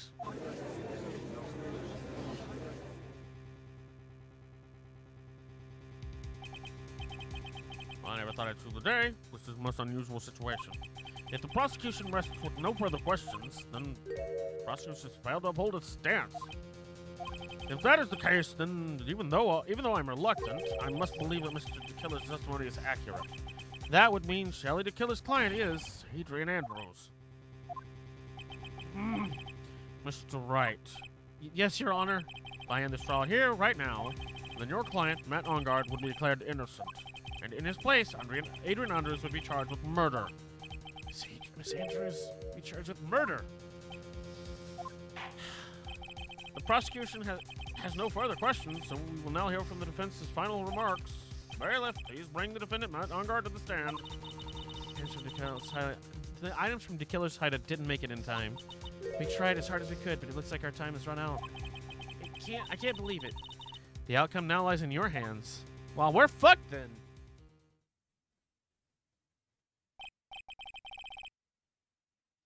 Dude, did the old guy finally decide? To be honest, I can't think of you as truly innocent and good person. You have done enough evil to drive a woman to suicide. But, based on the charge of murder, it would appear you are innocent. Oh, Jesus Christ. So, I guess even the old fuddy-duddy figured me out. What an atrocious lawyer I have, given his own client up like this. And that refreshing like a spring breeze crap. Just as atrocious, don't you agree? Anyway, get on with it and pronounce me innocent already. Right, Mr. Lawyer? You motherfucker. Should I just side with justice, or should I save Maya's life?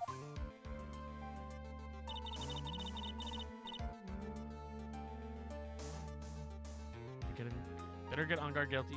I get these sentence, okay? But if I do that, Maya will die.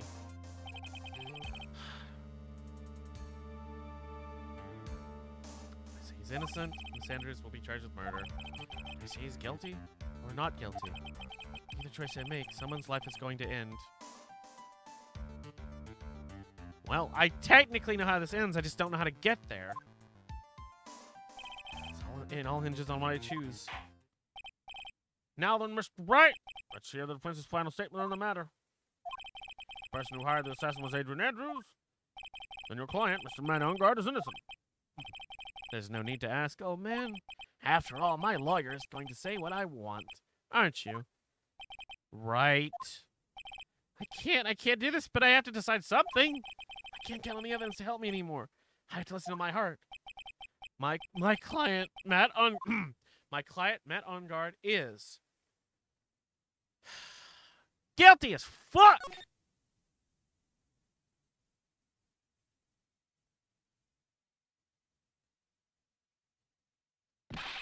We are waiting for your answer, Mr. Wright. Mr. Engelgard, your client deserves an answer. I'm sorry. Matt Engelgard is... Ah, fuck! There she is! Franziska von Karma. Just in time. Hell yeah. You see now, don't you, Mr. Felix Wright? This is exactly why you should never ever take your eyes off that scruffy old fool. Did you bring them? The final pieces? Do you have them? You should know better than to ask that, Mr. Miles Edgeworth. Von Karma is perfect in everywhere. The evidence is here in perfect condition. Don't worry about Scruffy. He's fine, and his injuries are minor. All of the items are inside this. What a filthy old cold this is. Jesus. That's Gumshoes. I can spot its tattered rags anywhere. I apologize for its ugliness, but it was nothing else to wrap the items in. I fought long and hard for this whole trial, all for what's inside this raggedy coat. I'm sure that inside this coat lies a crucial piece of evidence. I know what it is. Your Honor, inside that filthy coat are the defense's final pieces of evidence. What? Evidence?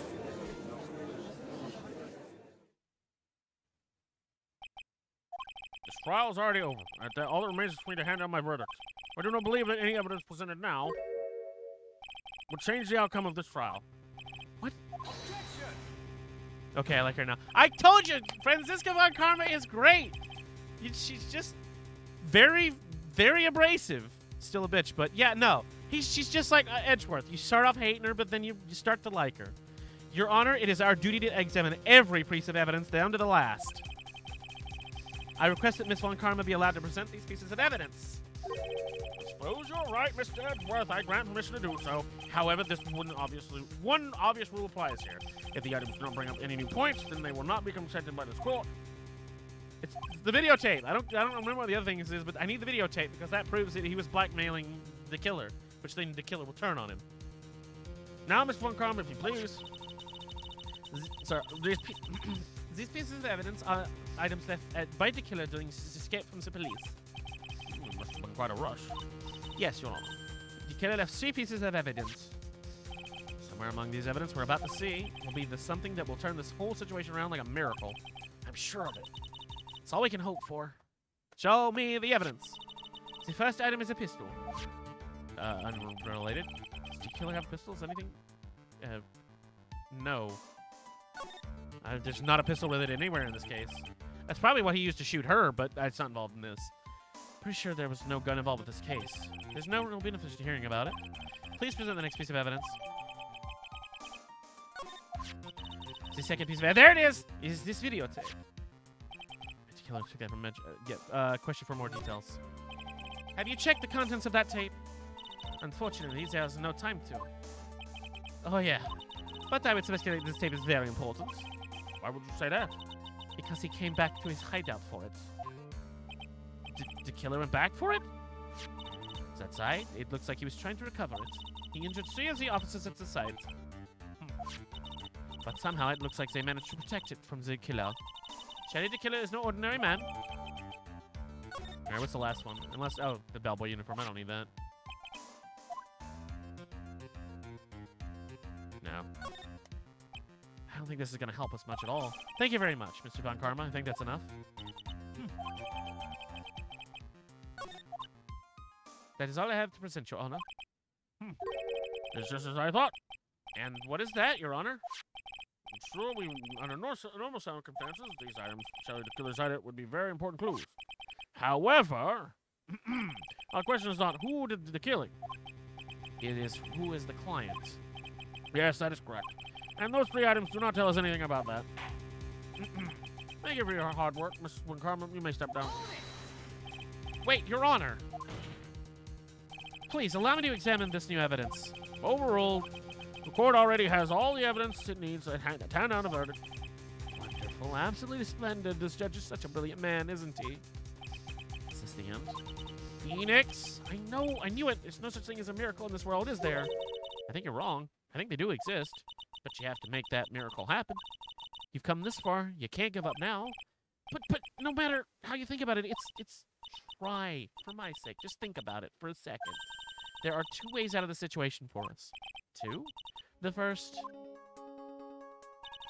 Matt Engarde's wish from the bottom of his soul. Make Matt Engarde wish from the bottom of his soul for a guilty verdict. Huh? The killer will always place his client's wishes first. If Engarde himself wishes to be convicted, then he will let his hostage go.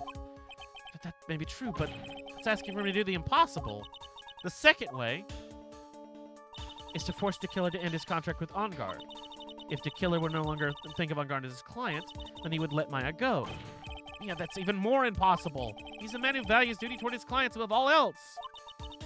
I know both these seem impossible feats at first, but if you make either one happen, it would truly be a miracle. The bigger problem is, the judge has already said he doesn't need any more evidence. The piece he was just shown, he's not accepting them. Phoenix, think things through. From the other side, what is it? What has always worked for us? The other side? What does you mean? You mean to turn things around? Phoenix, the judge says he doesn't need the evidence. If that's the case, then who does need it? The person who needs the evidence. The defense, prosecution, and the judge. We've all seen the pieces of evidence, and that is how we have come to know the truth. But there's one person who has yet to see them all, and that person does not know the truth. That truth, it may be what brings about the miracle in the end. There are no objections this time, correct? Now then, I will pronounce my verdict. Why don't we all respectfully sit back and listen, kids? God damn it, Mr. Bright. I have already told you, Mr. Bright, this court does not need any more evidence. I am not saying it is us that needs the evidence, Your Honor. Then you want to share the evidence to that person? Yes, Your Honor. First thing, Miss, I don't want to go home. It's 2 a.m. Accurate. Please, Your Honor. Mr. Wright, for you to ask such passion, I will grant you one chance. One chance? I already know. It's fine. Please show us the evidence you think is right. Please show us your evidence to who you think is the right person. That is impossible to turn the situation around in one try. One try. That is all I will permit. I have to try to remember everything that has happened up to this point. Think, Phoenix, think. There must be a way to save Maya while taking Engarde down at the same time. Now then, Mr. Bright, let's not waste any more time. Who would you like to show the evidence to? To the killer.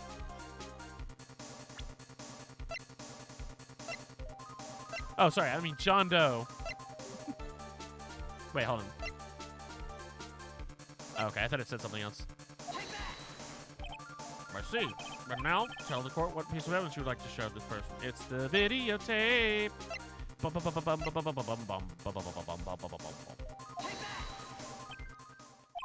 Well, what do you think, Mr. Edgeworth?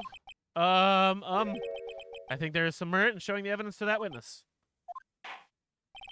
Fair enough. Please bring the transceiver from earlier. All right. Looks like I managed to convince him. Yeah, she's okay, right?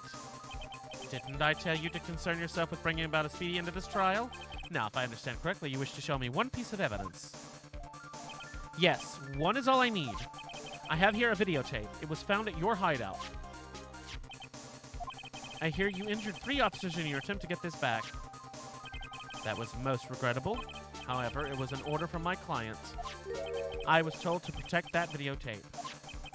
I thought so. I'm afraid I seem to have failed in that regard. Do you know the contents of this tape? I was sternly told by my client not to watch it, so I have absolutely no idea. Actually, you are on this tape. Me. There was a video camera hidden at the crime scene. Your actions were being recorded. But what?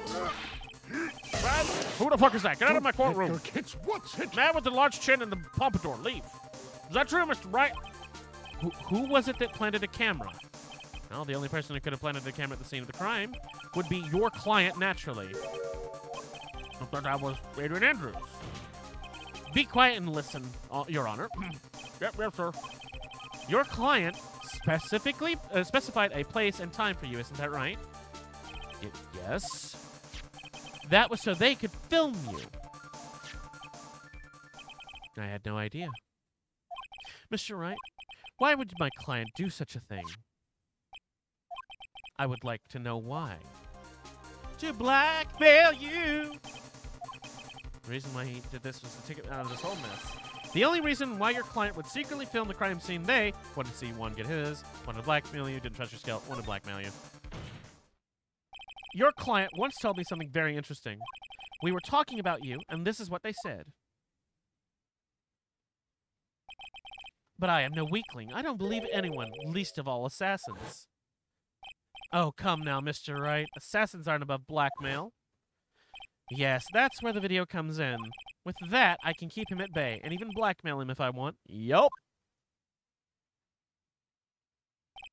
Your client didn't trust you at all.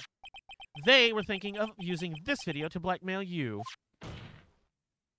What do you have to say to that, Shelly the Killer? Fuck. He mad as fuck. It looks like I was being deceived from the very beginning. Yes, by a natural. That is the kind of person they are. Your client is a person who only thinks in plots of how to use people around them to protect themselves from any and all dangers that may arise. That is the true nature of your client. I have one question for the witness. Yes. You told us one thing numerous times during your testimony. You said that you detest traitors most of all. Yes, that is right. But what if that traitor was your own client? What would you do then? That's obvious. I would break our contract in that case. And then, that client would become my next target. For the honor of the killer name, even if it takes an eternity, I would follow that person to the ends of the earth to exact my punishment.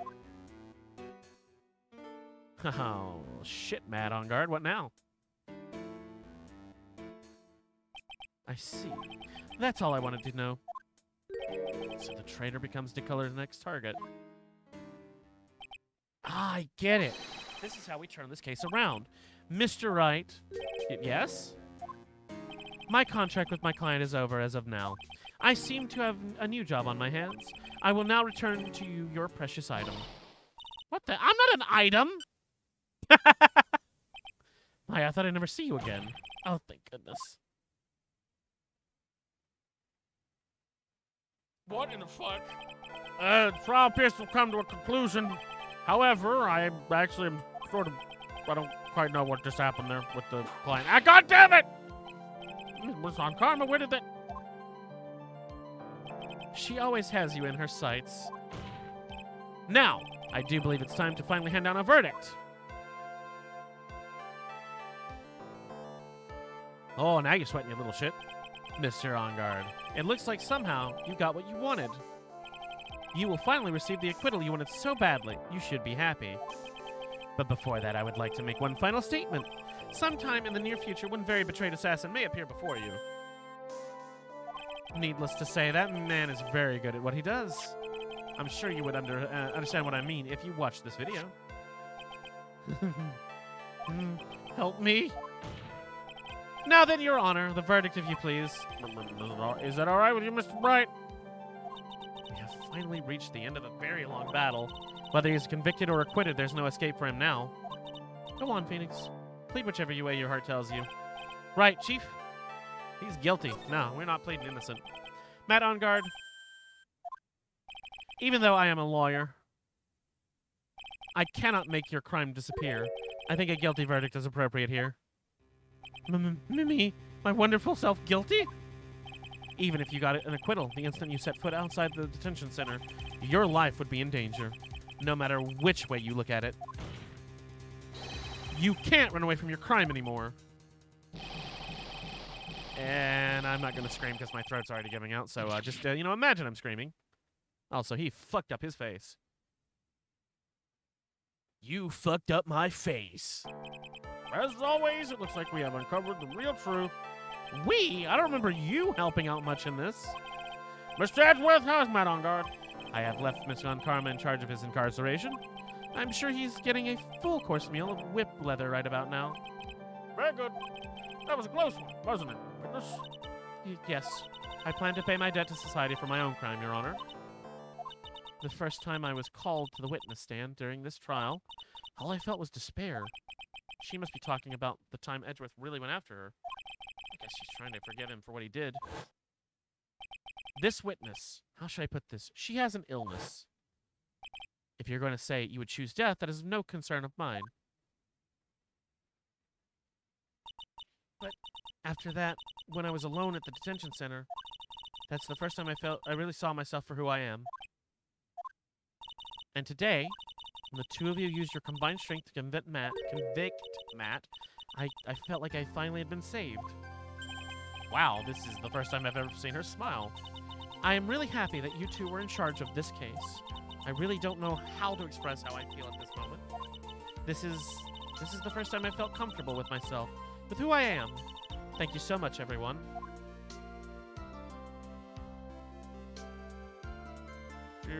Right, but it looks like we have resolved everything at last.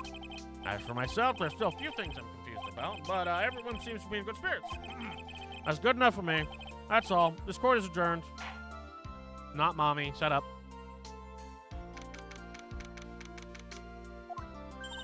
You can go home. Yep.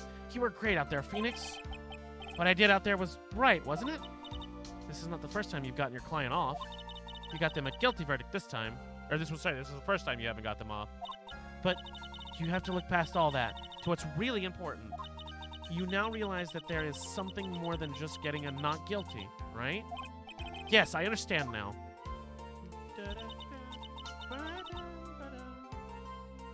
Phoenix, think back for a second. Think to the moments before Miss Von Karma arrived with the final pieces of evidence. Think about the incredible decision you had to make. Now, Mr. Wright, let's hear the defense's final statements on this matter, for fuck's sake. I can't count the evidence to help me anymore. I have to listen to my heart. Should I side with justice or save Maya's life? My client, my on-guard, is guilty. Is he guilty or is he not guilty? Those were your choices then. And your answer spoke to what being a lawyer means to you. Right! Edgeworth, I have good news. Maya is now safe in police custody. Really? Pearls, you're telling us the truth, right, Mr. Edgeworth? Yes, she's quite safe. She is on her way here as we speak in a patrol car. Mystic Maya is safe! You did it! You really did it, Nick! We're gonna need to get her like 80 hamburgers stat. Ow, she punches deceptively hard for our kid. I believed in you. I kept saying to myself, Mr. Nick will save her. Mr. Nick will save her. Meh, I'm not gonna cry. Sorry. Thanks. Oh, what's wrong? Miss Von Karma. Ah, shit. About earlier. Thanks. God damn it! Why are you still smiling, Mr. Phoenix Wright? You lost.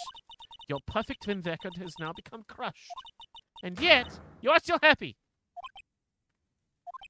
I don't think you'll ever understand, Miss Von Karma. How dare you? Don't worry. She may be in time. Or she may in time. After all, I was like that myself until a year ago. Edgeworth? For my own personal victories and for guilty verdicts. I used every dirty trick in the book, and so my win record remains spotless.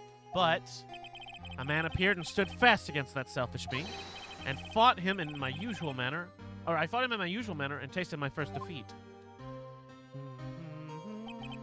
I felt like I'd lost everything.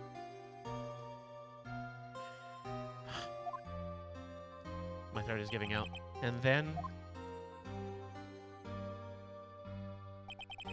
it was my turn to sit in the defendant's chair.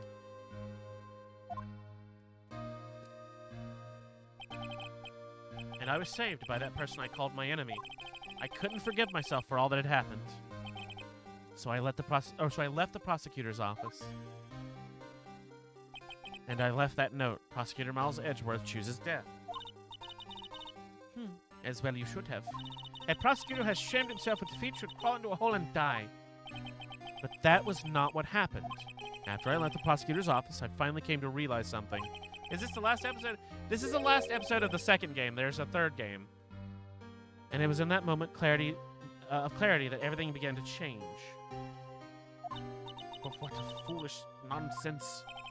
We prosecutors use anything we can to attack the defendant. But every time we did so, this motherfucker, no matter how desperate the situation, instead of giving up like most people, that man would hold strong with his undying faith. And then, before I knew it, I began to trust in that man as well. What? You trusted your enemy? It doesn't matter how many underhanded tricks a person uses. The truth will always find a way to make itself known. The only thing we can do is to fight with the knowledge we hold and everything we have. Erasing the paradoxes one by one. It's never easy. We claw and scratch for every inch. But we will always eventually reach that one single truth. This, I promise you. The truth? Yes, that is the reason why prosecutors and defense attorneys exist. I'm not sure you knew, but I'm sure you knew that already, didn't you, right? That's why you couldn't forgive me. This man who went into hiding, isn't that right? This man who only had his sights set on victory, who ran away into the night. Ah, is Mr. Edgeworth right, Mr. Nick? Really let me down. When you disappeared, I felt betrayed. The reason I decided to become a lawyer to begin with was because I believed in the things you said to me all those years ago. And you betrayed your own words. That's why 1 year ago, I made up my mind. I decided that the Miles Edgeworth I knew had died. At least, that's what I told myself. You pathetic fool. There, I was fucked that up. Miss Von Karma? I don't want to hear the wretched whimpering of a disgraced loser. Loser? As a Von Karma a Von Karma is someone who is destined to be perfect. Miles Edgeworth, you are no longer worthy. You are no longer worthy of being a Von Karma. And neither am I. It's over. It is all over. I just got through something on the ground just now. This is an electromagnetic receiver. Isn't that the thing she used to track Detective Gumshoe? I'll return this to the precinct later. There is something else. Ah, isn't that Miss Von Karma's whip? I'll never set foot in another courtroom again. I'm sure that's what she's saying by this action. You should keep this, right? Okay. Maya, right? Yay! We have to get you some burgers right away. Maya! Mystic Maya! Okay, my voice is giving out. I can't keep yelling. Aww! Look at these fucking nerds.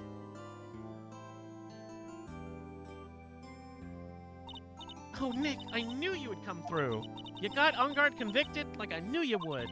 And on top of that, you even rescued me. Well, of course I did. You know I would never desert you. Oop, minimize the game. But we sure pressed our luck on this trial. God damn, you really are lucky to be standing here. Whatever, whatever. Look, it's over, okay? Besides, if I did croak, I would just come back and haunt you like a bad ghost through Pearly. Is it really that easy to do something like that? Thanks a lot, Nick. Yeah, don't mention it. Maya? Oh, Mr. Edgeworth! I'm relieved you're alright. Hey, it looks like you've made some real progress, Mr. Edgeworth. Well, I suppose I'm a little different from who I was a year ago. That would be her stomach. She is starving. Alright. I think it's time we got out of this depressing place. Huh? Where are we going? Food, Nick. Food! Grub, chow. I'm starved! I'm so hungry even you look like a nice juicy burger on a bun to me, Nick. You think I look like a burger? I'm a prime rib at least. Come with us, Mr. Edgeworth, please. Well, if you insist. All right. So how about we head up our usual burger joint? Please invite Gumshoe. Please, that man has done so much. I mean, he actually might be in the hospital. Don't be silly, Nick. Huh? This case messed up that awesome evening, and I got... Sorry. This case messed up that awesome evening and got in the way of my gourmet food. So I've decided we have to make it up by having another feast. Another feast? Come on, Nick. Food! Maya is channeling me right now. Food.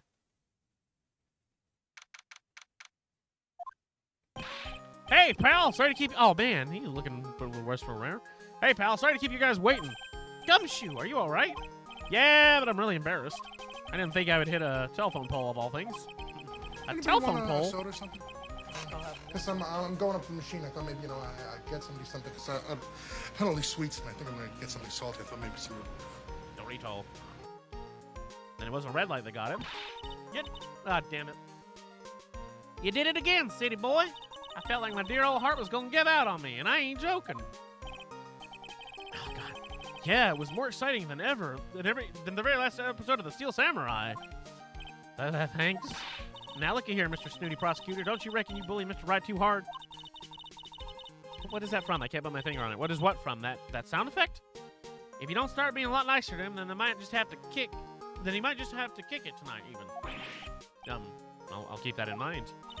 Well, come on now, everyone gather around. Y'all gonna get your picture taken by a genuine professional photographer. Oh, that's from Jurassic Park. That's Dennis Nedry. Looks like Lotta bought herself a new camera. Well, pal, at least we can put this messy case behind us now. Come on, tonight's all about eating, so let's go chow down, pal. Amen to that, pal. Amen. You know, when you think about it, you were the one who saved the day, detective. Huh? Me? You really think so? He's right. If it wasn't for the 3 items you took, I think this trial would have had a very different ending. Oh, well, it's, huh? Wait. That's odd. When I ran off with the things from the killer's hideout, I was sure I took 4 things in total, sir. What? 4? Yeah, I'm sure I put one of the items in my coat pocket. There was a 4th item? Oh, come on, y'all, it's over. But whoo boy, I tell you, you really are something else. That's why it sounds familiar. I've not watched it in years. Well, you should. It's a good movie. Between getting accused of murder and getting kidnapped, I never dull moment with you, huh? You think? Why does she look so happy about that? Being shut away for 2 whole days. Weren't you scared? Yeah, it was really scary. I felt so hopeless. So I kept my mind off of things, and I drew a picture. Sounds like you had it rough, gal. So where's the picture of yours? Yeah, I want to see it. I want to see Mystic Maya's picture. I don't know where it went. Aw, that's too bad. Is it in the coat pocket? Well, sorry, I almost did a lot of... Well, it's all right. It wasn't anything important anyway. Aw. It sure is nice to finally see them both smiling again. Oh, no. What is it, Edgeworth? This thing is picking something up. Ah, that's Miss Von Karma's receiver. Thanks to her, I had the most awful experience of my life, sir. I can't believe she stuck a tracking device on me. That's odd. Even though you're standing right here, the tracking device seems to be in a different location. Oh, it's probably busted or something, sir. Well, it doesn't matter. I'm afraid it's about time for me to excuse myself. I still have some work to do. Huh? But Mr. Edgeworth, you haven't even eaten anything yet. And you've eaten way too much, you glutton. I had fun tonight. Now, if you'll excuse me. Wait. What? I just want to say thanks, Edgeworth. You really saved me out there. If anyone should be saying thanks, it should be me, right? I feel like words alone aren't enough here. Gift him. Apparently that's what chat wants. I wonder if there's anything I can give him to express how I feel. I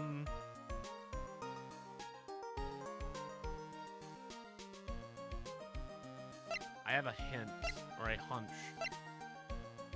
I'm gonna assume it's this? What's this? Thank you. It's all thanks to you two. You and her. You don't need to thank me. I was only doing my job. It looks like Mr. Edgeworth has left, Mr. Nick. Hey, Mystic Maya? Yes, Pearly? I guess you two can go back to being lovey-dovey, right? You and Mr. Nick? No! I mean, Pearly, would you cut it out already? You're embarrassing me. Anyway. So, who's paying for this lovely dinner party? As if you need to ask. Everyone say thank you to Nick. Fuck. Huh? Oh, yeah, I'm kind of at the point where I can't even buy instant noodles, pal. So I kind of already put your name on the bill. Huh? Yeah, I got me a situation just like that myself. There's this camera shop in this hotel, see? And I just bought myself this good old beauty here. It better be anyway for $3,000. Huh? Actually, I reckon you bought it for me since it's on your tab and all. Isn't this great, Mr. Nick? Yeah, Nick. Why do I suddenly feel like screaming? Aw, you don't need to hold back now, you hear? Yeah, pal. Time to let it all out. This is going to be the first time I hear the real you. Go on, it's been a while since I heard you say it. I've been busy being a hostage and all. All right, then. If you say so. Oh. Oh, okay. I don't know if there's an after credit scene, but we'll see. Oh my god. You really came through for me, Nick. I had to hide that letter, but I knew you'd find it. I really feel like I've been living on the edge lately. I mean, I've escaped death 3 times now. Pretty cool, huh? I feel like a pro.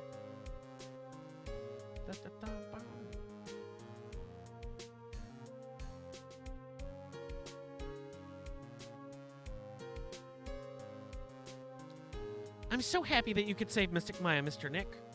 And I'm so happy for the two of you. Speaking of which, I think this hotel is a popular place for honeymooners. So I sort of made reservations for the two of you, just in case. Apparently, no!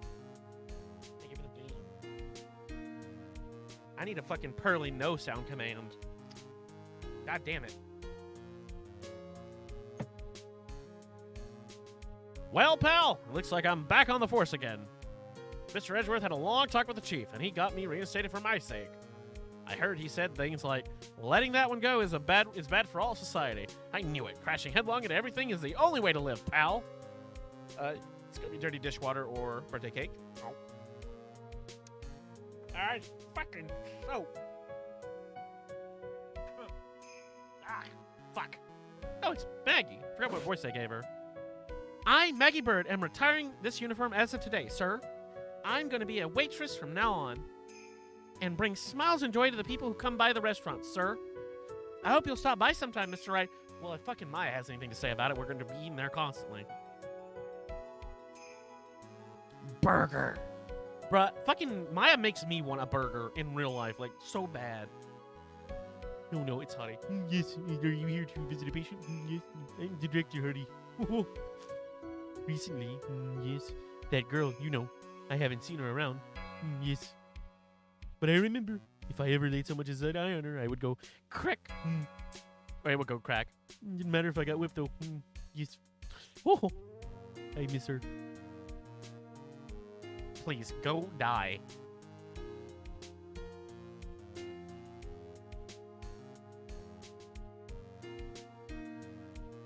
It's time to begin our quest of world circus domination. We have to let the world know that we are serious. I plan to make a fabulous flight to Zimbabwe.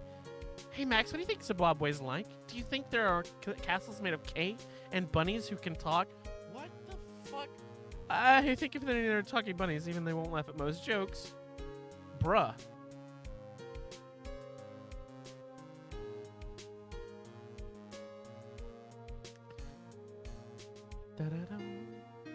Oh no, not Mo. I'm ready. I'm ready. Oh no, there's no way these jokes are gonna fail. I'm gonna be more contemporary with my humor. Mo Curls, represent. No, please. We got a new act all work out. Prepare for the Hallelujah chorus. Say something, will ya? You're supposed to start this off. Get on with it.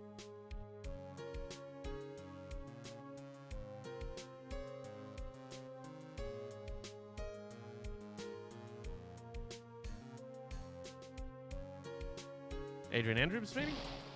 What's this? What's this? Just ordinary electric razor recharging on its stand. I can't believe this. Really? How long do they plan on making me do this? Oh, but it's Edgy Poo's idea, so that means it must have a deep hidden meaning. But why do I get the feeling they wouldn't forget about me, would they? Oh, they totally did. I was never like this in the old days. Everyone thought the world of me. They used to call me Queen Wendy and then treat me like royalty. Like it. Oh God, I can't get the pain. Warehouses, something storage scenery, something shit. Fuck, I don't know.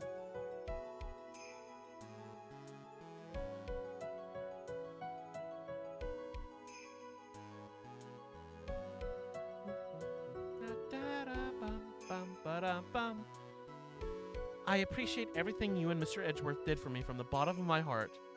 Oh, that's right. I received a letter from Miss Bon Karma.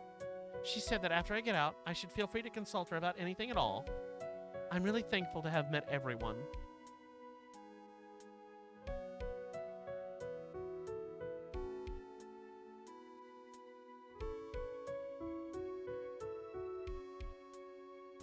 It has become difficult for me in this country as of late. As such, I will take a short leave of absence. If you would like to request my services, please be sure to visit my homepage. May we both be blessed with... Oh, fuck, I missed the last word. May we both be blessed with murdering people like us.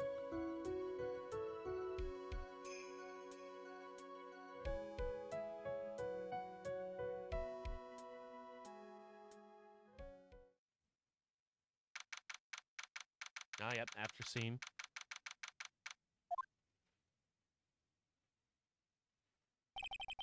Where are you going, Franziska?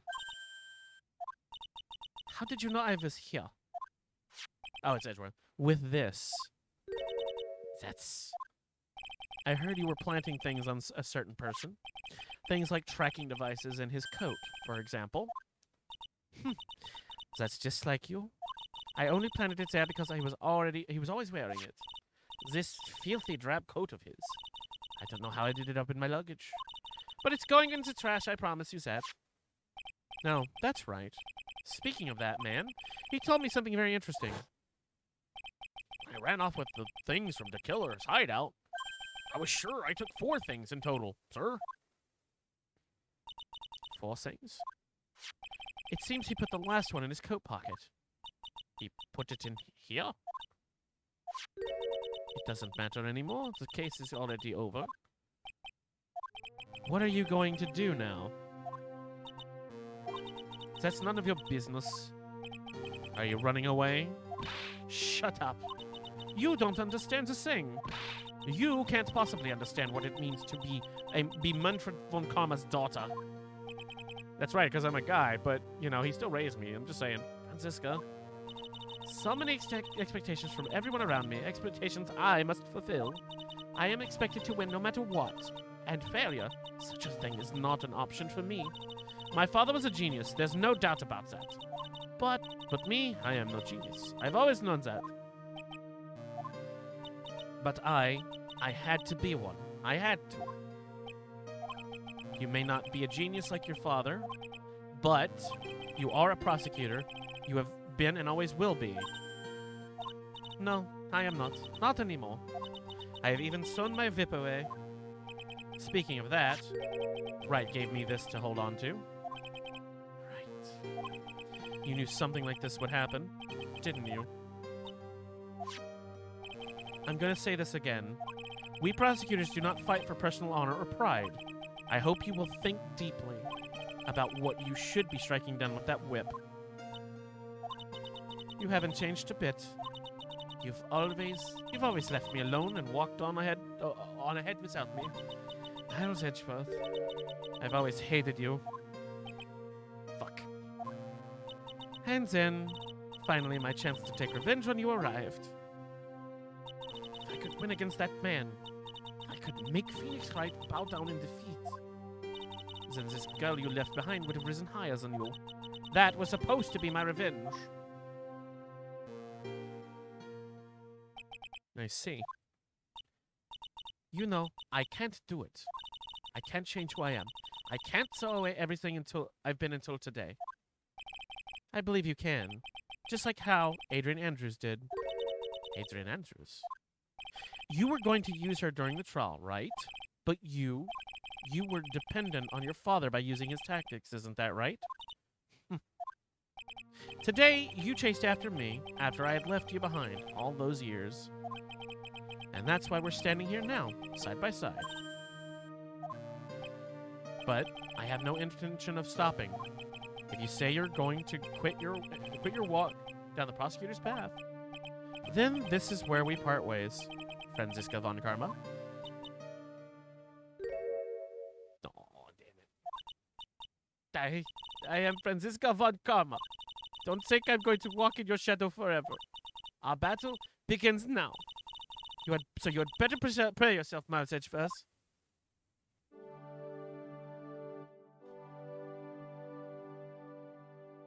I don't know if there's ever a resolution on that one. Probably in the Edgeworth games. No, I didn't play those yet. Phoenix Wright. One day, someday. I don't know if...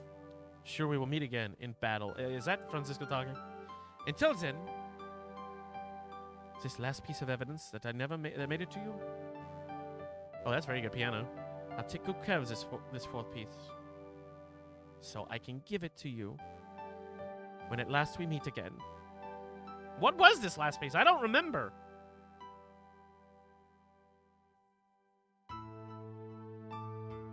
Oh. I'm sorry.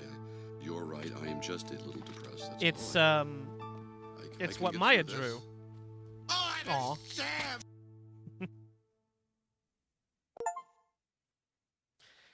Capcom, you used to make such good stuff. What happened? What happened to you? I'm EP. Well, I'm about to be done, so. All right, that's it for that one. All we have left is this one, which we'll do in a week or two. They crash com. They're more like cash com. But yeah, it's probably going to be a week or two before I get onto this. I've got stuff planned that is now backing up because of this game. But that's the way it goes. We'll go ahead and close her down. Go see who we can raid real quick. See who's live. Thank you all for joining me. I appreciate you. Take care. I just woke up. I know it's a shame. You just got here and I'm just now leaving. Let's see. Pav is live playing Arkham. Is that Arkham Asylum? Okay, I can't go watch that because that's the one I actually want to replay. I'm going to go say hi to him, but I'm going to go and raid the Dirtlays because he's only got one person. He's playing Haunting Ground. Raid Dirty. And Invalid Noon. Wait, what? Raid Ask. Oh, it might help if I spell that correctly. I spelled it Dirty. Dirty. Yes, he's playing Haunting Ground. All right, get in the raid van there, buddy. If you don't want to stick around, I totally get it. But stay in long enough to get your raid points so you can do green screen bullshit. I'm going to go rest my voice. It's very tired. I thank you all for joining me.